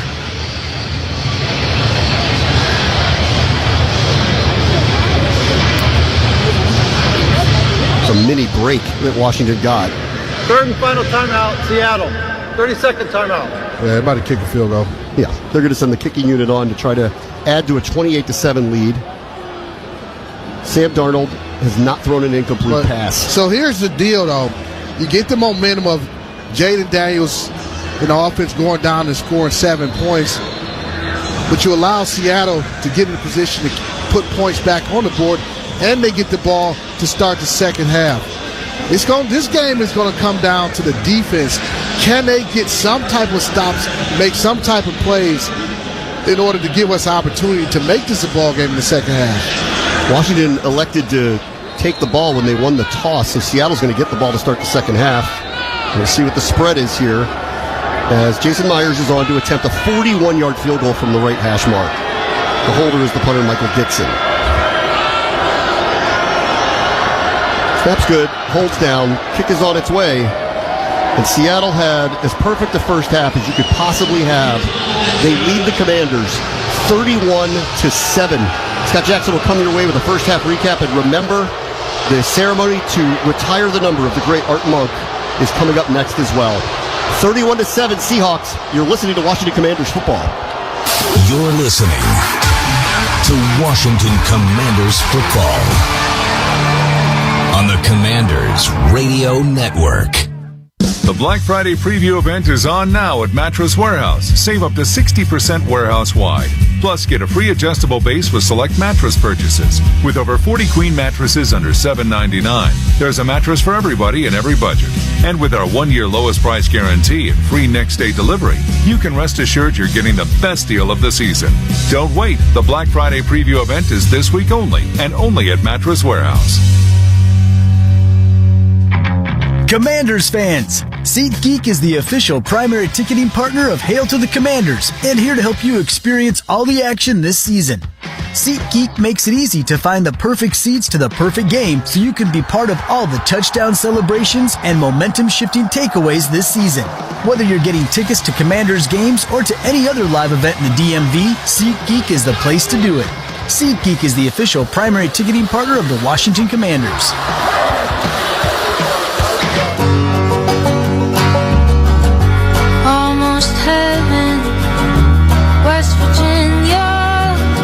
As the leaves change from green to gold this leaf-peeping season, the West Virginia hills are about to become a wonderland of color. But it's not going to last forever, so if you want a front-row seat to this fall's greatest show, it's time to hit the country roads and catch the views before they're gone. Country roads, take me home. Rapid 7 empowers government agencies to take command of the attack surface, smash silos, and stay ahead of attackers. I'm Damon Cavanias, head of Rapid 7 Public Sector. It's time to take cyber breaches from inevitable to preventable. Our FedRAMP authorized solutions are powered by threat research that delivers deep visibility and control over your entire attack surface. See critical vulnerabilities at scale. Automate routine tasks. Shut down imminent threats with confidence. Visit rapid7.com/public sector today. 56 seconds on the clock. Ball's at the 1. Washington's got all 3 timeouts. They can do whatever they want here. Looking to get on the board. They're trailing 28-0. Here we go. Pistol look for Daniel. Rodriguez is the back. Here's the snap. He's running left behind Chris Paul. Into the end zone. Touchdown! Touchdown Washington! Just what the doctor ordered. Number 5 for 6. I love it. Love the play call. Love the play design. Keep the ball in your best player's hands, which is Dayton Daniels, and allow him to run into the end zone. This is Command Center at the half. Here's your host, Scott Jackson. All right, at the half, well, that was the lone Commanders highlight in the first half, down 31-7, and it has been all Seattle. We're going to get to the Art Monk ceremony. Halftime stats will be presented by Dashian, but let's go see and hear from Art Monk. Number 81 is his number. You go get it. And 9 out of 10 times he will come down with it. He inspired a generation of Washington fans, winning 3 Super Bowls, culminating in a legacy enshrined in gold. Playing tackle in the streets of White Plains to playing in the stadiums of the NFL, I never ever imagined that it would take me this far. Now, he earns his place amongst the greatest to ever do it here in the district. A leader, champion, and Hall of Famer. Art Monk. Forever 81.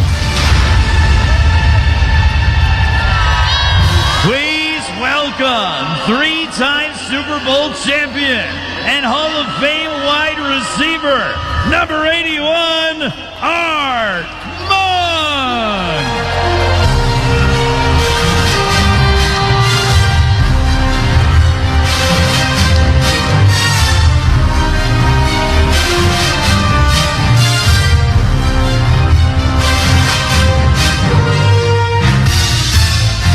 To kick off tonight's ceremony, please welcome to the field, Zach Hernandez.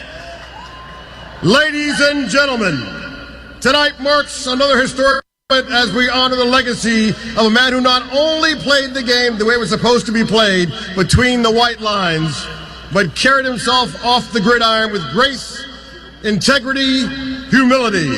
His passion left an everlasting mark on this franchise, this city, and the game itself. Tonight, we are honoring the great Art Monk by retiring his number 81.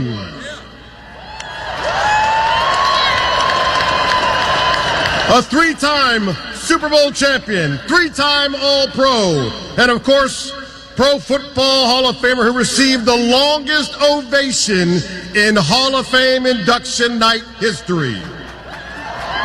He caught 183 passes. The first player in NFL history to have 100 catches in a season. When he retired in 1995, he left the game with 940 receptions, number 1 in NFL history.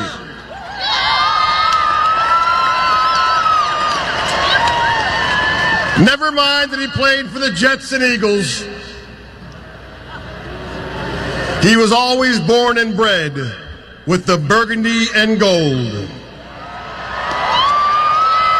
Before we hear from Art, please allow me to welcome managing partner of the Washignton Commanders, Mr. Josh Harris.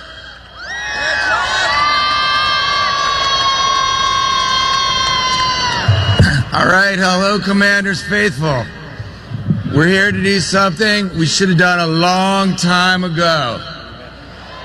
And that is to retire the number 81, Art Monk from Syracuse, and put it right up there. It will never be worn again. Three-time Super Bowl champion, Hall of Famers don't grow on trees. But everyone who knows Art knows it wasn't just him as a football player, but him as a person, a great man, and a leader. Art, we are so happy you're with us. And on behalf of this entire organization, thank you. We are proud to honor you. And as you know, you're welcome here at Northwest Stadium anytime. But we can't wait to honor you in your house in 2030, RFK Stadium. Now let's go and let's raise that banner, that flag right up there.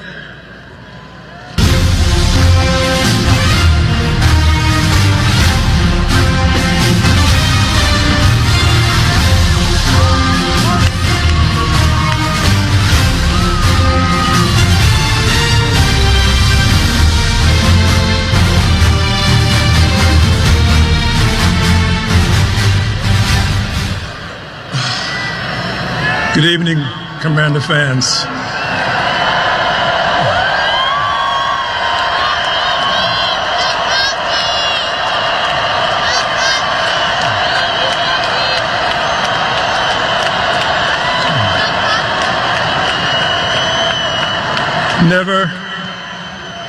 Never in my wildest dreams did I ever anticipate something like this happening to me.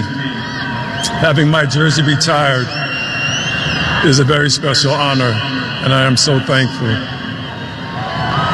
But I also owe a lot to all the members of my team that I played with in the course of those years. They also played a big part in my success and helping me do my job to the best of my ability. And my coaches as well, who put me in positions that allowed me to succeed. So thank you. That's really all I know how to say right now.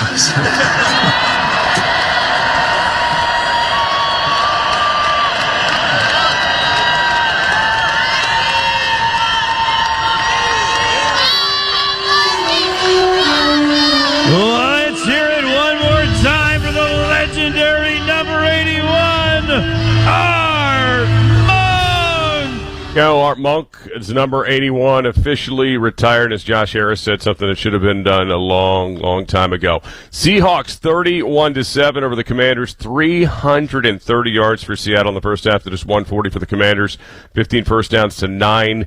Part of the halftime stats brought to you by Dash In. We'll take a timeout. We'll come back, get you updated on the rest of Week 9 around the NFL. 31-7, Seahawks on top of the Commanders. This is the Washington Commanders Radio Network. The Black Friday preview event is on now at Mattress Warehouse. Save up to 60% warehouse-wide. Plus, get a free adjustable base with select mattress purchases. With over 40 queen mattresses under $7.99, there's a mattress for everybody in every budget. And with our 1-year lowest price guarantee and free next-day delivery, you can rest assured you're getting the best deal of the season. Don't wait. The Black Friday preview event is this week only, and only at Mattress Warehouse.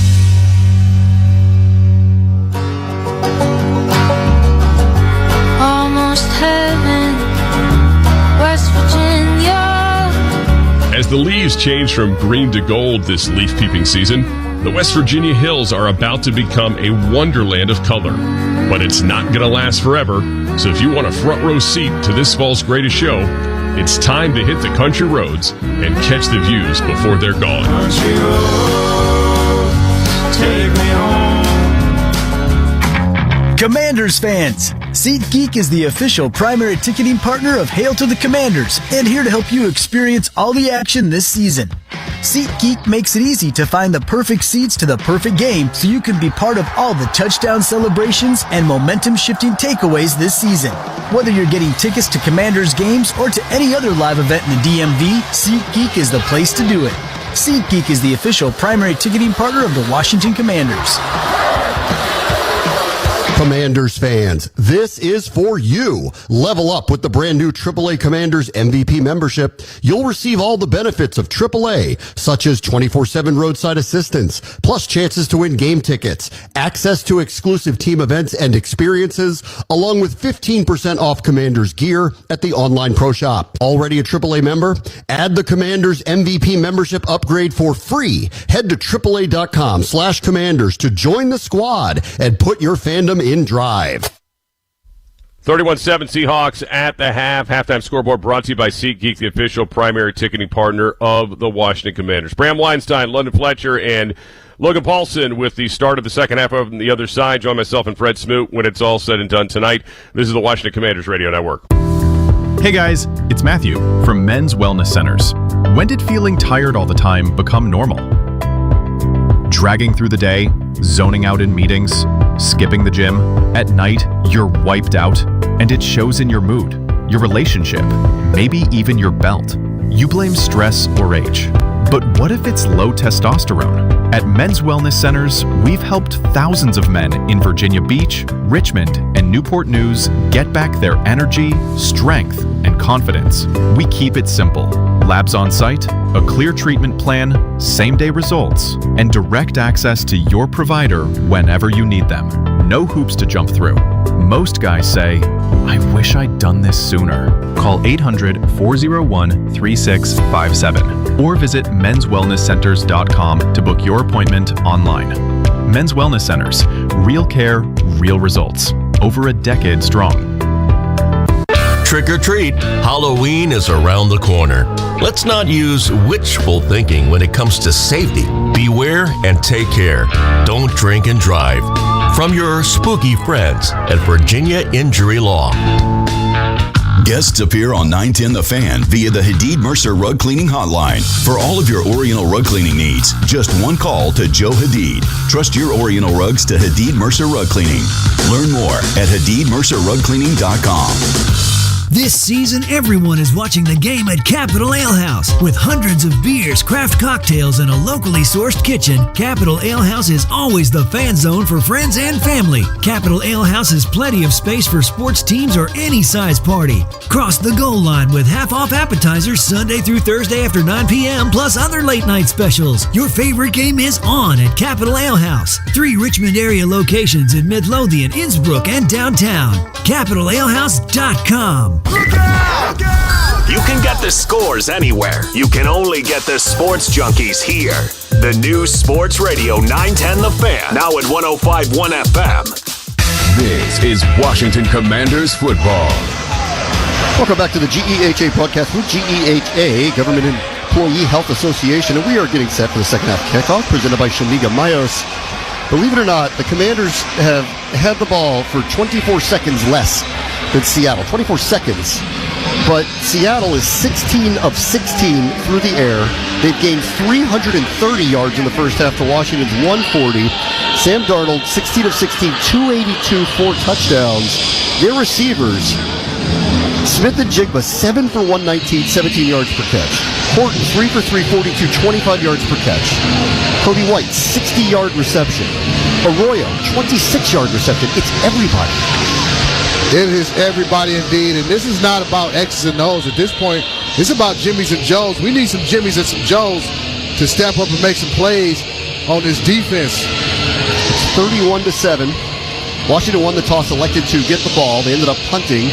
Seattle never punted, never turned it over. They scored on every drive they had, and they lead 31-7 as Matt Gay's kickoff is on its way to start the second half to Seattle. At the 2-yard line, it is bobbled. And he's having trouble picking up as George Halani. He's able to get back to about the 19-yard line. So we'll take a mini break here as Seattle mishandled the opening kickoff, and they'll start at the 19. And it's just about one play at a time. Understand it from a defensive standpoint. There is no 24-point play in you from a defensive standpoint where you're going to get it all back in one shot. Just play one play at a time. Play this 1st and 10 play, and then let's see what happens on the next play after that. But we got to play a lot better defense, sound fundamentals, and play better from an individual standpoint. Mercifully, Smith and Jigba does not start on the field. In motion, Cody White. Sam Darnold's going to start with a handoff to the left. That's Kenneth Walker. He is gathered by Jacob Martin on the left edge. Stopped at the 20-yard line for just a gain of 1. And it's just a better job setting the edge. Jacob Martin. One thing I noticed, he didn't start in this ball game. They opted to start Jalen Holmes, but Jacob Martin, I know he's known for his pass rush, but I've always felt like he was very physical in the run game. There was an example of that, setting the hard edge and getting off that block and making a tackle for a 1-yard gain. Trey Amos went to the locker room, came back, looked visibly hurt, chasing down a receiver for a Seattle touchdown. He's not on the field here to start the second half. Second down to 10. Snap to Darnold. Washington brings 4. Great pocket. Throws underneath. Another connection. That's A.J. Barner. Pops off of Bobby Wagner. Frankie Luvu converges on him. It's a gain of 9. It'll bring up 3rd and 1. Yeah, 3rd and 1 situation. But again, Sam Darnold, because there's not much pressure on him, he's able to go from his first read to his second read. And you're playing these soft zones. Logan, you mentioned about Seattle doing a great job of playing their zones almost like man-to-man. You're going to need to get to more to match zone type of coverages. They're 5 for 5 on 3rd down. 3rd down stats brought to you by Marks and Harrison. Injured in a wreck. Call Marks and Harrison for a free consultation, or go to marksandharrison.com. Darnold's under center on this 3rd and 1 at the 28.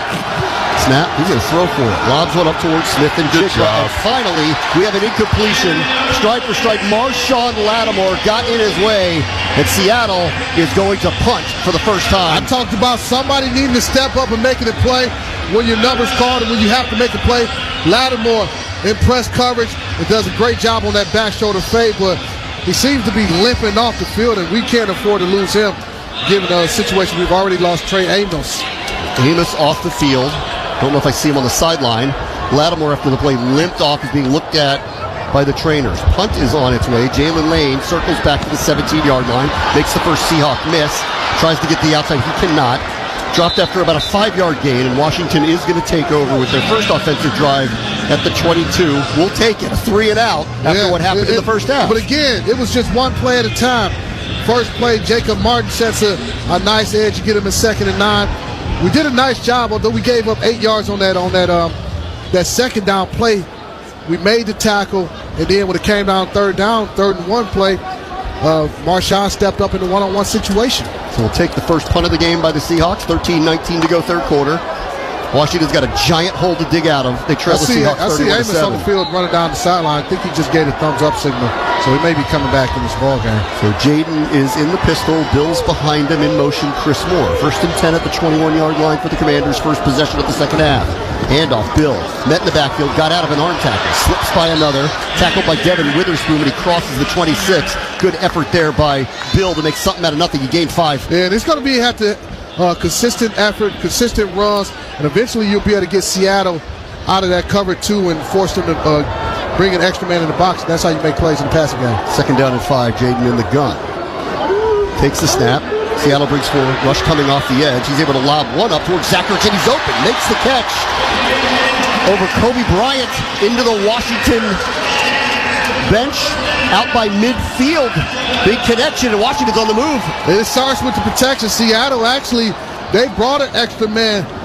Actually, it was a simulated pressure, but Jaden is able to buy time, step up, and allow Zach Ertz to come all the way across the field against that zone coverage. Heads up play by both Ertz and Jaden Daniels. Check that. It was Nick Eamon-Worry who he beat, the high second-round pick, who ran a 4.3 at the 40 at the combine. 1st and 10, the 49-yard line for Daniels, who has Jalen Lane go in motion. Snap, handoff, Krosky-Mer up in the middle. He fights for extra yardage. Pulled down by Tyrese Knight after a gain of 2, maybe 3. I see I like the tempo, Logan. What about you? What have you liked so far in this drive from the offense? Yeah, I like the tempo, but Fletch, it's really just staying on schedule, right? Yep. Get a run, play action shot. Like, that's all it is. We get an explosive chunk, leads to big plays. So, just stay on schedule. Exactly, you know? Yep. 11:45 to go here, third quarter. 31-7 Seahawks. Washington on the move. 2nd and 7 at the Seahawks 46. Jaden pumps, steps up. He's in trouble. He's going to get sacked. Back on the opposite side of the 50. Brought down. That's Leonard Williams, who's got him back at the 47-yard line. So this is going to come down as it's going to go for a sack, and it's going to count against the offense. But I feel like this sack is against Jaden. There's a quick game. There's an option for Jaden, an opportunity for Jaden to get that ball out. I believe it was Burks, maybe it was Debo. Just a quick short pass for 5 yards. Jaden doesn't throw it, and you end up with the sack, and now you're at 3rd and 13. You're behind the chains as opposed to staying ahead of them. Back at their own 48, Jaden's in an empty backfield. Here's the snap. Seattle's bringing 5. Pressure coming off the edge. He throws towards Debo, and he cannot connect with him. Reached out, couldn't make the play. It's an incompletion, and here comes Tressway to punt. Yeah, simulated pressure. You end up playing with the protection. We slide down, and you end up with an unblocked man off the edge, and he's in the face of Jaden Daniels. He had a wide open Debo Samuel, but because of the pressure was in his face by Hall. Horton's deep for Seattle. He has 2 touchdown catches in this game. Tressway on to punt. He's standing at his own 34-yard line. 4 minutes into the third quarter in a game that has gone sideways on the Commanders to this point. They trail 31-7.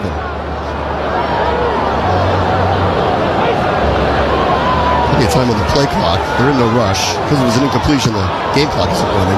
Tressway's kick is on its way. Fair catch called for by Horton, who makes it at the 12-yard line. That's where Seattle's going to take over with the ball. 10:50 to go, third quarter. Seahawks lead 31-7. You're listening to Washington Commanders football. The Black Friday preview event is on now at Mattress Warehouse. Save up to 60% warehouse-wide. Plus, get a free adjustable base with select mattress purchases. With over 40 queen mattresses under $7.99, there's a mattress for everybody in every budget. And with our 1-year lowest price guarantee and free next-day delivery, you can rest assured you're getting the best deal of the season. Don't wait. The Black Friday preview event is this week only, and only at Mattress Warehouse. Military life isn't predictable, but earning your master's degree can be with American Military University's 40-plus flexible online master's programs. You can stay mission ready while you get market ready. Learn anywhere, anytime with an education built to keep pace, steady, reliable, and always accessible. Plus, military service members, veterans, and their families can save up to 45% on master's tuition with AMU's special rates and grants. Learn more at amu.apus.edu. AMU, steady through every mission. Federal employees keep our country going, and GEHA is proud to keep them going with health plans exclusively for them. We were started by postal employees in 1937, and today we offer all federal employees a network of 1.7 million providers and a health plan for every stage of life. That's why we've been trusted by millions of federal employees and retirees across the country since 1937. GEHA. Find your federal health plan at GEHA.com. Pepsi Zero Sugar has taken its flavor to the next level. A Zero Sugar Cola has never tasted this good. But we don't expect you to take our word for it, so we're putting it to the test. Starting with me. My mouth is watering already, so I think we can skip the drum roll and get right to the main event. Cue the fireworks. We have an official best zero sugar ever. It's delicious, it's refreshing, and it's so good you'll need to try it for yourself. Trust me. Pepsi Zero Sugar. Zero never tasted so good. That's what I like. I'm too sexy for my love. Too sexy for my love. Loves. This is Washington Commanders football. And welcome back into the GEHA broadcast booth. GEHA, Government Employees Health Association. Today's game is brought to you by Fortinet, federal trusted cybersecurity for government everywhere you need it. All right, I'm going to age myself again, London. That is Right Said Fred. And that was the number one song back in 1992 when Washington went to their fourth Super Bowl during their golden era and won against the Buffalo Bills. And Art Monk, that was his third championship. Man, I was listening to gangster rap back in 92. That's why I don't know who that guy is. Is that a group or a guy? It's a group. Oh, see? Another one, don't bother Googling. We'll get the Logan in a moment. As Seattle has the ball up 31-7. 10:50 to go here, third quarter. First half went sideways. At least there was a 3 and out, which I'll tell you about in a moment. Start second half for the Washington defense. Darnold's under center. Play action, rolling right, backs up. He's going to throw a deep pass towards Jackson Smith in Jigba, and it is over his outstretched right arm. And Jonathan Jones just got a late flag thrown on him. Yeah, it was late. Logan Paulson, sideline reporter. Brought to you by... That's occurs. Defense number 31. One foul. Automatic first down. Logan Paulson, sideline reporter, brought to you by CTG Federal and Dell Technologies. I assume you don't agree with that? Yeah, I mean, I think I agree with Fletch. It's a late call. It's a late time to throw that flag out. I mean, is there contact? Yes. Is that ball a little off the spot? No, that's not pass interference. That's a bad call, man. That's a bad call because, I mean, especially from right there, this is a little contact, but not enough. It's also because it's so late, Fletch. Yeah, you know? Exactly. 27-yard penalty, 1st and 10 at the 40 for Seattle with Darnold under center. Now he might be changing the play. Horton, who's to the right, looks back for instructions. Kenneth Walker's the back. They'll hand it off to him off the left edge. Nice play. Cannot get by Jalen Holmes or Sheldon Day. Maybe he got one. That's a great job by Sheldon Day. So they got us to shift our defensive front over. They audible to a weak side run, and Sheldon Day does a great job of getting off his block, just defeating his block and making a tackle. 10:20 to go third quarter, 31-7 Seattle. Their 3 and out to start the second half was the first 3 and out that the defense has produced since week 6. Week 6. 10:10 to go here, third quarter. 31-7 Seahawks. They have the ball. Second down and 9. They're at their own 41-yard line. Darnold, who's had a remarkable game, and if this holds, is going to be the NFC Player of the Week. Timeout taken here by Seattle as they were late to get to the line. He'd be an MVP conversation. He continues to play like this. Seattle. Let's talk about the defense here. Yes. I mean, the first half against Kansas City was probably one of the best halves that they'd played. Second half started to go sideways. I think there was a lot of other things that were happening that didn't help them. The offense kept kind of shooting itself in the foot. Kansas City, probably too many opportunities, but tonight they have literally no answer for the Seattle offense. Well, it started with the Seattle Seahawks being able to run the ball so efficiently. At one point, they were averaging over 6 yards a carry. And when you can run the ball like that, the play-action game just jumps up, and you got guys trying to stop the run, and then it's going to lead to shot plays down the field. They've done a great job. Clint Kubiak has done a great job of play design, bootlegs, getting Darnold out on the nakeds and really giving him options to throw the football. He's 17 of 18 for 290 yards and 4 touchdown passes, and there's 10 minutes to go in the third quarter. Second down and 9 at their own 41. Darnold in the gun, asks for the ball. Here's the snap. Looks right, throws, connects again. That's Horton again, met by Trey Amos. Short gain out to about the 45-yard line. Gain of 4, it'll bring up 3rd and 5. Yeah, that was a nice play right there from a defense standpoint. You get him in a 3rd, 4th situation. Opportunity to go out, make another play, and see if you can force them to punt. They marked it just outside the 45, so it'll be 3rd and 4 at the 46-yard line as the clock moves to 9.5 to go, third quarter. Late substitution. Jeremy Reeves runs off. Darnell Savage runs on. A.J. Barner moves closer to the line of scrimmage. Darnold is in an empty backfield. One step, gets the snap. Looking left. Pumps. Running back to his left. Goes back across the middle. And that nice play. Picked off. Mikey Sanders diving across the formation to make the play, and a needed turnover for Washington. Well, it started with the coverage on the back end first and foremost. Nowhere for Darnold to go with the football. Then the pass rush gets him off his spot, throws an inaccurate throw behind the intended receiver, and Mikey Sanders with a great interception. 5th interception of the year for Sam Darnold. 3rd interception of the year. Team leader in that category for the second-year pick. Mike Sanders still. Defensive stats are brought to you by Markson Harrison. Injured in a wreck, call Markson Harrison for a free consultation or go to marksonharrison.com. So they got a couple of them last week against the Chiefs. We were hoping some of this would start coming. The turnovers were so hard to generate through the first half of the season. Sanders still made an outstanding play. His third interception on the season. And Washington has the ball at their own 47 off of Seattle's first turnover of the game. Debo wheeling around, looking for a convoy, gets to the 45, navigates through a couple of blocks, and he's forced out of bounds right around midfield for a gain of about 3. But what that does, the turnovers gives a little bit more energy.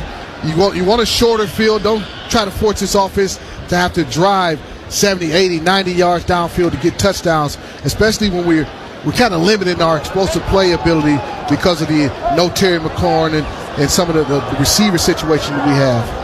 Mark it at the 49-yard line. 8:40 to go, third quarter. 31-7 Seahawks. Second down and 8 for Washington off the Mike Sanders interception. One of the few mistakes of Sam Darnold here today.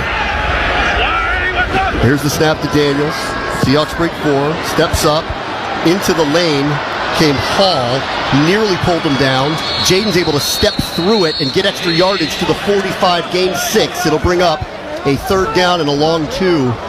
Jaden, Logan, you mentioned a point earlier. You thought Jaden might be getting a little antsy in the pocket. Yeah, that's what I'm seeing down here. I think he's kind of getting off his first read real quick. I think he's feeling the space, and I think right there you feel Seattle kind of understanding that with that little ET to Jaden's left, kind of forcing him into that space, having someone come fill it up. I think it's something I'm going to keep an eye on as we get going here.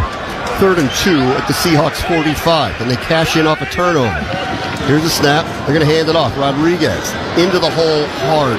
Takes on the linebacker Drake Thomas. Tough running down to the 41. First down Commanders. Another physical run by Chris Rodriguez, because at initial contact, he was short of that first down, but just keeping those legs churning. He's an excellent short yardage running back and gets those pads low, and he's able to pick up that first down. 1st and 10 at the 41. We're halfway through the third quarter in a 31-7 game. Jaden rolls out to his right. He's looking to throw. Instead, he's going to pull it down, go out of bounds at the 40-yard line. He had a streaking Jalen Lane down the field. He had a streaking Jalen Lane, like you mentioned, down the field, and you want to, how can you manufacture an explosive play? That was it. This was Jaden outside the pocket, and I don't know that he was looking down the field on that play. At the replay, it looked like he may have been looking to the sideline and didn't see Jalen behind the defense.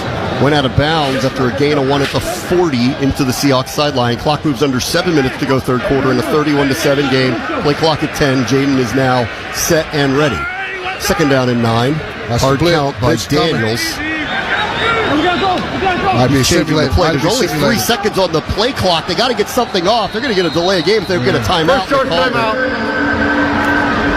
Washington.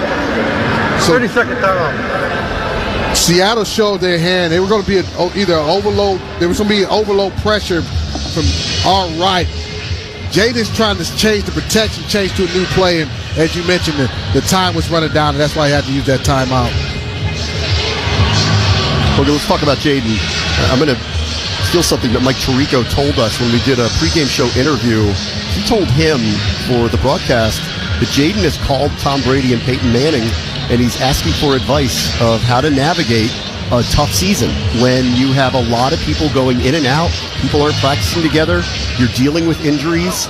He didn't tell us what he told him about that, but he is seeking the advice of the best of the best. I think that's what makes him so special, right, is the humility to be like, hey, this is an area that I've never been in before. I don't feel comfortable here. Who can I go to that's been here? And why not go to the best? And I think that's, again, one of the things that through adversity makes him the guy you look to and say that's special long term.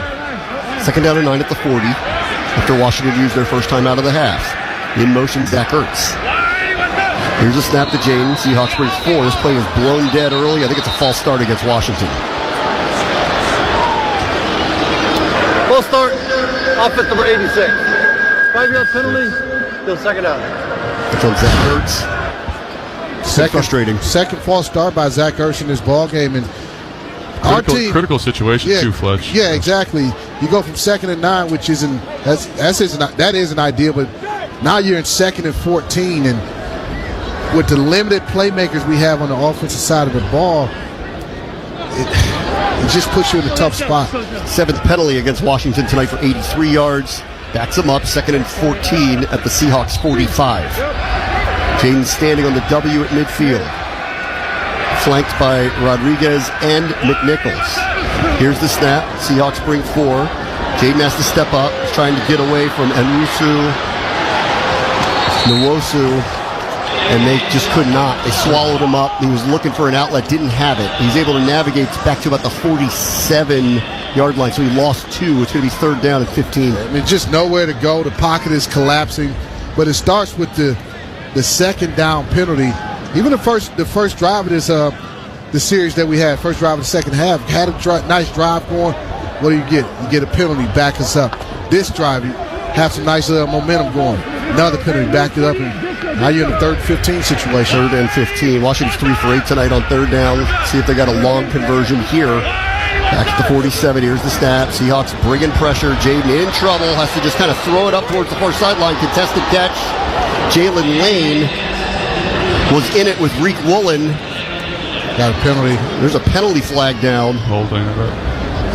It's in the offensive backfield. I think it's McNichols. Personal foul, shot block. Offense number 26. Penalty decline, result of the play, 4th down. So at 4th and 15, Washington is going to be forced to punt. Yeah, and it's a situation. At 3rd and 15, Seattle comes with the all-out blitz. They get a man free to Jaden, but this comes down to Seattle understanding. We're not afraid of your receivers. We don't feel like you got guys that can beat us for 15 yards. We're not even afraid of guys getting 12, 13 yards against us. So it all stems from the penalty that puts you in that 3rd and long situation, or that 2nd and longer type of situation. And Fletch, the concept just takes so long to develop on both of those plays. So it's just a difficult to watch. So what can they do? Is there an answer? Well, we stand on the field right now on offense. That's what we're going to do. 4th and 15. Back at the Seahawks 46. You're running out of possessions. You I understand it. 5:49 to go, 3rd quarter. It's 31-7. Washington's going to try to convert a 4th and 15. See how much Seahawks heat. They bring 5. Pressure coming. Daniels is in trouble. Hit. Spins away from 1. And from Lawrence. Buying time. Got to the 50. Now he's got to run. 45-40. Tripped from behind.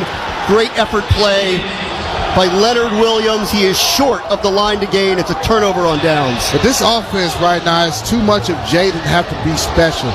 He's having to have to make special plays to escape the pocket, escape the rush, to make plays with his legs. There's too much of that going on with this offense. 5:39 to go, 3rd quarter. Seahawks maintain their 31-7 lead. This is the Washington Commanders Radio Network.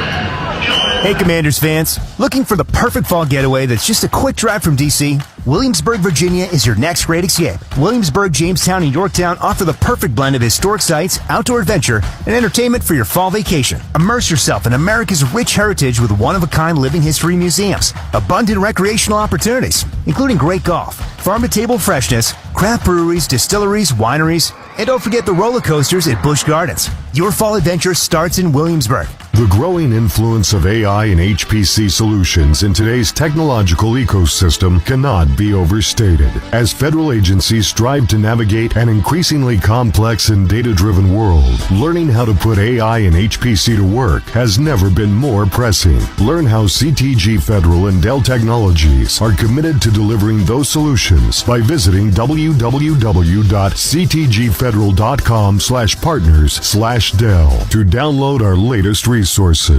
Hey there, Commanders fans. Are you ready to team up with the ultimate duo for your workplace? That's right. Janet King and the Washignton Commanders are joining forces to keep your favorite stadium spotless and ready for action. Janet King tackles dirt and germs like champions at Northwest Stadium and your workplace. For top-notch commercial cleaning services, go to janetking.com. That's JANIKING.com. Go Commanders. Commanders fans, this is for you. Level up with the brand new AAA Commanders MVP membership. You'll receive all the benefits of AAA, such as 24/7 roadside assistance, plus chances to win game tickets, access to exclusive team events and experiences, along with 15% off Commanders gear at the online pro shop. Already a AAA member? Add the Commanders MVP membership upgrade for free. Head to AAA.com/Commanders to join the squad and put your fandom in drive.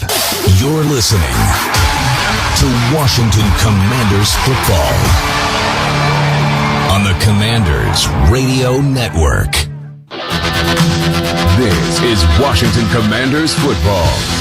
Let's check the scores around the NFL presented by American Military University. Preferred military rate keeps tuition at just $250 per credit hour for undergraduate and master's tuition. The Patriots beat the Falcons 24-23. 49ers over the Giants 34-24. Steelers beat the Colts 27-20. The second loss of the year for Daniel Jones and the Colts. 1st and 10 for Seattle at the 40 after a turnover on downs. Handoff to Zach Charbonnet right up the middle. Drags Bobby Wagner to about the 47-yard line, gain of 7. And also the Jaguars, they beat the Raiders 30-29 in overtime. How about the Panthers going into Green Bay and beating the Packers 16-13? 2nd down and 4 for Seattle. They're at the 46-yard line. Snap to Darnold. He's going to throw. Looking left. Now back to the right. Now under pressure. Gets away from one and throws a shuffle pass as he gets out of a sack to Zach Charbonnet, who's running all the way down to the 35-yard line before he's gang tackled at the 33. There is a flag down at the 46. See what this penalty is. Prior to the pass, holding. Defense number 0. Penalties decline. Result of the play. First down. So he was dead to rights and just pulled off a shuffle pass to extend this drive into Washington territory. When things are going your way, they're just going your way. I think you've got to get a sack on him, and as you mentioned, he's able to shovel pass it out before he's getting taken down by, that was Holmes again. I mean, Preston not Holmes, Smith. Preston Smith. Yeah. 33-yard line is where Seattle is now, 1st and 10 with 5 minutes to go in the third quarter, and they got a dominating 24-point lead. I formation here for the Seahawks. See if they're going to run out of it. They are with Charbonnet. Up the middle, bounces off of Jordan McGee, but can't get much in the middle of the line. Maybe a gain of a couple. Yeah, we gotta kind of give Seattle Seahawks some credit. They got a great offensive game plan. Clint Kubiak, he's doing a nice job, but I also got to look at us from a defensive standpoint. Our margin of error is so small, given how we are from a personnel standpoint, injuries and all those types of things. So you can't allow the explosive plays to beat you. 2nd down, they'll call it 9 at the 32. Darnold under center, takes the snap, play action. He's turning left, trailed by 2 Commanders, backs up, makes a play to Elijah Arroyo. Jonathan Jones and Mike Sanders still push him out of bounds at around the 28-yard line. It'll bring up a 3rd down. Logan Paulson's sideline reports are brought to you by CTG, Federal and Dell Technologies. What do you got? Yeah, it looks like Marshawn Lattimore has been downgraded to out, which is unfortunate. He was walking around on the sideline with a knee brace before, but don't look like he's going to go back in. Oh, man. Yeah, just it's one of those situations. But Jonathan Jones, he's back. He's out there playing. He came in early for Trey Amos, and now he's filling in for Marshawn. 3rd and 5. They're at the Washington 28-yard line.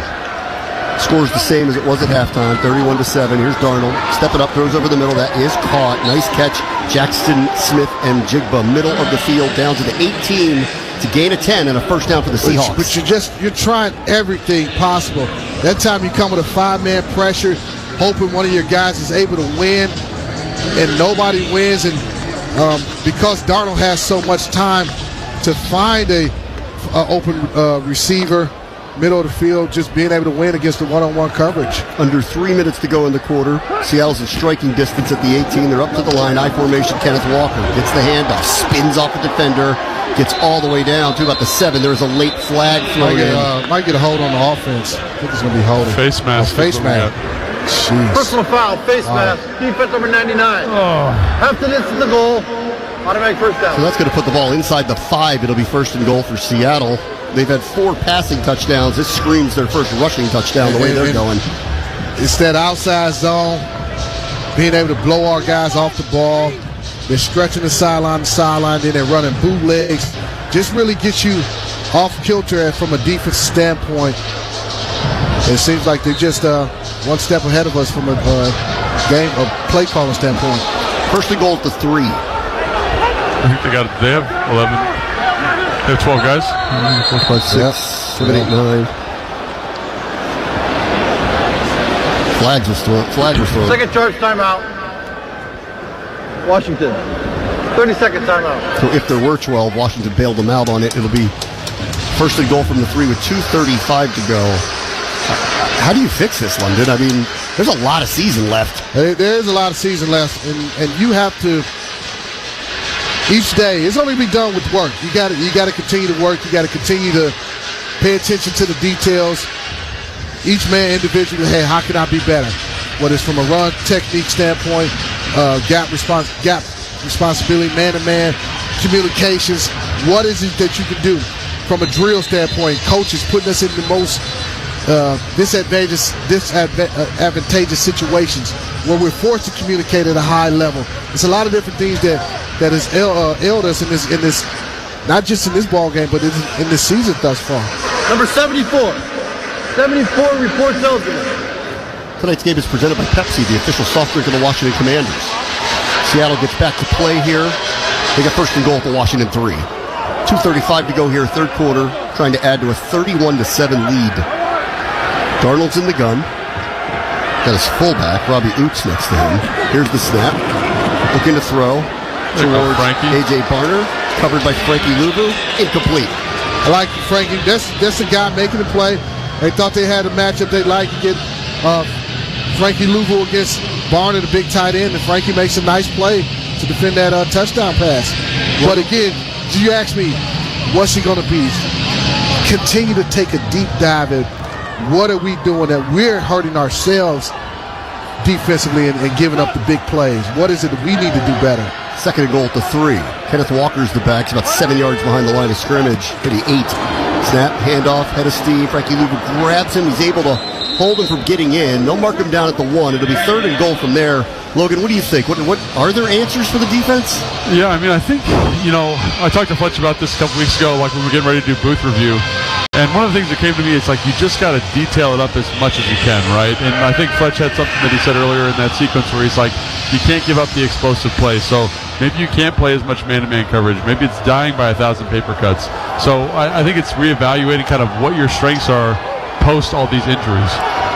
Third and goal. They're tush pushing. And over the goal line goes A.J. Barner, who got under center. The tight end scores. It is the first rushing touchdown for Seattle. Darnold stood behind them. They went wildcat-ish on a tush push, and they score again. Yeah, just too easy. You allowed them to get down there. Sam Darnold's being able to make plays in the passing game. Seattle's having a great success running the football. It's a tough night, man. Tough night. Seattle now has 401 total yards of offense. Washington has 186. They are getting blown out here. It's 1:53 to go in the third quarter. Jason Myers is on to kick an extra point. It's currently 37-7. Crowd does not like it. 9 plays, 60 yards, 3:48 off of the clock. Snap's good, holds down, kick is on its way, and that, like everything else, is not going the Commanders' way. 1:53 to go in the third quarter. It's a blowout here. Seattle 37, Washington 7. This is the Washington Commanders Radio Network.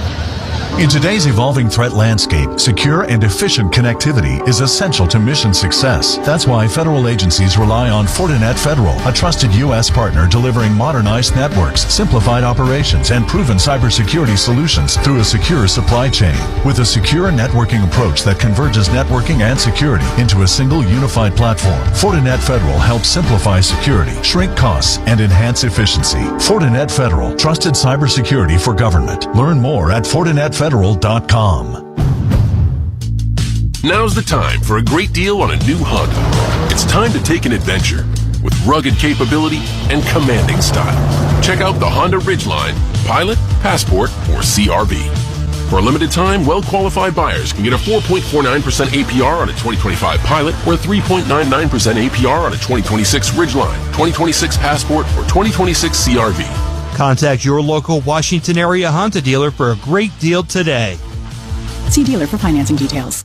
Rapid7 empowers government agencies to take command of the attack surface, smash silos, and stay ahead of attackers. I'm Damon Cabanillas, head of Rapid7 Public Sector. It's time to take cyber breaches from inevitable to preventable. Our FedRAMP authorized solutions are powered by threat research that delivers deep visibility and control over your entire attack surface. See critical vulnerabilities at scale. Automate routine tasks. Shut down imminent threats with confidence. Visit rapid7.com/public sector today. Commanders fans, SeatGeek is the official primary ticketing partner of Hail to the Commanders and here to help you experience all the action this season. SeatGeek makes it easy to find the perfect seats to the perfect game so you can be part of all the touchdown celebrations and momentum-shifting takeaways this season. Whether you're getting tickets to Commanders games or to any other live event in the DMV, SeatGeek is the place to do it. SeatGeek is the official primary ticketing partner of the Washington Commanders.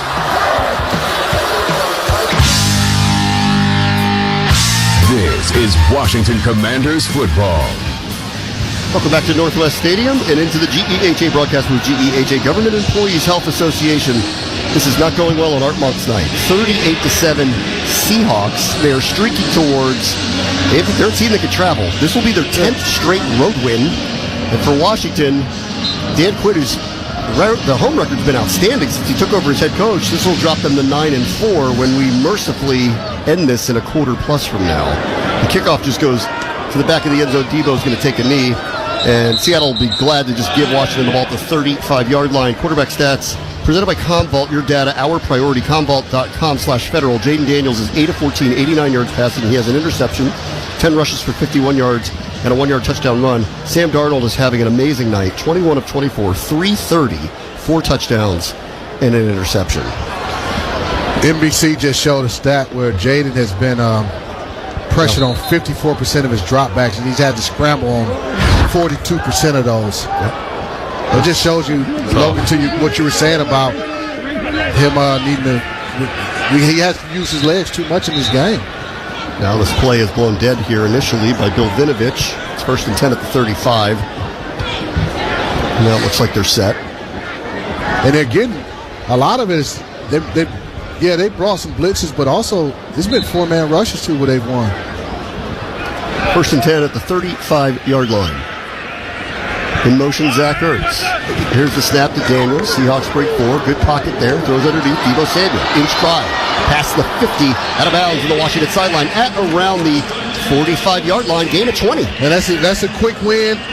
Against coverage by Debo Samuel. Jay to get the ball out of his hands and run out the catch. We haven't had a lot of that in the last few weeks, so it's good to see Debo being able to kind of look like himself.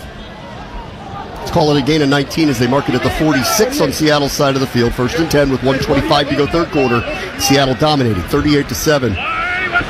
Here's a snap to Daniels. Quick pass to Debo again. Net on the side. Traylon Burks was trying to block Nick Emanwari, and he could not. He threw him down. Pass interference call against us, too.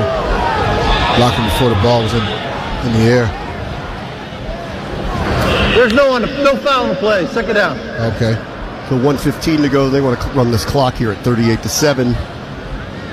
They're going to mark it back at around the 47-48, so it was a loss of 2. Yeah, the Seahawks, they've done a nice job, too, of they'll bring pressure, bring 6-7-man blitzes, but also they do a nice job of simulating pressure, sending a nickel, sending a safety, sending a linebacker. You think it's a blitz when it actually is just a 4-man rush. Call it 2nd and 11. Empty backfield for Daniels. 4 wide receivers to the left. Here's a snap underneath. Caught. Jalen Lane tackled immediately at the 40-yard line for a gain of 7. It'll bring up 3rd and 4. And what that does when you have that, what you think is a pressure and is actually they're only rushing 4, it speeds up the process of the quarterback, of Jaden. But it also, a lot of times, is able to manipulate the pass pro and you're able to get a free runner to the quarterback, which they've done on several occasions in this ball game. 25 on the game clock, 16 on the play clock. They got to run one here. 3rd down and 4 at the Seattle 40-yard line. You hear Jaden. There's the snap. Pressure up the middle from Leonard Williams. He's in trouble. Trying to get away. Cannot. Jaron Reed and Uchenna Nwosu, who has been just killing it over the last few weeks, getting to the quarterback all the way down to the 48-yard line. And that's going to bring us to the end of the 3rd quarter here at Northwest Stadium, with the Seahawks leading 38-7. This is the Washington Commanders Radio Network. Car accident? Don't wait. Don't guess. Call 1-800-HURT-123 and let Big Al get that money for you. No fees unless you get paid. It's 1-800-HURT-123. Attorney Big Al is the law firm of Richard Clark. Hey there, Commanders fans. Are you ready to team up with the ultimate duo for your workplace? That's right. Janet King and the Washignton Commanders are joining forces to keep your favorite stadium spotless and ready for action. Janet King tackles dirt and germs like champions at Northwest Stadium and your workplace. For top-notch commercial cleaning services, go to janetking.com. That's JANIKING.com. Go Commanders. I am honored to partner with the folks at American Military University, the #1 provider of education to our military and veterans in the country. They offer something truly unique, special rates and grants for the entire family, making education affordable, not just for those who serve, but also for their loved ones. If you have a military or veteran family member and are looking for affordable, high-quality education, AMU is the place for you. Visit amu.apus.edu/military to learn more. In today's evolving threat landscape, secure and efficient connectivity is essential to mission success. That's why federal agencies rely on Fortinet Federal, a trusted U.S. partner delivering modernized networks, simplified operations, and proven cybersecurity solutions through a secure supply chain. With a secure networking approach that converges networking and security into a single unified platform, Fortinet Federal helps simplify security, shrink costs, and enhance efficiency. Fortinet Federal, trusted cybersecurity for government. Learn more at FortinetFederal.com. You're listening to the Washington Commanders. Check out every game on Big 100. Stream on WBIG.com, any smart speaker, and the iHeart app. This is Washington Commanders football. Third quarter stats are brought to you by Pepsi, the official soft drink of the Washington Commanders. Seattle has outgained Washington 401 to 201, 330 in the air to 96 for Washington. Commanders are over 100 yards rushing today, 105. They turned it over twice. Seattle turned it over once. Seattle ended the third quarter with their 3rd sack. Washington doesn't have one today. Seahawks have 21 first downs. They've gone 7 of 9 on 3rd down. Commanders, 12 first downs, 3 of 10 on 3rd down. It has been complete domination by Seattle, up 38-7 as we head to the 4th quarter. Tressway's on to punt. I think we're going to see a lot of run plays here by Seattle to try to finish this thing off. Tressway's kick end over end. Portland's going to call for a fair catch at the 13-yard line. That's where Seattle will take over with the ball. Let's see if Sam Darnold's going to come out again. Yeah, he is. Yeah, you know, it's one thing that we'll get your thought in just a moment. 14:54 to go here, 4th quarter, 38-7 Seahawks. This is the Washington Commanders Radio Network.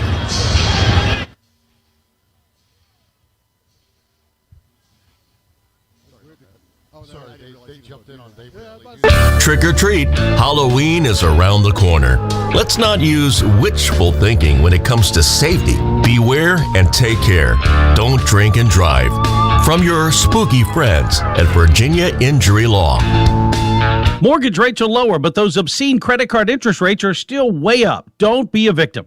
Hey there, Gary Hess here. Call Neighborhood Lender now. Use the equity in your home to pay off all your credit cards and other high-interest debt. You can cut your overall monthly payments by like $900. Neighborhood Lender specializes in fast, easy options to unlock the equity in your home. They can get you $80,000, $100,000, even $200,000 or more. It's your money. You need to use it. You can snag a lower rate, pay off all that ridiculous high-interest debt, and slash your overall monthly payments. Neighborhood Lender is not a big bank with all that red tape. They are super fast with a high-tech platform, and you probably won't even need an appraisal. How about using the money to start that home improvement project you've been putting off? Use the equity in your home to get on solid financial footing now. Call Neighborhood Lender now. Call 804-643-LOAN, neighborhoodlender.com. Get your cash now. 804-643-LOAN, neighborhoodlender.com. Equal housing lender, NMLS 69349, subject to lender approval, NMLSconsumeraccess.org. This is attorney Christian Simpson of Virginia Injury Law. At our firm, you're a person with a unique story. We'll fight to ensure you receive the compensation you deserve so your story ends successfully. Car crash?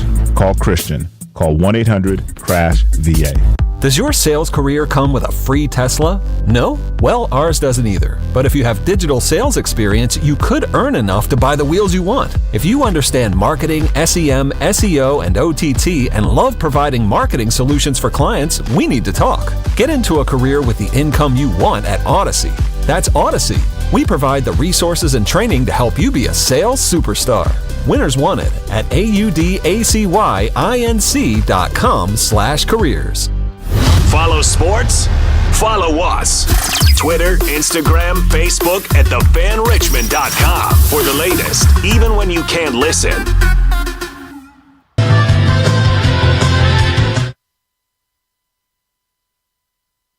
This is Washington Commanders football. For every Commander sack this season, Telos Corporation is donating $500 benefiting TAPS. TAPS provides compassionate care and resources to all those grieving a death in the military or veteran community. Thank you, Telos Corporation. As Seattle has the ball, 14:54 to go, fourth quarter. They lead 38-7, and they're going to start this drive with a run right up the middle by George Halani for a few. Here's the stat for you, man. In the fourth quarter of Week 6, we led the Chicago Bears 24-16. Since then, Washington has been outscored 119-36. So what is it? Is it pride? Is it personnel? Is it execution? In terms of all of it. What's going on? Well, there's a lot of things that health. First and foremost, we got to start with the health. And there's no excuses, but it does impact the football game. Second down at 6, the 18-yard line. Darnold is still in at under center. Hands off. Halani met in the backfield, bounces off of 1, getting tackled just short of the 20-yard line for a gain of a couple. It'll be 3rd and 4. It's not making excuses, but there's a difference when you got Terry McLaurin out on the football field. You got a Noah Brown. You have Jaden Daniels not missing 3 football games. You're not down 3 defensive ends. There's a lot of things that have played us, and and it starts with the injury situation. That's been the biggest thing that has really handcuffed us in this season, and while we're sitting here staring at 3-6. And currently on the other side of the ball, this would be back-to-back weeks if they don't score where they're held under 10 points. And then you don't have a lot of playmakers. 3rd and 4 at the 20. Darnold asks for the ball. Hand off Kenneth Walker. Runs away from Javon Kinlaw. Gets to the outside. Got through Frankie Luvu. He's able to fight to about the 21-yard line. It's just a gain of 1. It's going to bring up 4th down. And the Seahawks will elect, I believe, to punt here with 13:10 to go in the fourth quarter. Logan Paulson's sideline reports are brought to you by CTG, Federal and Dell Technologies. What do you think, Logan? I don't know what to think, to be honest with you. I think Fletch brings up some great points. I think there's some execution issues, but ultimately when the talent starts to wane like this, it really makes it challenging to execute offensively, execute defensively, and I think you're seeing that in tonight's performance. The Seahawks will punt on this 4th and 2, 12:45 to go. Fourth quarter, Jalen Lane's waiting for it. Back at his 32-yard line. There's Michael Dixon. They run the play clock all the way down to 1. Dixon's punt is on its way. High. Spiral. Lane. Catch at the 35 and a fair catch. That's where Washington will take over here. Trailing 38-7 with 12:30 to go in the fourth quarter at Northwest Stadium. You're listening to Washington Commanders football. Commanders fans, this is for you. Level up with the brand new AAA Commanders MVP membership. You'll receive all the benefits of AAA, such as 24/7 roadside assistance, plus chances to win game tickets, access to exclusive team events and experiences, along with 15% off Commanders gear at the online pro shop. Already a AAA member? Add the Commanders MVP membership upgrade for free. Head to AAA.com/Commanders to join the squad and put your fan Tandem in Drive. Rapid7 empowers government agencies to take command of the attack surface, smash silos, and stay ahead of attackers. I'm Damon Cabanillas, head of Rapid7 Public Sector. It's time to take cyber breaches from inevitable to preventable. Our FedRAMP authorized solutions are powered by threat research that delivers deep visibility and control over your entire attack surface. See critical vulnerabilities at scale. Automate routine tasks. Shut down imminent threats with confidence. Visit rapid7.com/public sector today. The Black Friday preview event is on now at Mattress Warehouse. Save up to 60% warehouse-wide. Plus, get a free adjustable base with select mattress purchases. With over 40 queen mattresses under $7.99, there's a mattress for everybody and every budget.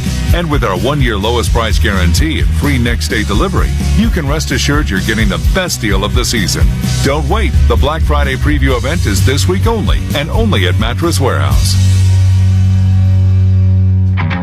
Commanders fans, SeatGeek is the official primary ticketing partner of Hail to the Commanders and here to help you experience all the action this season. SeatGeek makes it easy to find the perfect seats to the perfect game so you can be part of all the touchdown celebrations and momentum-shifting takeaways this season. Whether you're getting tickets to Commanders games or to any other live event in the DMV, SeatGeek is the place to do it. SeatGeek is the official primary ticketing partner of the Washignton Commanders. This is Washington Commanders football. Tonight's game is presented by the Maryland Lottery. Play new cash pop from Maryland Lottery. There are 4 drawings a day. Just pick a number from 1 to 15 for a chance to win up to $2,500. Please play responsibly. 12:30 to go here, fourth quarter. Washington has been blown out this evening by the Seattle Seahawks, 38-7. When we got to halftime, Sam Darnold had a perfect passer rating. He had no incompletions and 4 touchdown passes. They've added a 1-yard touchdown run from A.J. Barner. It was his first career rushing touchdown. He did it from a wildcat position, 38-7, and Washington's got no answers on either side of the ball. No, it's been a rough game to watch. Here's Daniels. He's staying in. To snap, handoff, Krusty Merritt slides through a crease off the left guard. Gets out to about the 39-yard line. All right, here's a big question here for Washington. The trade deadline's in 2 days. Yeah. And I know a lot of people thought if they win tonight, that they might be buyers. Off a loss and a loss like this, I wonder what this team is thinking about the trade deadline. If you start to move people, what message would that send to the rest of the team, to the players that remain, that you're almost sending a message you're giving up on the season? Snap to Daniels. Play action. Rolling right. Chase throws underneath. John Bates, nice play. Gets out to midfield. First down for Washington after a gain of about 10. Yeah, so you got to be careful about that. Unless somebody just gives you something that's too good to pass up, especially when you look at the draft picks or the lack of draft picks that we have for next season. But you have to be careful about starting to move players. Otherwise, you send a message that maybe we're looking into next season. First and 10 at midfield. Bill's in the backfield next to Daniels. Handoff. Cuts back to the left. Met in the hole. And pulled down by Tyrese Knight. No gain. I'll tell you this. One thing about the state of where we are from a personnel standpoint, our margin of error is so small on both sides of the ball. And also in special teams. We had a turnover in special teams. You had the Jaden Daniels interception early. We've had some costly penalties that have really kind of put us in a hole where we can't overcome the second and extra long, third and longer type of plays. Second and 9 at the 49 for Daniels. Takes the snap. Throws to the outside. Krusty Merritt turned, gets it. Thrown down by Reek Woolen at around the 47. And they're going to throw a penalty on Woolen for what they're going to say is probably unnecessary contact, unnecessary roughness. He popped him and then put his body weight on him. After play, unsportsmanlike conduct. Taunting. Defense number 27. 15-yard penalty, automatic first down. Let's pause 10 seconds for station identification. This is the Washington Commanders Radio Network. From the Pearson Signature Dealership Studio, this is the new Sports Radio 910 The Fan. Now at 105.1 FM, WRNL Richmond and WRVQ HD2 Richmond. Always live on the free Odyssey app. Back at Northwest Stadium, 38-7 Seattle. Washington's on the move here. They're at the Seattle 31-yard line by virtue of a taunting penalty on Reek Woolen. A tackle on Bill Krusty Merritt, first and 10. The Seahawks 31-yard line. Snap to Daniels, he'll throw. Time, pumps. Now he's got to run to his left. throws back across his body, and that is the first catch by the former Titan first-round pick, Traylon Burks, at around the 17-yard line. First down, Commanders. And it was like Jaden just flipped this ball out to him. Not your traditional type of throw by Jaden. He's running to his left. Actually, no, that was no, he did. He whipped it to him. My fault. That was like a no-around fastball. Flipped it and whipped it. Yeah. He, from up here where I was looking, it looked like he flipped it to him. Burks, this is just his 6th game he's played since the start of 2024 due to a lot of injuries.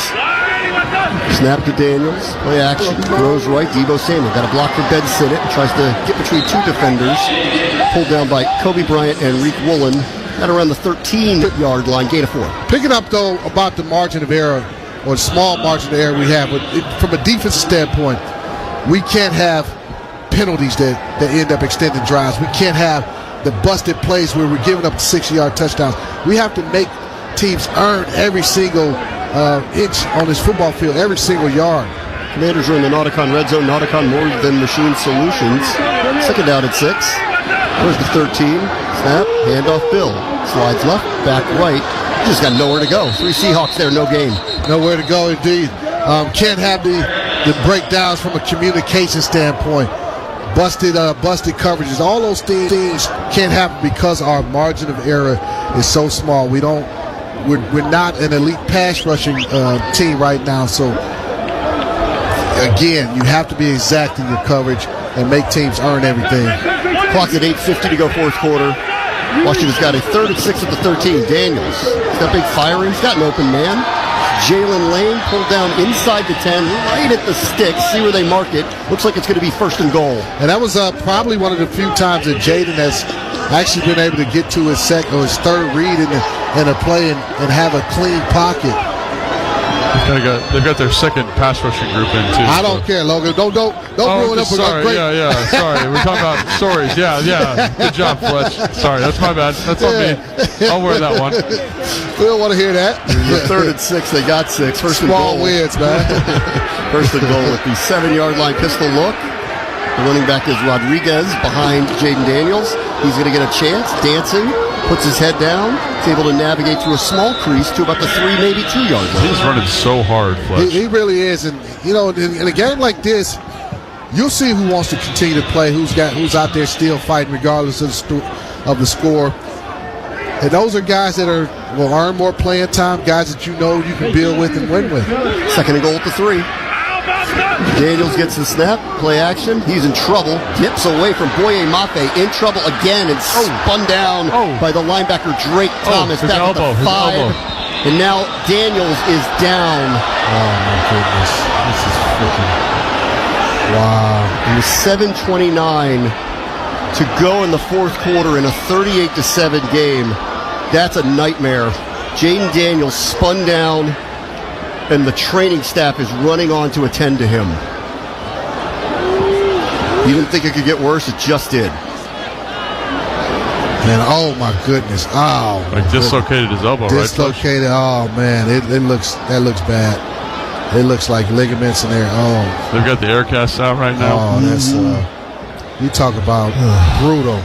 This is brutal. But again, we'll get your thoughts in a moment. Yeah, they're tending to Jaden Daniels, and we'll keep an eye on it, and we'll take a break. With 7:29 to go in the fourth quarter, and the Seahawks up 38-7. This is the Washington Commanders Radio Network. In today's evolving threat landscape, secure and efficient connectivity is essential to mission success. That's why federal agencies rely on Fortinet Federal, a trusted U.S. partner delivering modernized networks, simplified operations, and proven cybersecurity solutions through a secure supply chain.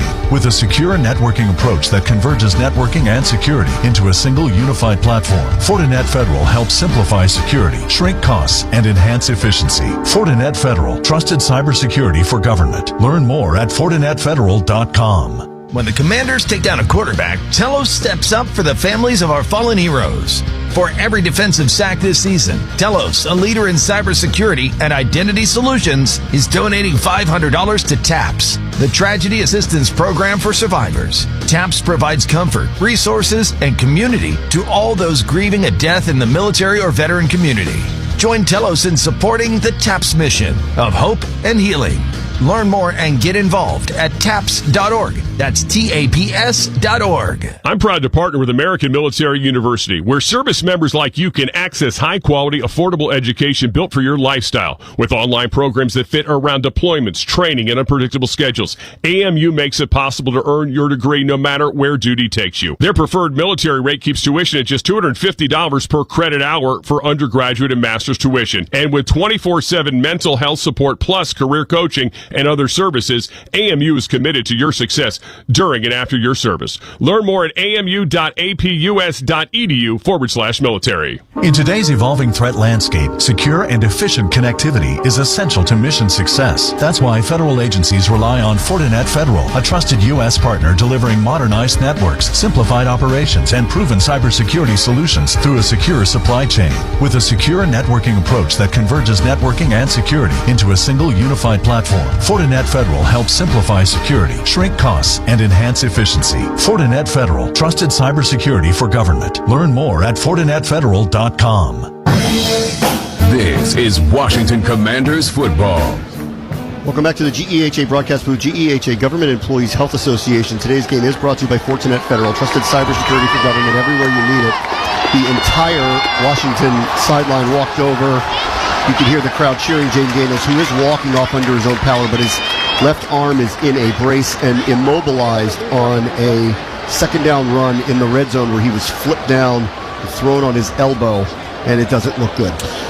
That did not look good at all, and it's another situation that Jaden was just under so much pressure, having to try to escape the pocket and run for a touchdown. You love the playmaking ability and the fight from Jaden, and he just landed awkwardly and trying to brace his fall, and that left arm just kind of, that left elbow just kind of collapsed, and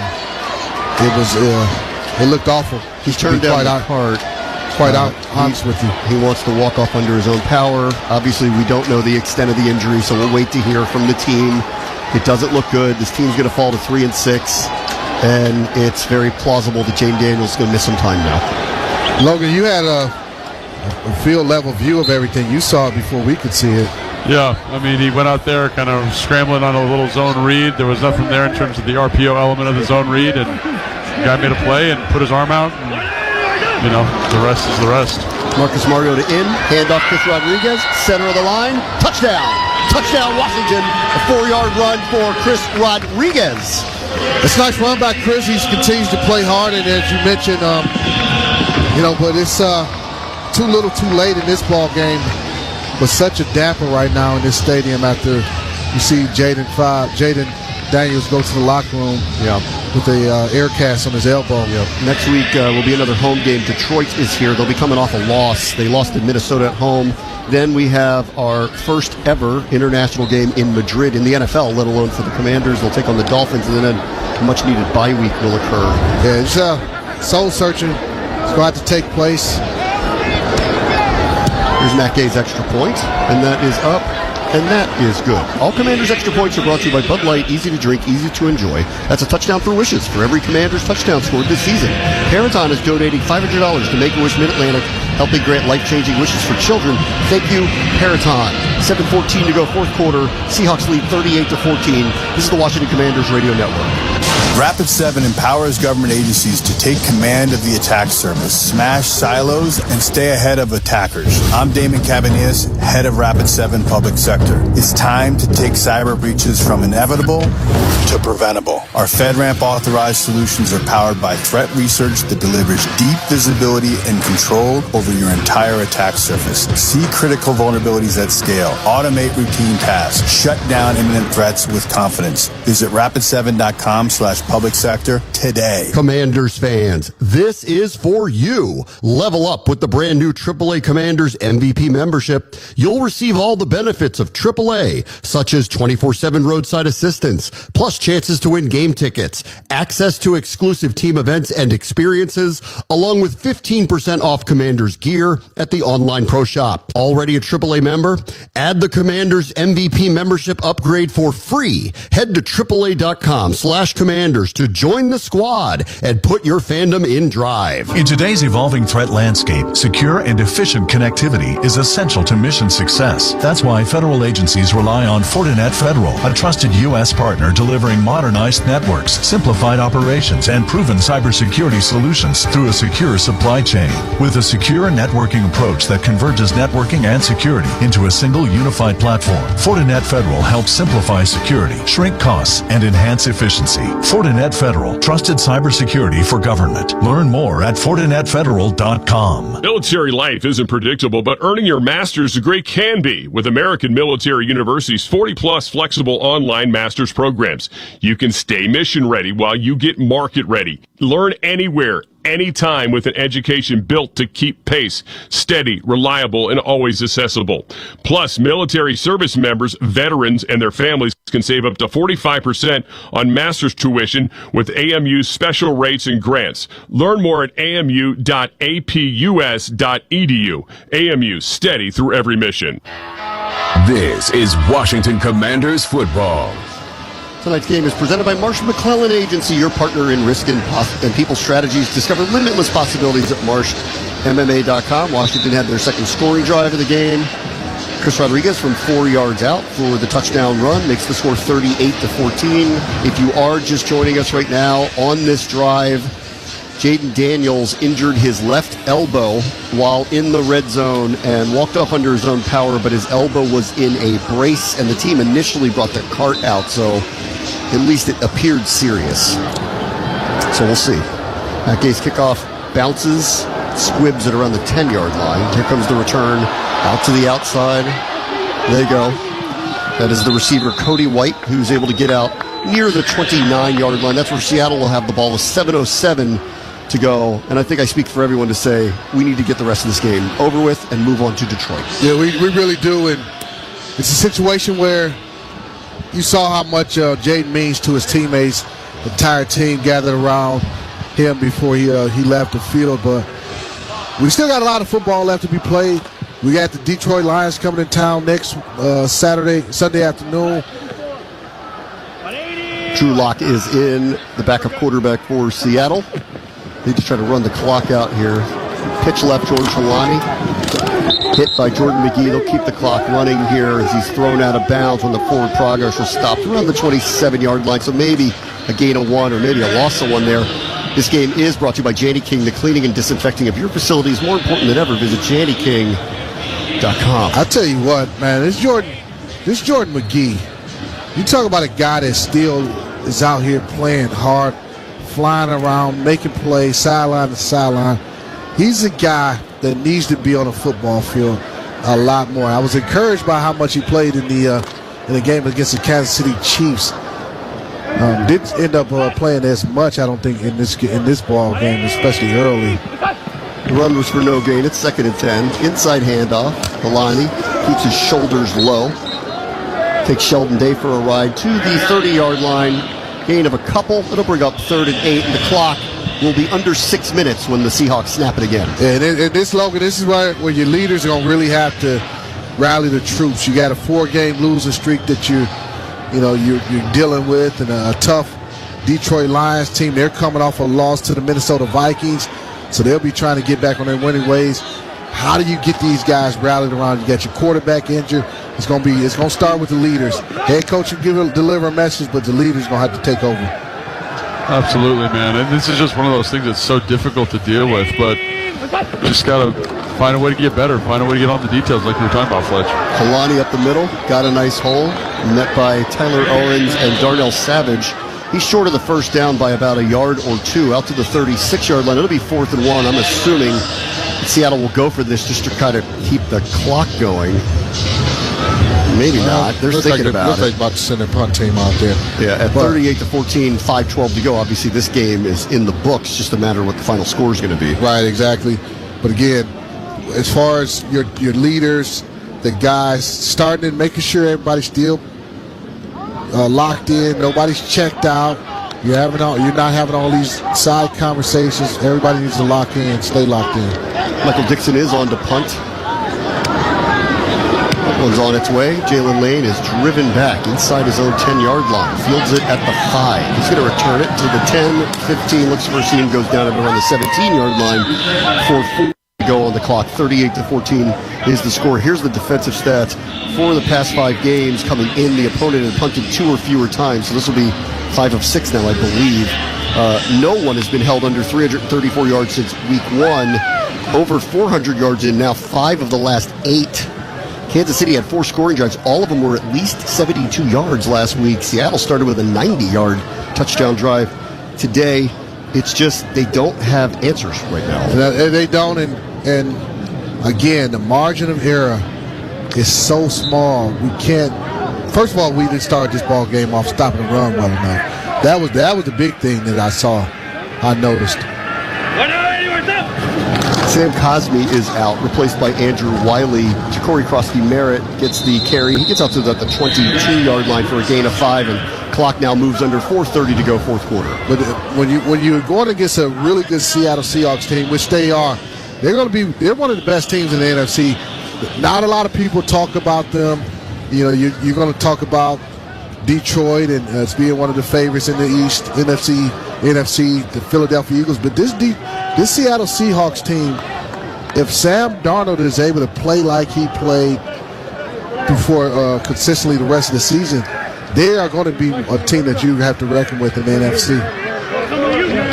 Clock moves under 4 minutes to go here, fourth quarter, second down and 5. Here's a handoff again. Bill, arm tackle, gets through it.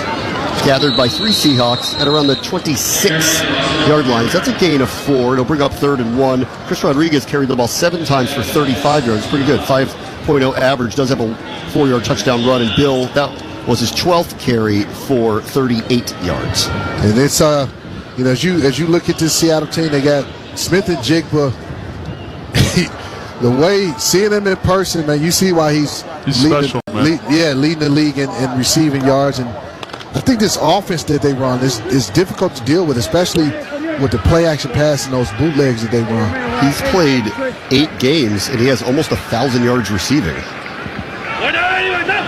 Here's a snap to Mariota. Hand off Chris Rodriguez. Got a hole. Breaks through it. Takes on a defender. Good hard running by Chris Rodriguez up to the 37-yard line, and as the clock moves under 3 minutes to go, Washington does get a first down. That right there, man, I'm so impressed with the way Chris Rodriguez is playing. I've always been a big Rodriguez fan, but here you are, you're in a 38-14 ball game, and you're running and running people over like that, not giving up, saying, hey, coach, I'm going to play to the bitter end, to the very end, regardless of the score. First receiver with 100-plus yards receiving, 16-plus yards per catch in now 8 games in a row since Julio Jones in 2016. He's having just an outrageous year, Jackson Smith and Jigba. Handoff, Chris Rodriguez off the left side, gathered by 2 Seahawks at the 41-yard line for a gain of 4, which should bring us to the 2-minute warning, which is presented by Regency Furniture. Affordable, never looked so good. 38-14 Seahawks. This is the Washington Commanders Radio Network. During the Jeep Drive into Fall event, take freedom and adventure further with great deals on legendary Jeep brand vehicles. And right now, get 0% financing for 60 months on the 2025 Jeep Grand Cherokee L. Don't miss the Jeep Drive into Fall event. Not compatible with any other offer. 0% APR financing for 60 months equals $1,667 per month per $1,000 financed for well-qualified buyers through Stellantis Financial, regardless of down payment. Not all customers will qualify. Contact dealer for details. Offer ends 11/3. Jeep is a registered trademark. In today's digital age, safeguarding your data is more crucial than ever, especially for federal agencies.